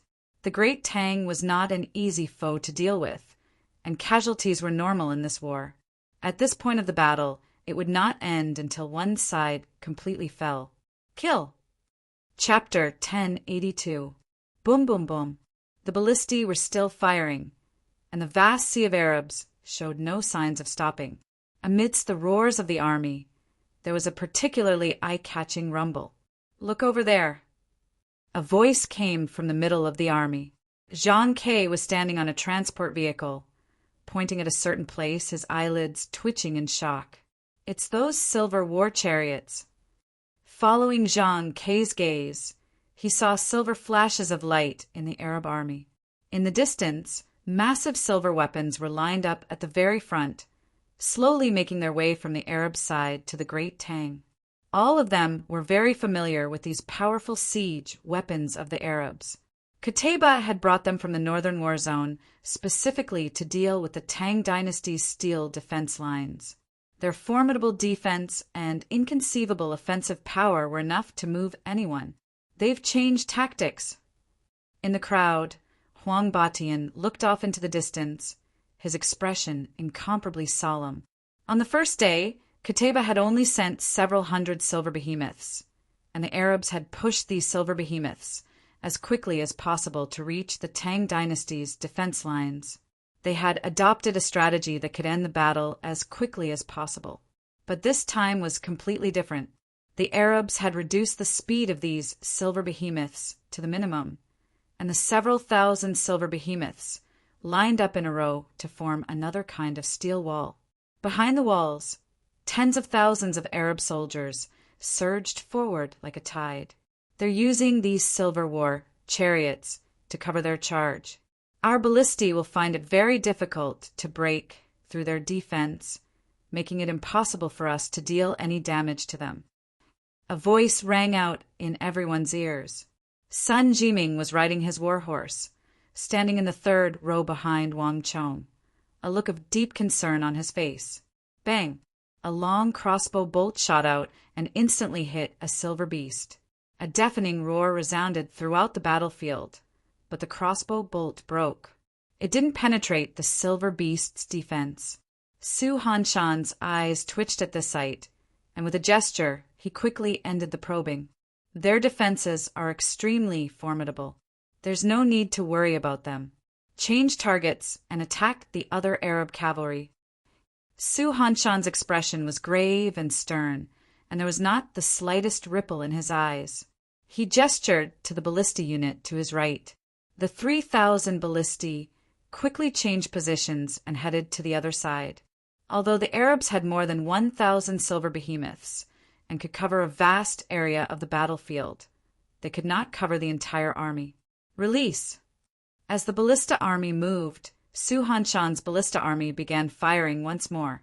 Squelch, squelch, squelch. One Arab horseman after another were shot through, their corpses flying across the ground in a cloud of dust. The Earth Shield army hasn't arrived yet? Beneath the black banner of hell, Qutaybah's expression was calm and composed, his voice devoid of emotion. Sir, the Earth Shield army has already set off. Judging from the time, they should have already arrived at the battlefield. A voice came from behind Qutaybah, coming from a valiant general covered in armor with only his eyes exposed. The Earth Shield army was the only defensive army under Qutaybah's command. Qutaybah had always been famed for his endless battles, and he rarely defended. But nothing was absolute. The Earth Shield army was a heavy shield army that Qutaybah had specially conscripted to defend against the attacks of his foes. This army did not have many soldiers, only a little more than 10,000, but all the Earth Shield soldiers had undergone extremely strict training, each of them enduring the harshest of trials and enduring more than 100 arduous battles. It was only through these trials that this steel army had been formed. In past battles, they had fought against countless foes, many of them terrifying existences on par with the Mamelukes. Qutaybah's basic requirement for this army was that it could endure 100 of his attacks. Boom, boom, boom. Qutaybah had barely spoken when the distant battlefield began to shift. As countless people watched, the Arab right flank began to stir. Countless soldiers began to push forward from the sides, a massive wave of energy surging forward. A moment later, there was a clattering of metal as one massive shield after another appeared in the gloomy sky, gleaming with a cold light. Each of these shields was 7 to 8 feet tall. At first glance, one could only see no shadows of the people on the shields, and the warriors behind them were completely covered. Awoo! With a deafening roar, the 10,000-some Arab Earth Shield warriors formed a wall as they rapidly advanced toward the first defense line. Boom, boom, boom. These soldiers marched forward in an orderly fashion. When nearly 10,000 soldiers marched forward at the same pace at full speed, that kind of imposing manner was like a tidal wave, extremely shocking. Seeing this scene, even Suhanshan, who was behind the first layer of defense, felt his eyelids twitching. However, it only lasted for an instant before returning to normal. Release! Without the slightest hesitation, Suhanshan waved his arm, and 5,000 ballista bolts shot forward like lightning bolts, striking the Earth Shield soldiers. Boom! Boom! Boom! This clash had attracted the attention of countless people, and all the ballista soldiers, including the Arab Earth Shield soldiers, felt their hearts in their throats. Translated by Hypersheep 325, edited by Miker time seemed to have come to a standstill at this moment. The 7 to 8 feet tall and half a foot thick, heavy shield suddenly trembled. Then, as if it had been struck by a terrifying gravitational force, a part of the shield suddenly caved in. At the same time, countless tiny cracks appeared on the surface of the shield. In an instant, the face of the Earth Shield warrior turned extremely pale. He had experienced countless bitter battles and had personally witnessed the power of the Tang Dynasty ballistae. There was no question that this was the strongest weapon he had ever seen. However, the terrifying force on the Earth Shield quickly disappeared. Even though the Earth Shield warrior's arm was numb from the impact of the terrifying force, he still relied on his great strength to firmly withstand the wave of force. The Earth Shield soldier in the rear breathed a sigh of relief. Similar scenes were taking place everywhere. In this fierce battle, not a single one of the 10,000 Earth Shield soldiers had been killed. They had completely blocked the attacks of the Tang Dynasty ballistae. Boom! The moment the Earth Shield soldiers succeeded in blocking the ballistae, the tens of thousands of Arab cavalry in the rear began to cheer in excitement. They were even more excited than the Earth Shield soldiers. The Arabs viewed war as their mission, and all their soldiers did not fear death. But this did not mean that they did not want to live. The thousands of Tang Dynasty ballistae were undoubtedly the worst nightmare of the Arab cavalry. Buzz! Not just Su Han's Han, but even Wang Chong slightly paled at the sight. Wang Chong had seen all kinds of heavy shield armies, but this was the first time Wang Chong had seen someone who could block the attacks of ballistae with just a shield and the strength of their bodies. The strength of these Arab shield soldiers was definitely something that Wang Chong had never seen before. "Everyone, hear my order!" Without the slightest hesitation, Su Han's Han changed his strategy. "Stop firing. Form groups of 5 ballistae and focus fire on the top of the shields." Creak, creak. Su Hanshan's control over the 5,000 ballistae had reached a level where it was like a part of his own body.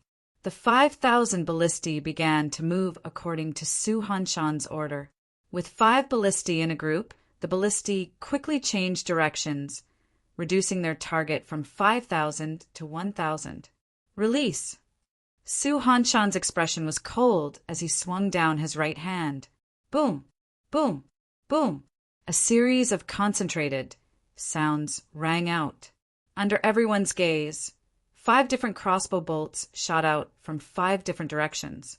In just an instant, they immediately traversed a distance of several thousand feet and hit a large shield in the distance.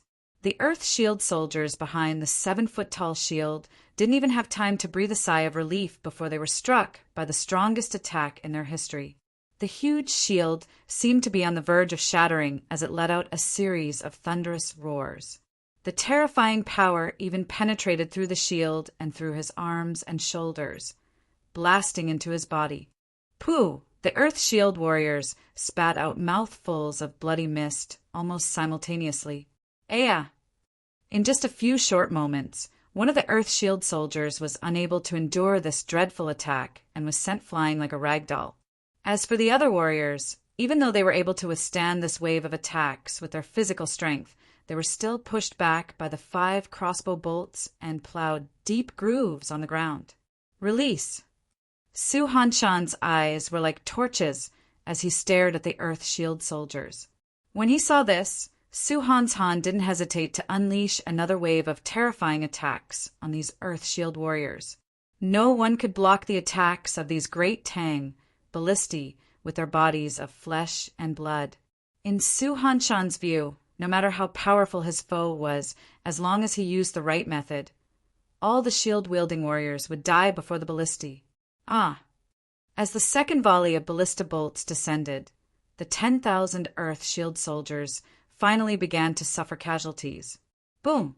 The shield of Earth that had been tempered thousands of times and had withstood countless attacks like a storm was instantly shattered into pieces. The pieces of the shield were wrapped in a huge force and flew more than 100 feet into the air. Meanwhile, the warrior behind the shield was also thrown high up into the air. With a poof sound, he was shot by the crossbow bolt that followed closely behind him. Under the huge inertia, his body flew more than 100 feet away. "Release, release, release!" Su Hanshan's eyes were sharp as he stared at the Arab cavalry. When the Earth Shield soldiers suffered casualties and a gap appeared, Su Han's Han immediately seized this opportunity to fire ballista bolts into the Arab cavalry in the rear. Translated by Hypersheep 325, edited by Mike here in a flash. Men and horses were thrown off their feet and blood sprayed through the air. Caught off guard, the soldiers were pierced through by the ballista bolts and dropped to the ground. "Release again!" Su Hanshan's eyes flashed with cold light as he once more ordered his soldiers to attack. In this clash with the Earth Shield soldiers, he had completely grasped the initiative. Chapter 1083.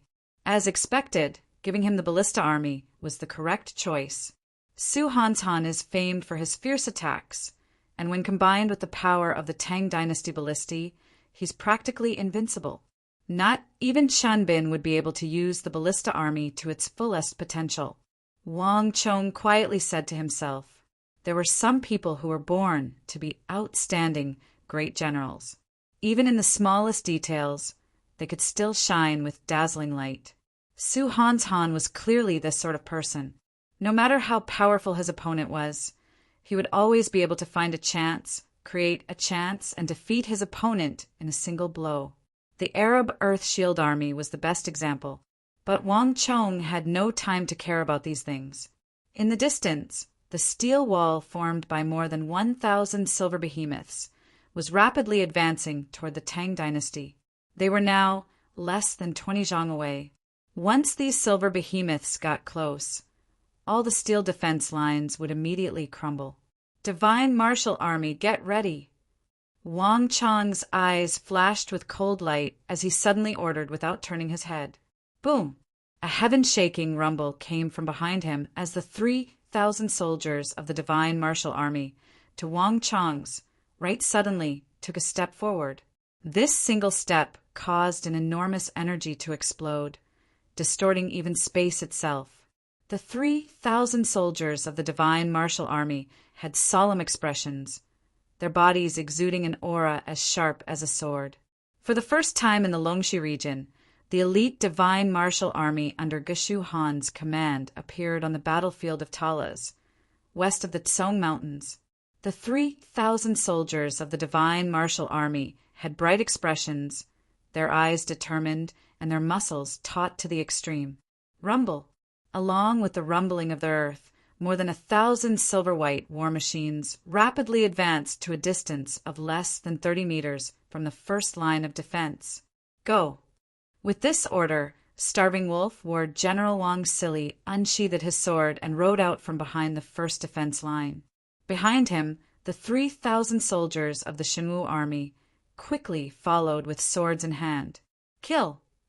The sounds of fighting shook the heavens, and the sight of the 3,000 soldiers of the Divine Martial Army galloped out from behind the walls caused the surrounding Arab cavalry to surge forward like a tide. Sabers and swords constantly flashed under the cold and gloomy sky. These Arab cavalry were all elites, and not only were they all powerful, they also maintained a tacit understanding with each other as they charged, cooperating with each other. Boom! Boom! Boom! In the face of the dense sea of Arab cavalry, the 3,000 soldiers of the Divine Martial Army strode forward without the slightest fear. Clang! The moment the two armies clashed, the 3,000 soldiers of the Divine Martial Army unsheathed their swords, the sharp tips of their swords reflecting off the dazzling halos beneath their feet. With a single slash, the 3,000 Arab cavalry were cleaved in two along with their horses. Before these Arab corpses could even fall to the ground, the soldiers of the Divine Martial Army were already resolutely marching into the ranks of the Arab cavalry with an unstoppable momentum. Nay, kill them. Their target is the silver behemoth. Don't let them get close. The sounds of fighting and shouts filled the air, and it was no longer possible to tell which were men and which were horses. It was even difficult to distinguish the weapons of one another. A bloody mist permeated the air, and the pungent smell of blood quickly intensified. But no matter how many Arab cavalry there were, they could not stop the advance of the Divine Martial Army. Clang! A sword flashed through the air, cleaving two Arab horsemen and their horses in two, the immense power of the blow even sending their corpses flying into the air. Each soldier of the Divine Martial Army had been carefully selected and trained for tensome years to become the strongest of warriors. In Longxi, they had stopped the charge of the Uzun cavalry countless times and reversed the tides of battle countless times, saving the Big Dipper army from defeat. In terms of strength, speed, and dexterity, the soldiers of the Divine Martial Army had far surpassed the so-called elite. Even the most elite Arab soldiers appeared weak and powerless before them. Their attacks were swift and fierce, and all their techniques were simple and efficient. Everything was done with the goal of conserving energy and massacring the enemy over time. Boom, boom, boom. Wherever the 3,000 soldiers of the Divine Martial Army went, the dense ranks of Arab cavalry would crumble, but the Divine Martial Army's footsteps never changed. In just a few moments, they had reached the more than 1,000 silver behemoths. The Tang people's elite soldiers have moved out. It's about time for our soldiers to move out. Beneath the 4 massive black war banners, Governor Osman of Cairo gazed at the fiercest battle, his eyes flashing with a sharp light. This army is not one bit weaker than the Iron Wall army of the Anchi Protectorate. Ordinary elites won't be able to stop them. Have the Beheda army get ready. The Beheda army was also known as the Fury of the Nile. It was one of the 2 strongest armies under Governor Osman's command, and it had played a major role in the destruction of the Sassanid dynasty. The signature weapon of the Beheda army was the massive black swords in their hands. Their soldiers were incredibly strong and cruel, and their favorite method of killing was to cut off the heads of their opponents. They believed that this method was a sacrifice to the god of the Nile, the giant crocodile. In every battle, the Beheda army would leave behind many heads, including those of the powerful soldiers of the enemy army.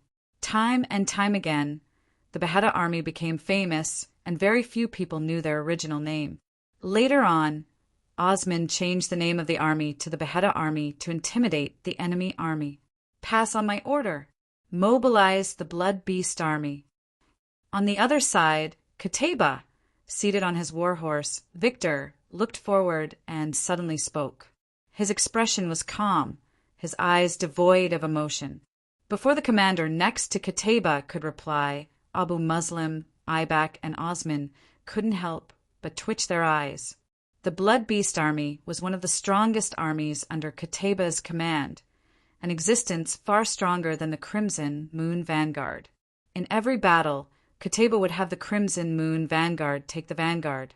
If he encountered an opponent that was too difficult to deal with, he would send out the Blood Beast army. This army had a brutal nature, and it was extremely bloodthirsty. Every time it stepped onto the battlefield, it was as ferocious as a wild beast. It would never retreat until it had completely crushed its opponent. In the northern war zone, Qutayba's army had been practically invincible, defeating many opponents. There was no lack of powerful existences like the Taz army. Yes, my lord. A voice resounded in everyone's ears, and then a second messenger departed. Ziyad, pass on my order. Have the Iron Blood army get ready. Abu Muslim suddenly turned his head and spoke to Ziyad. Yes, my lord. Ziyad waved his hand and quickly passed on the order. Boom, boom, boom. Boom, boom, boom. With a deafening rumble, an army wearing armor covered in complicated patterns appeared on the battlefield and assembled behind the 4 black war banners. These soldiers had solemn and serene expressions, and the auras they exuded were as heavy as mountains. They had been tempered for a very long time and seemed invincible. These soldiers stood ramrod straight, and even though they were just standing there, the surrounding people could hear the clattering and buzzing of metal.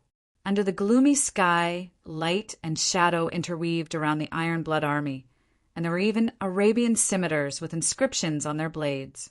Although they were only made of light and shadow, anyone who saw these illusory scimitars would feel like they were real scimitars, and each one of them could easily cleave apart a mountain. The Iron Blood army. This was one of the strongest armies under Abu Muslim's command, a fighting power not one bit inferior to the Iron Wall army of the Anchi Protectorate army. The 2 were on par. They were long-lasting fighters and extremely skilled in battle, like the most efficient of machines. A considerable number of the Iron Wall army of the Anchi Protectorate army had been wounded by these Iron Blood army soldiers. If not for the fact that the towering walls of Talas made it difficult for the Iron Blood army to climb and spread out in formation, the outcome of this battle might have been completely different. The Iron Blood army was skilled in field battles, but it was not skilled at defending the walls. Whoosh!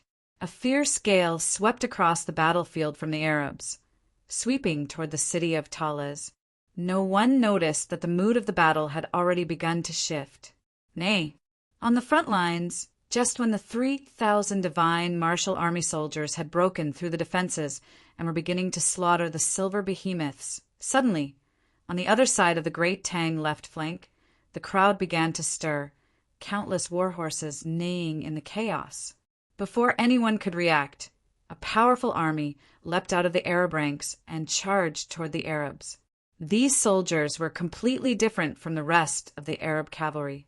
They were clad in thick and heavy armor, all of them covering their faces with only a narrow T-shaped slit in their armor. Most unique of all were the strangely shaped heavy swords in their hands, more than 4 feet long and covered in terrifying spikes. Kill!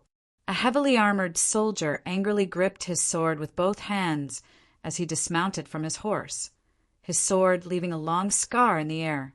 This enormous power instantly cleaved apart a Tang Dynasty soldier from his left shoulder to his right hip, even his armor. Before the corpse could even fall to the ground, the massive sword swept through the air, sending a head flying into the air. Following that, one after another, heavily armored soldiers leaped down from their war horses with swords in their hands. The huge heavy swords in their hands chopped down continuously, and in an instant, heads flew into the air one after another. Careful! Cries of alarm resounded through the army. On the left flank, the soldiers were doing their utmost to resist, but they were unable to stop these powerful, heavily armored soldiers and were quickly routed. This partial defeat quickly devolved into widespread chaos. Countless soldiers fell at the feet of these massive and muscular, heavily armored soldiers. Chapter 1084. My lord, it's a top-class Arab army.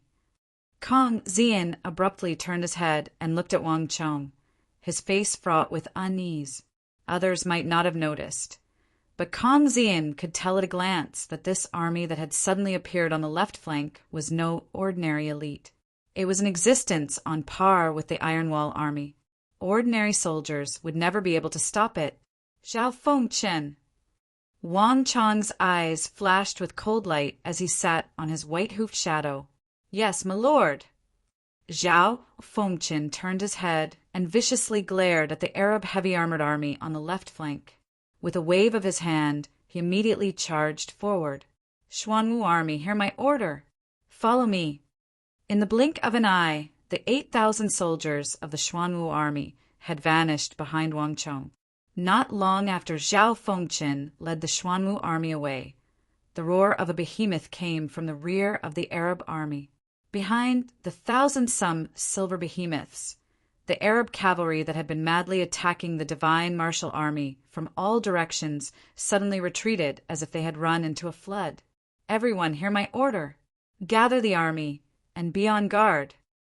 At almost the same time, Starving Wolf, where General Wang Sili's heart trembled as if he had sensed something. Raising his head, he could clearly see a bloody mist surging toward him.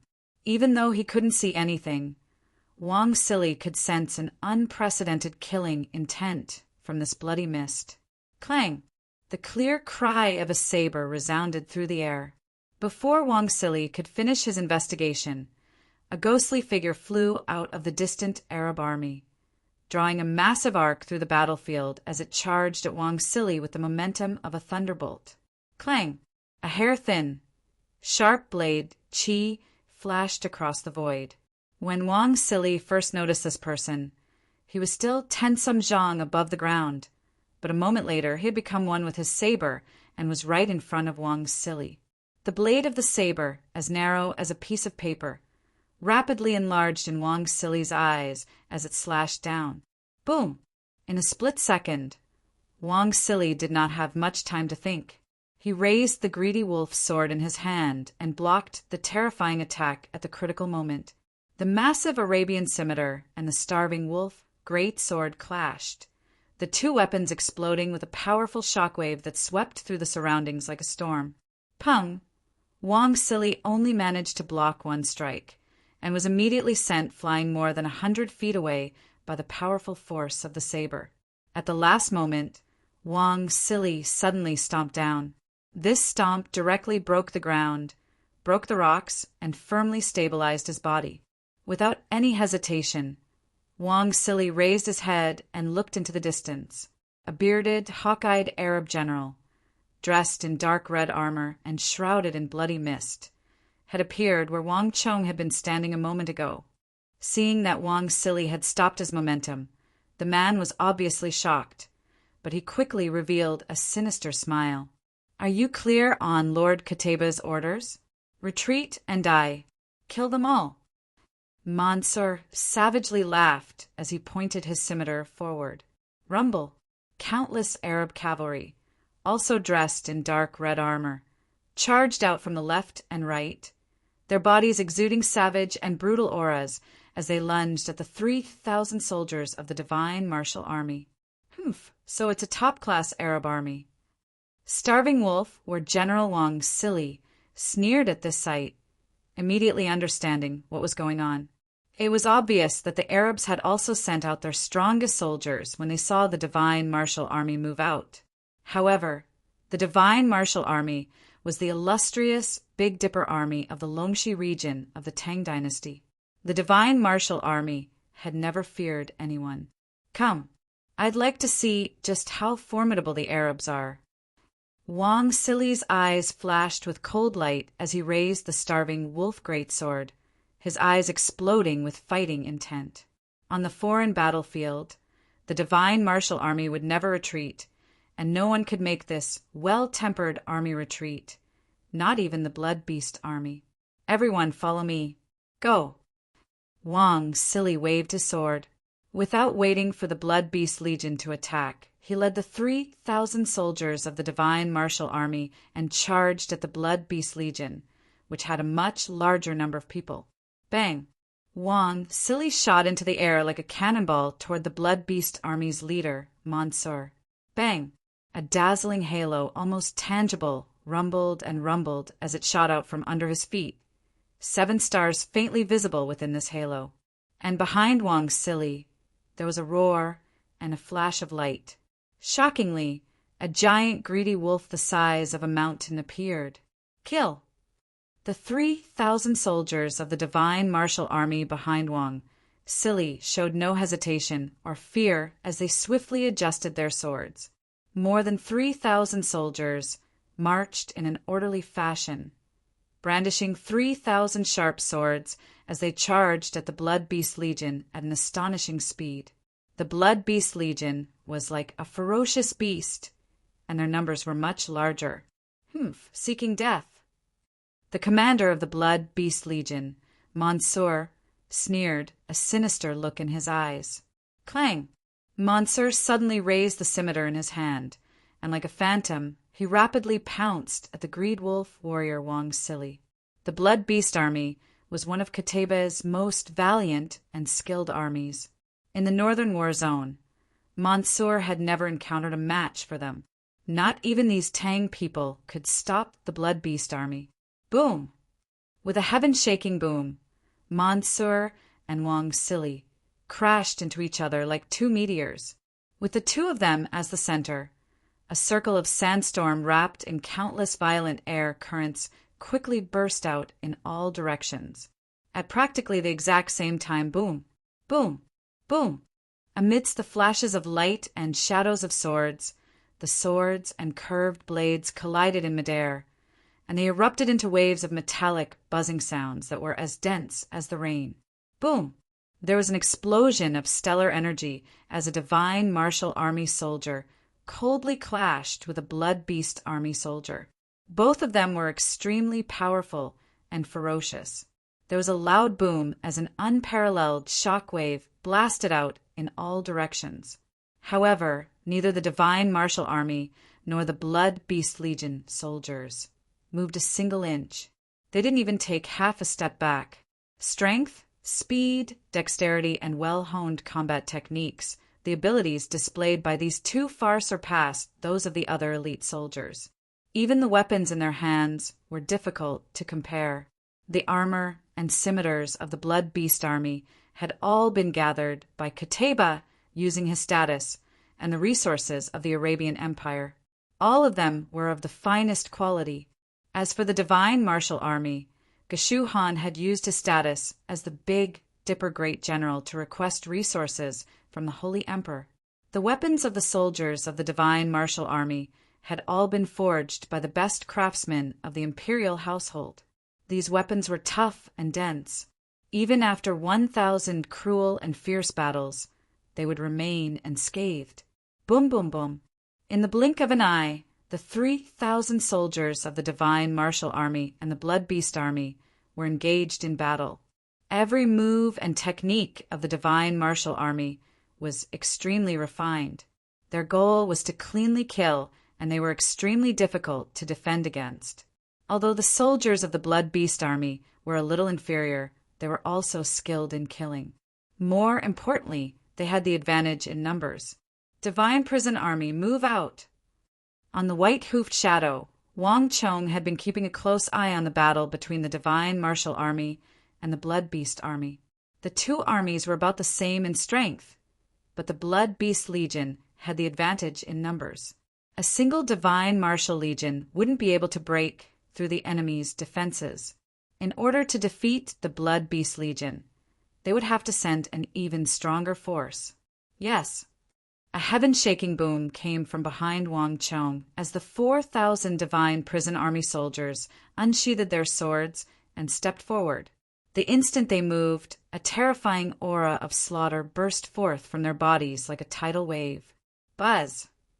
Almost at the same time, the void trembled as a shocking wave of sword chi erupted from the 4,000 divine incarcerate soldiers. Like a waterfall, it pierced through the void, causing a wave of energy to split the sky in two. Let alone the Arab army, even the soldiers of the Tang dynasty to the left and right of the divine prison army were deeply stunned by this sight. The sharp energy exploding from the bodies of the divine prison army was like thousands of tiny swords, forcing the Arab soldiers to retreat.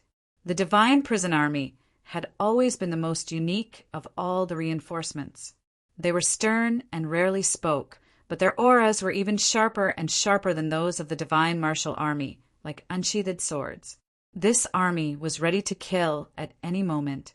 Most puzzling of all was that no one knew the origins of this divine prison army. There were no records of this divine prison army in the military records of the Tang dynasty. Boom! Seeing the divine incarcerate army move out, all the warriors behind the first defense line parted to make way for the divine incarcerate army. A good chance. Kill them all. The Arab cavalry rejoiced at this sight. They had been attacking the first defense line for a long time, but they had never been able to break through.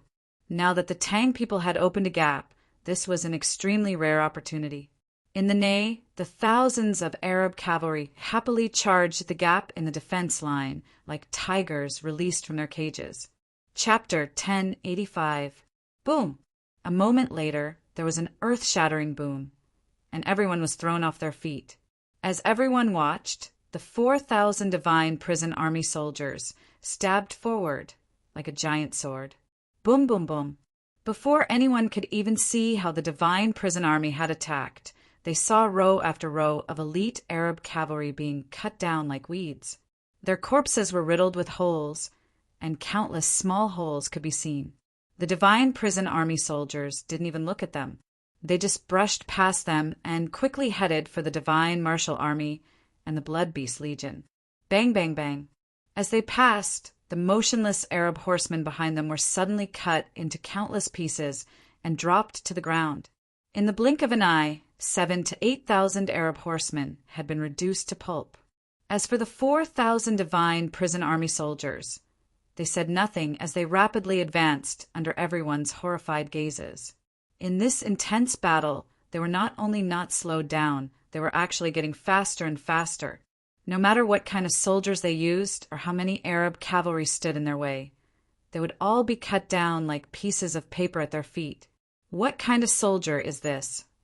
Even Osman, Ziad, and Ibak grimaced at this sight. Although these hundreds of thousands of Arab soldiers were not existences on the level of the Blood Beast Army or the Beheada Army, they were still no ordinary elites. In a normal battle, no matter how formidable their opponents were, they would not be able to easily kill them. Not even the Blood Beast Army or the Beheada Army could do this.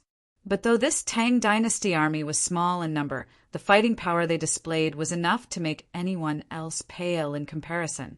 Countless battle-hardened and formidable great Tang elites had been cut down as easily as melons and vegetables in front of them. I underestimated them. I need to revise my previous judgment. I'm afraid this Eastern Empire is much more powerful than what we said before. Ibak said. All was quiet beneath the 4 black war banners. At this moment, no one dared to treat this Eastern kingdom as some insignificant kingdom. There was no question that this army of Talas was an existence worthy of all their strength. Even the powerful Arabia could not treat it lightly. But the more it's like this, the more interesting it is. Compared to the remnants of the Sassanid dynasty and other weak civilizations, destroying this kind of country is much more satisfying. I feel like I can't wait any longer. Ibak licked his lips, a savage smile on his face. He turned his gaze to the dense ranks of Wushang cavalry behind Wang Chong. Are they still not going to make a move? These soldiers are already so powerful. I really wonder just how powerful the Wushang cavalry Abu Muslim speaks of are. In the distance, on the frontmost battlefield, the battle between the Divine Martial Army and the Blood Beast Army was at its most intense. Clang! A long, dark, red scimitar, weighing 40 to 40 jin, slashed down with unstoppable force. As the scimitar swept past, it emitted a shuddering sound as if it could even cleave through steel. But then, boom! Sparks flew everywhere as a long, heavy sword slashed out and collided with the dark red scimitar, producing an earth-shattering explosion. The sword-wielding Divine Martial Army soldiers' feet sank, but the Blood Beast Army soldiers' armor also began to creak. One side had a cold and expressionless expression, while the other was as malevolent as a giant beast. The Divine Martial Army had a slight advantage in terms of strength, combat techniques, and combat experience. However, they still couldn't avoid the numerical disadvantage. More and more Blood Beast Army soldiers began to gather around the Divine Martial Army. Each soldier of the Divine Martial Army was slowly being attacked by 2 or even more Blood Beast Army soldiers.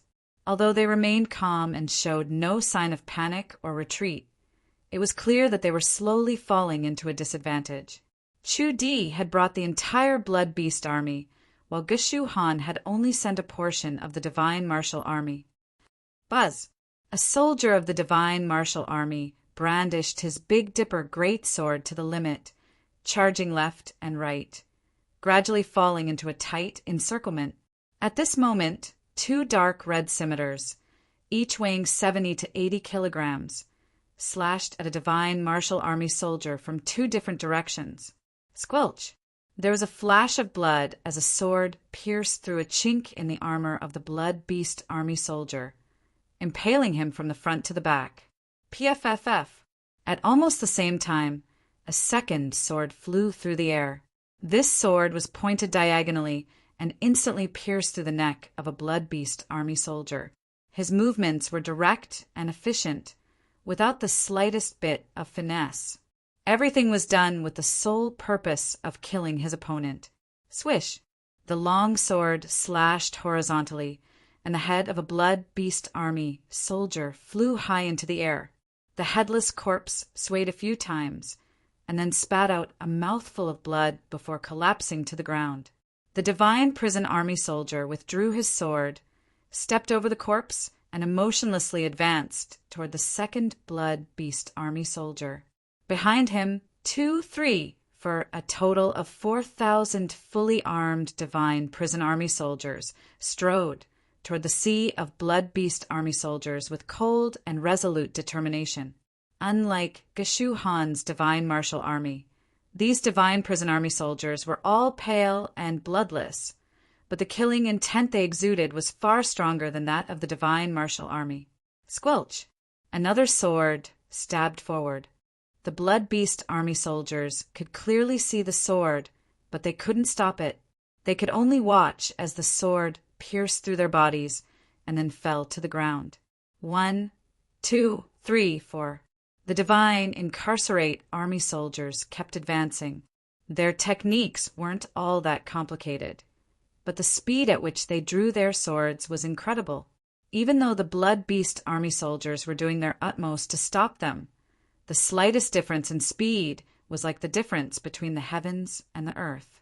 Any soldier that reached the level of the divine martial army, blood beast army, or divine prison army would experience a qualitative transformation. Boom, boom, boom.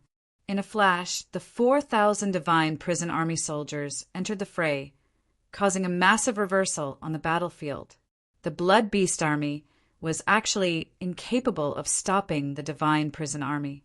The 3,000 divine martial army soldiers and the 4,000 divine prison army soldiers immediately put the Arabs in an extremely disadvantageous position. Ziyad, pass on my order. Mobilize the Iron Blood army.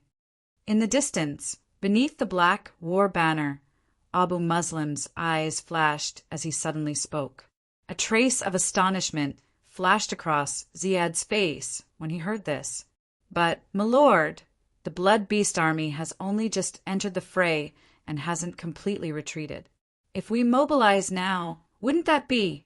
As he spoke, Ziyad subconsciously glanced at Qutayba and Victor. After all, the blood beast army was one of Qutayba's soldiers, and it was one of his most elite and top-class forces. If he dispatched the Iron Blood army at a time like this without Qutayba's consent, it would be an affront and challenge to him. The battle had only just begun, and although Abu Muslim, Aibak, and Osman had not said anything, they were all doing their utmost to avoid a conflict with the Arab war god. Qutayba has already agreed. Abu Muslim indifferently said, "Ah." Ziyad was flabbergasted.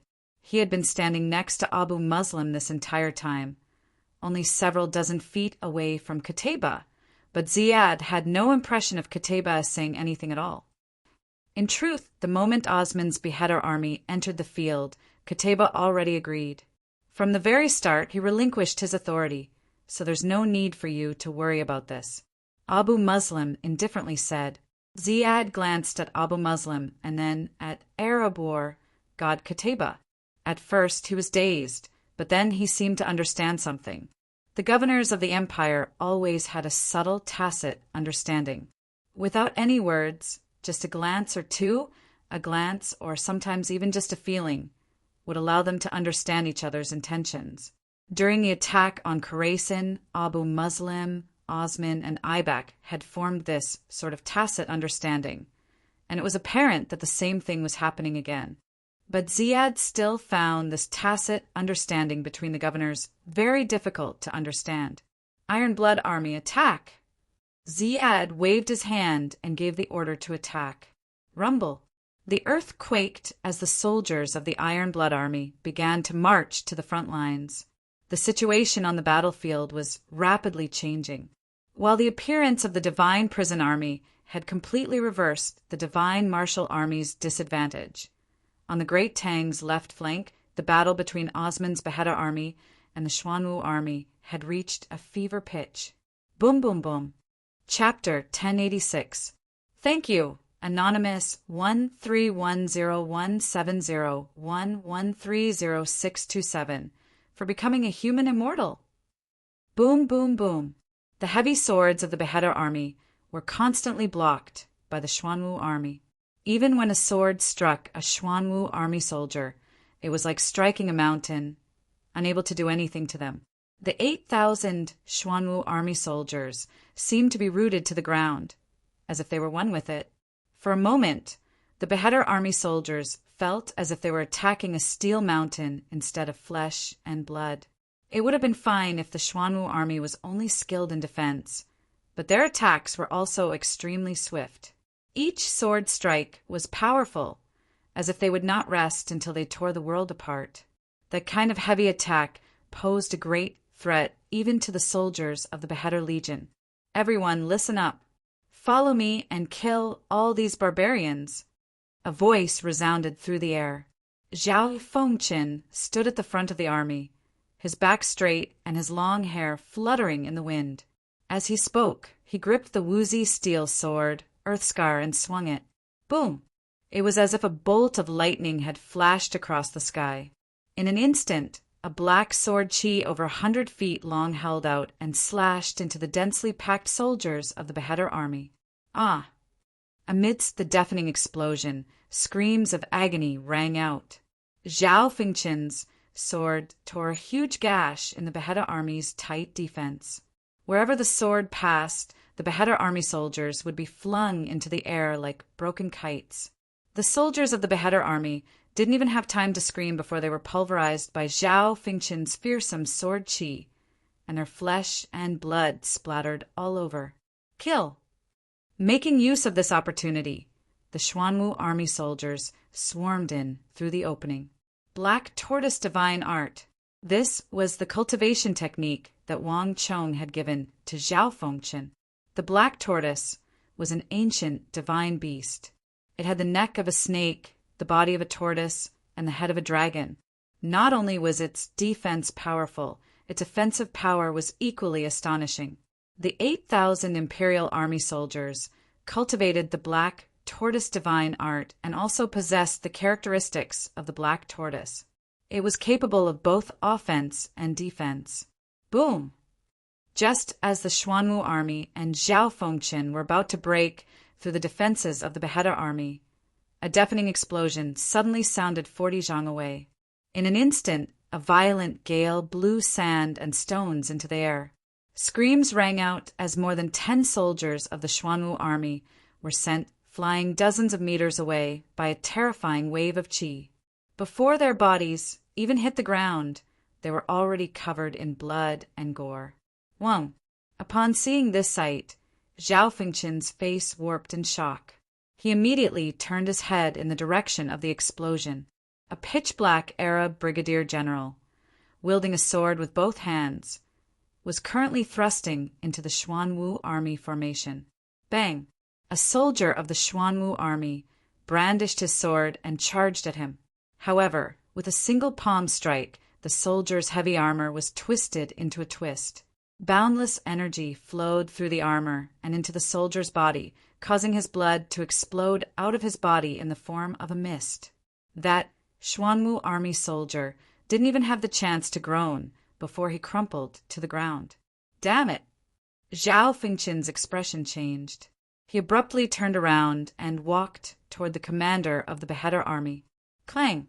A dazzling halo, as heavy as metal and almost tangible, shot out from under Zhao Fengqian's feet, the edge of this halo even sharper than a sword. Qi!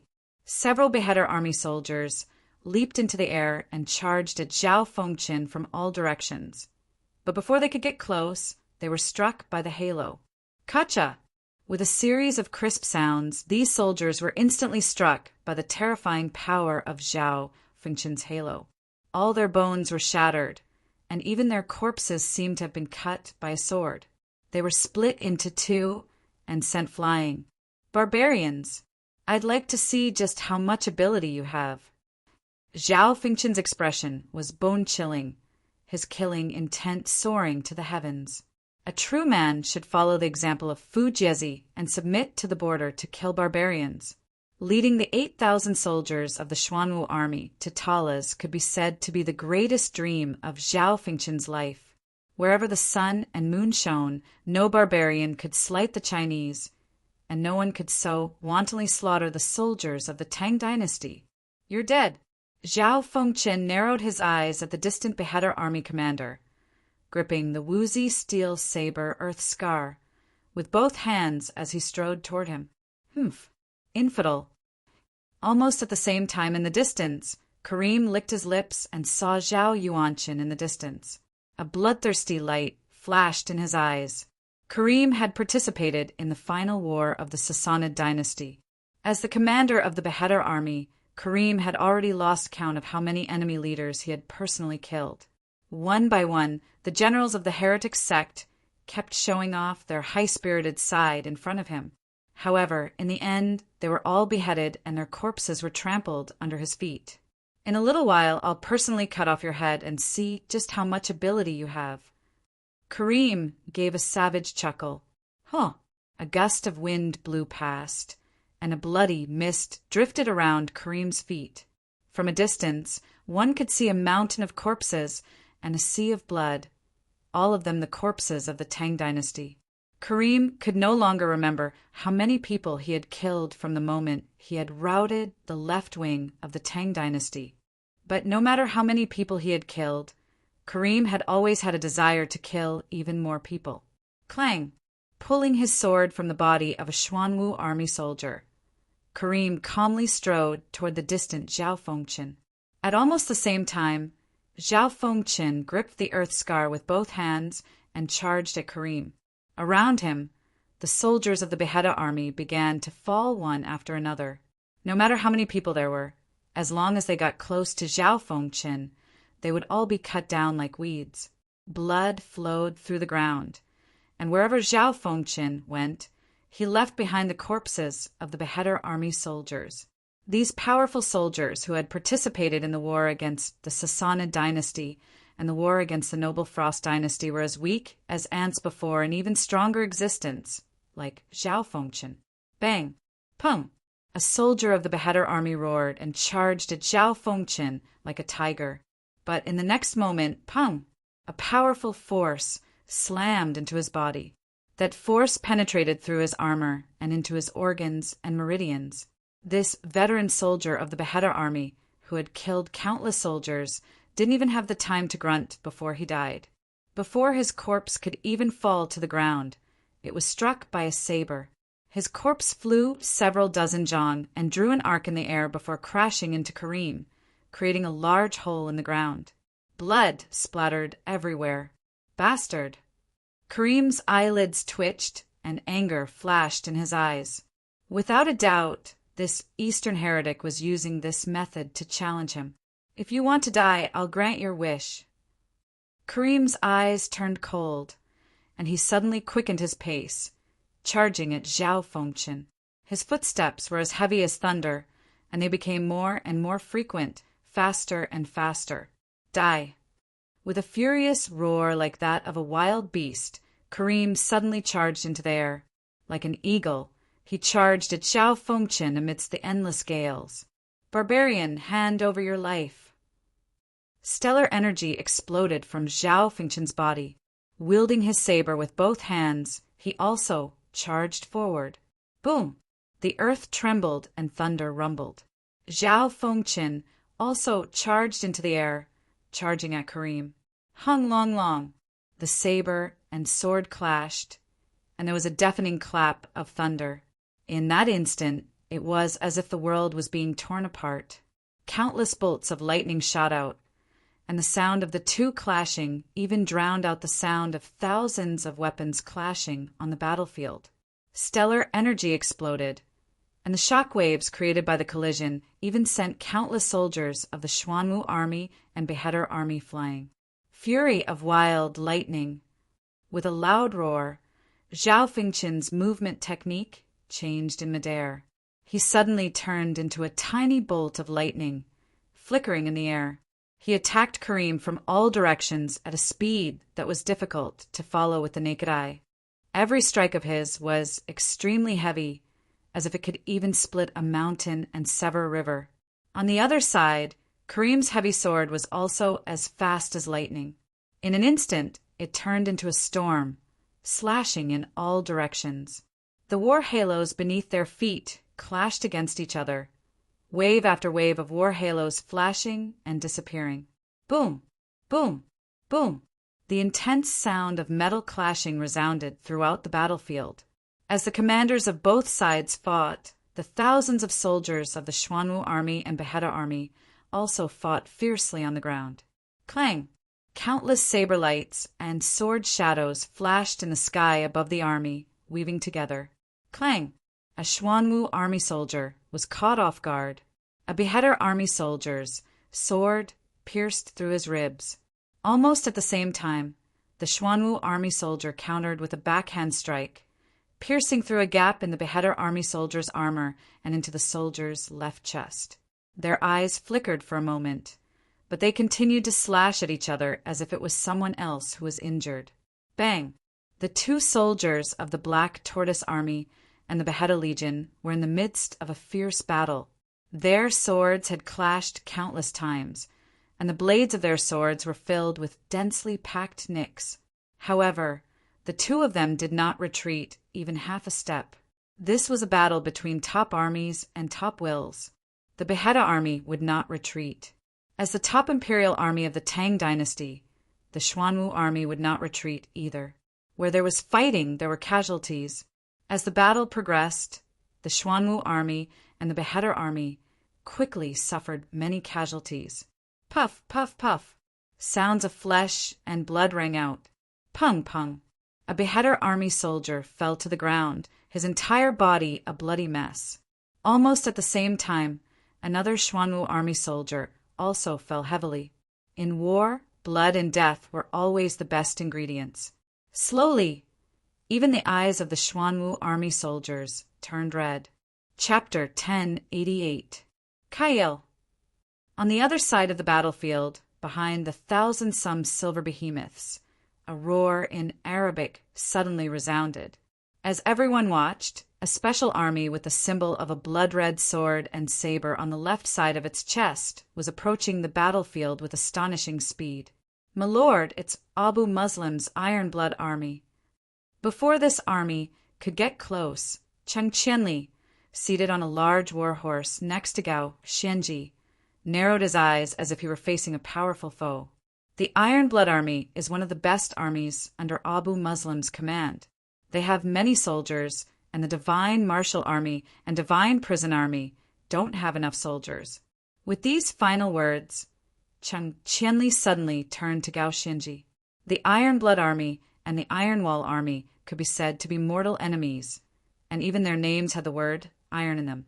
This seemed to signify that no matter how far apart Gao Xianji and Abu Muslim were, a decisive battle was certain to occur between the two of them. From Samarkand to the Tsong Mountains, in the end, only one person could stand tall and become the hegemon of this land. After 3 months of fierce fighting, the Iron Wall army had lost many soldiers to the saber of the Iron Blood army, and the Iron Blood army had also lost many soldiers to the sword of the Iron Wall army. The two sides had a blood feud. "Ready. Pass on my order. The Iron Wall army, move out." Gao Xianji waved his arm and gave the order. No matter how long this battle between the Iron Blood army and the Iron Wall army lasted, a victor was bound to be decided. As this thought flitted through Gao Xianji's mind, he looked past the tens of thousands of Arab cavalry to the distant black war banner where Abu Muslim stood. Practically at the same time, Gao Xianji also sensed something. His gaze was like lightning as it passed through layers of space to meet Gao Xianji's gaze. In that instant, the void was silent and not a sound could be heard. The two instigators of the battle both erupted with a shocking battle intent. Clang! Right at this moment, a wave of sword howls rose and fell and resounded through the sky. In the blink of an eye, countless soldiers of the Iron Wall army unsheathed their long swords and gazed at the rapidly approaching Iron Blood army. Rumble! Finally, there was an intense commotion as thousands of Iron Blood army soldiers parted the crowd and appeared behind the silver war beasts. They drew their weapons and charged at the Divine Martial Army and Divine Prison Army. Kill them all. With a furious roar, 3,000 to 4,000 Iron Wall Legion soldiers brandished their swords and charged at the Iron Blood Legion. Kill! Fierce roars could be heard as the two armies quickly clashed. Boom! When the two armies collided, the earth shook and the mountains shook. It was as if the entire world had come to a standstill. Gao Xianji and Abu Muslim, two elite great generals, had grave expressions as they watched the two fiercely battling armies. In the rear of the army, Wang Chong, Cheng Qianli, Wang Yan Osman, Aibak, Daluan Ruozin, Hushu Huizang, and the others were all focused on the place where the battle was most intense and where the most elite warriors were gathered.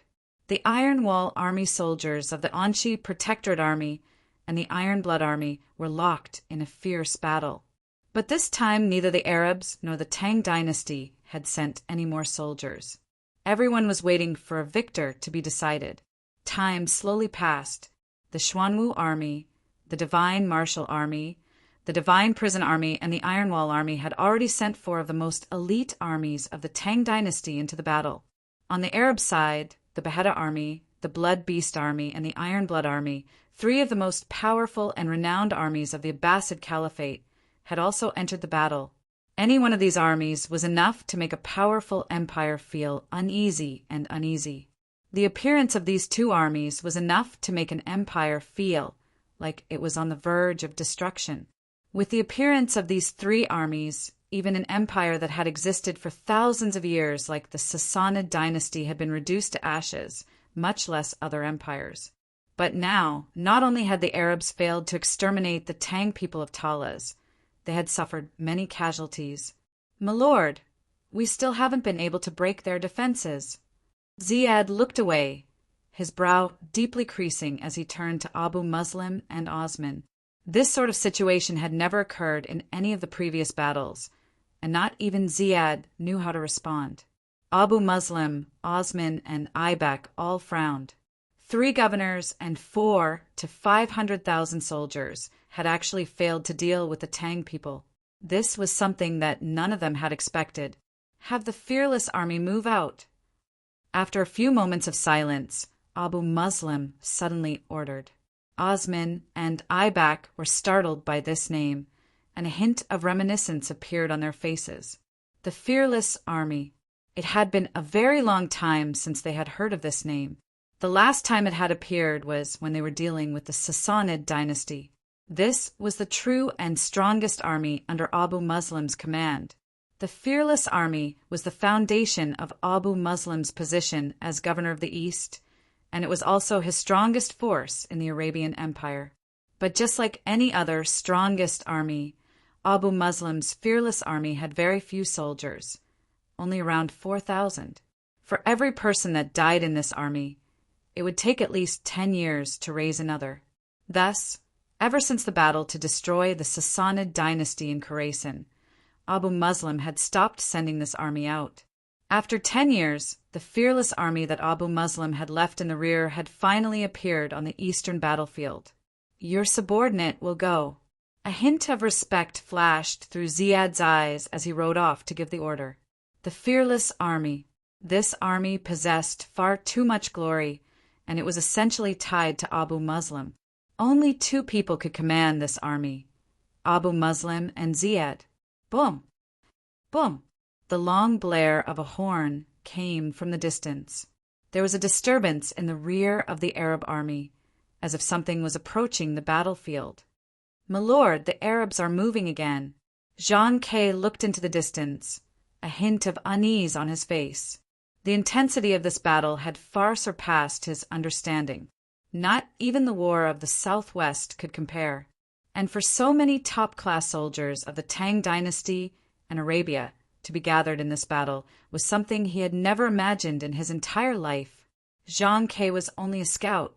From a certain perspective, he couldn't even be considered a soldier because he was not meant to go into battle. But he had an intense conviction in his heart. As long as Wang Chong did not retreat, he would never retreat. Jean K. believed that there were tens of thousands of people like him in Talas. In their hearts, Wang Chong was the strongest backing they could rely on. Abu Muslim is about to send out the fearless army, Wang Chong said as he gazed at the distorted sky. A warrior's aura was incorporeal and had no effect on its surroundings. But the aura of this army was so condensed that it could even twist space itself. More importantly, even though it was still early and not yet dark, the area where the space was being twisted was gloomy. It was like night had come early, giving off an extremely uneasy feeling. This feeling made Wang Chong think of a single name, the Fearless Army. There were countless names and countless soldiers associated with the Battle of Talas in the western regions. But the one that attracted the most attention was undoubtedly the Fearless Army. Abu Muslim had 2 strongest armies under his command. One was the Iron Blood Army, and the other was naturally the Fearless Army. Wang Chong, the Fearless Army, is even stronger than the Iron Blood Army. Any single army on our side will find it very difficult to stop them. Gao Xinji turned his head to look warily at Wang Chong said. Great generals had far sharper senses than ordinary people. Even though he couldn't see the fearless army, Gao Xinji could already sense those destructive storms rapidly approaching the battlefield. We still have 3 armies that we haven't sent into the battlefield. Which army do you plan to send to deal with the fearless army? Although they were both top-class commanders of Talas, Wang Chong had been the one to command everything in this battle. This was something that had never happened before, and it also meant that Gao Xianji acknowledged Wang Chong's abilities. Haha, although the fearless army is powerful, there's one army that can stop them. Wang Chong's expression was calm and composed. Ordinary forces were definitely not enough to fight against the fearless army, which was even stronger than the Iron Wall army. But Wang Chong knew that there was another force that could stand on equal footing with the fearless army. Pass on my order. Have the Roaring Tiger army enter the field. Wang Chong indifferently said, not even turning his head. The Roaring Tiger army? Gao Xianji, Cheng Qianli, Shi Yuanqing, and the others all turned to Wang Chong. They had interacted with this army before, and they had sensed that it was about the same strength as the other armies. None of them had expected Wang Chong to have such confidence in this army. Wang Chong only faintly smiled, offering no explanation.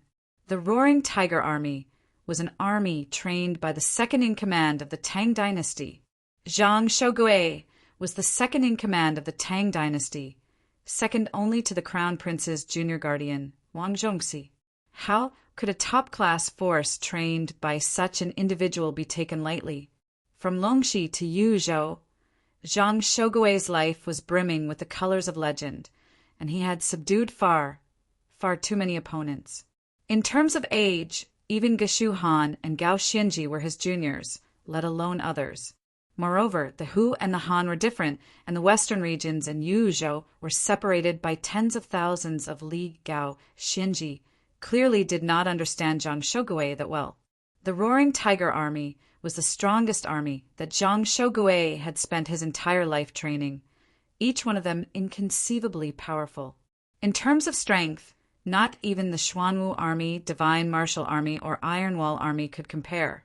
Wang Chong had some confidence in the Divine Prison Army he had trained, but it had only been established for a short period of time.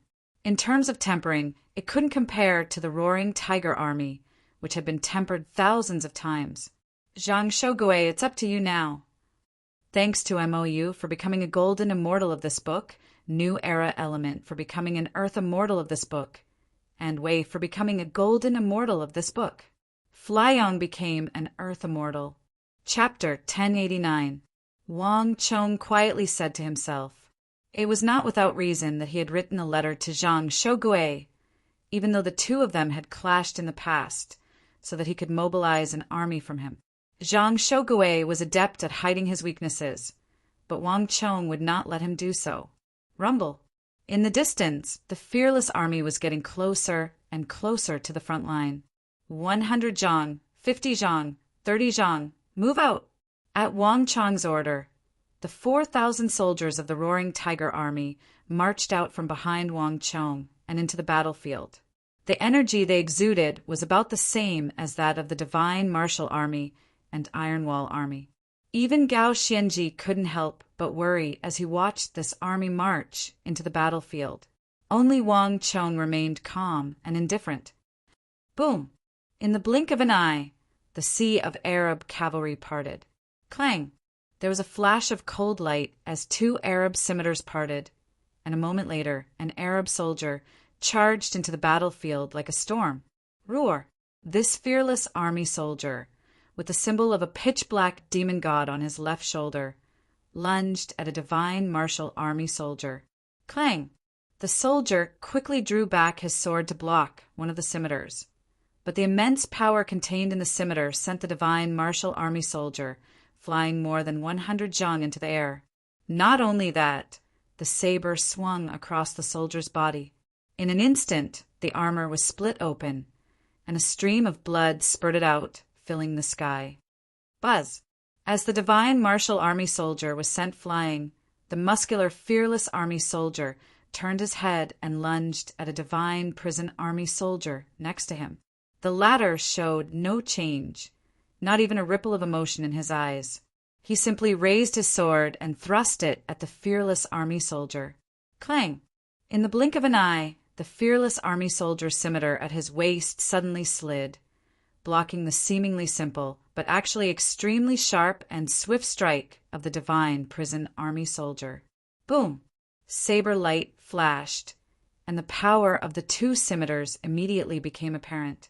Before the divine prison army soldier had a chance to retreat, a crimson light flashed from his left shoulder, and his arm fell to the ground with a plop.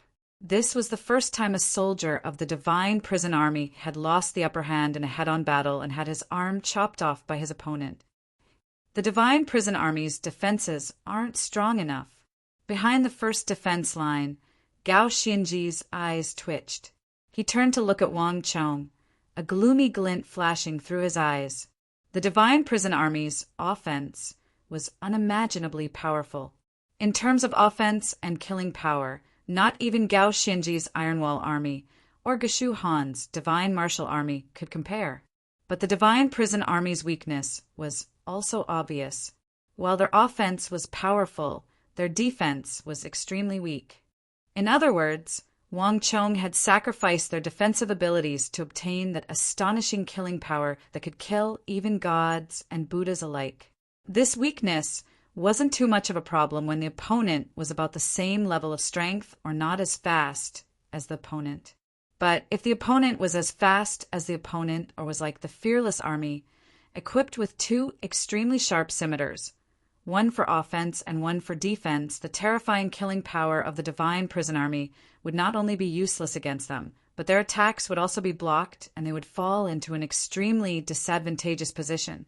But if the opponent was as fast as the opponent or was like the fearless army, equipped with two extremely sharp scimitars, one for offense and one for defense. Clang! Clang! In a flash of cold light, a divine prison army soldier was injured and had his arm severed. Two swords shot forward like bolts of lightning toward the fearless army soldier. Amidst the clanging of swords and flashes, although the fearless army soldier wasn't able to further his gains, he didn't retreat in the slightest under the attacks of the two divine incarcerate legionnaires. The fearless army soldier was able to rely on his ferocity and astonishing combat power to block the attacks of the two divine prison army soldiers. Countless Tang dynasty soldiers were stunned by this sight. What formidable combat power! At this moment, even Li Sai's heart was deeply shaken. This army that had suddenly appeared seemed to be born to kill. All of their battle skills were incomparably sharp. Just looking at them from afar would cause people's hearts to palpitate uncontrollably, let alone those who were facing them head-on. The situation had instantly turned against the divine martial army and divine prison army, but neither Wang Chong, Gao Xianji, nor Chen Qianli moved. In the distance, Qutayba, Abu Muslim, and Osman were also watching, the best great generals of both sides maintaining a delicate balance.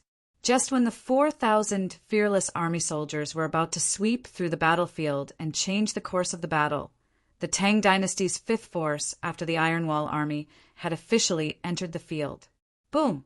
Just as the fearless army's twin sabers were as fast as lightning, wreaking havoc on the battlefield, a black heavy sword with the image of a ferocious white tiger engraved on it suddenly slashed down like a blazing flame. Bang! The two sabers parried, and a dazzling light flashed through the air, instantly blocking this powerful blow. Not only that, the saber-wielding, fearless army soldier waved his arms, sending a roaring tiger army soldier flying with immense strength. Similar things were happening everywhere. Looking across the battlefield, over 4,000 soldiers of the roaring tiger army were all stopped by the fearless army. Gao Xianji subconsciously glanced at Wang Chong, his eyebrows rising, but he said nothing. Wang Chong had said that the Roaring Tiger Army could stop the Fearless Army, but it now appeared that the Roaring Tiger Army's strength was only on par with the Divine Martial Army and the Iron Wall Army. It was simply incapable of dealing with the higher-level Fearless Army. Wang Chong, should we send another group? Gao Xianji hesitated for a moment. There's no need. Trust them, Wang Chong indifferently said. As the two spoke, as if in response to Wang Chong's words, the 4,000-some roaring tiger army soldiers once more charged forward and began a second round of fighting. But this time, the result of the battle was completely different. As the 4,000 fearless army soldiers gripped their dazzling sabers and charged forward, bang, bang, bang, the bodies of all the roaring tiger army soldiers began to explode. As soon as he finished speaking, under everyone's incredulous gazes, the bones of the roaring tiger army soldiers began to crackle. At the same time, their powerful auras surged, forcibly increasing in strength by an entire level. Bang! In a flash of light, a massive black sword slashed at the two sabers. It was the same move, the same attack, but the result was completely different. Pung! The twin sabers once again parried the black heavy sword, but the immense force of the sword jolted the fearless army soldier back a few steps. Impossible! In the distance, Ibak's eyes went wide, a hint of shock appearing on his face. He was well aware of just how powerful the fearless army under Abu Muslim's command was. He had once seen the 4,000 fearless army soldiers use their two sabers to slaughter the strongest army of the Sassanid dynasty, leaving rivers of blood and corpses strewn across the ground, shattering the last vestiges of their courage. The strongest warriors of the Sassanid dynasty were filled with despair. In this world, Ibak had never seen an existence that could send Abu Muslim's fearless army flying. But now, everyone was watching as the strongest fearless warriors under Abu Muslim's command were being sent flying by these infidel warriors, all of them suppressed and beaten. Just a second ago, these fearless army soldiers had been slaughtering their way through the two strongest armies. But now the battle had been reversed. None of them even knew what had happened. Why had this army of black swords suddenly become so powerful when it had been no match for them just a second ago? Abu Muslim said nothing beneath the fluttering black war banner, but his complexion had long ago become extremely unsightly. At this point in the battle, the Iron Blood army and the Fearless army, his two strongest armies, had already been dispatched. He no longer had any top-class soldiers to use. Ha ha ha! No one was happier than Gao Xianji at this time. After recovering from his initial shock, Gao Xianji quickly understood what had happened. Prefectural Duke of Nanyang, you truly are a deep thinker. Gao Xianji truly admires your ability to conceal yourself. The Prefectural Duke of Nanyang was a title that the current Holy Emperor had bestowed upon Anong Protector General Zhang Shogui throughout the Tang dynasty. In Gao Xianji's life, he had never interacted with the Anong Protector General. The two were separated by a great distance, one to the west and the other to the east. Moreover, they were both commanders stationed on the border, so it was even more difficult for them to have any interactions. Back in the court, Gao Xianji had heard that this leading figure of the Tang dynasty, the second in command of the military, second only to the Tang dynasty's war god and crown prince's junior guardian, Wang Zhongxi, was an extremely shrewd and scheming person. Gao Xianji had never understood what he meant, but now Gao Xianji finally understood. In order to conceal himself, perhaps to protect himself, Zhang Shogui had placed an imperial guard seal on every member of his top-class Roaring Tiger army to restrict their cultivation. At a glance, the Roaring Tiger army, the Divine Martial army, and the Dragon Stallion army were all on the same level. But when they encountered danger or an opponent that they found difficult to defeat, like Abu Muslim's fearless army, these soldiers of the Roaring Tiger army would immediately release the seal on their bodies, revealing their powerful cultivations. This top-class force that Zhang Shogui had personally trained was not one bit weaker than Abu Muslim's fearless army, but even stronger. Boom, boom, boom.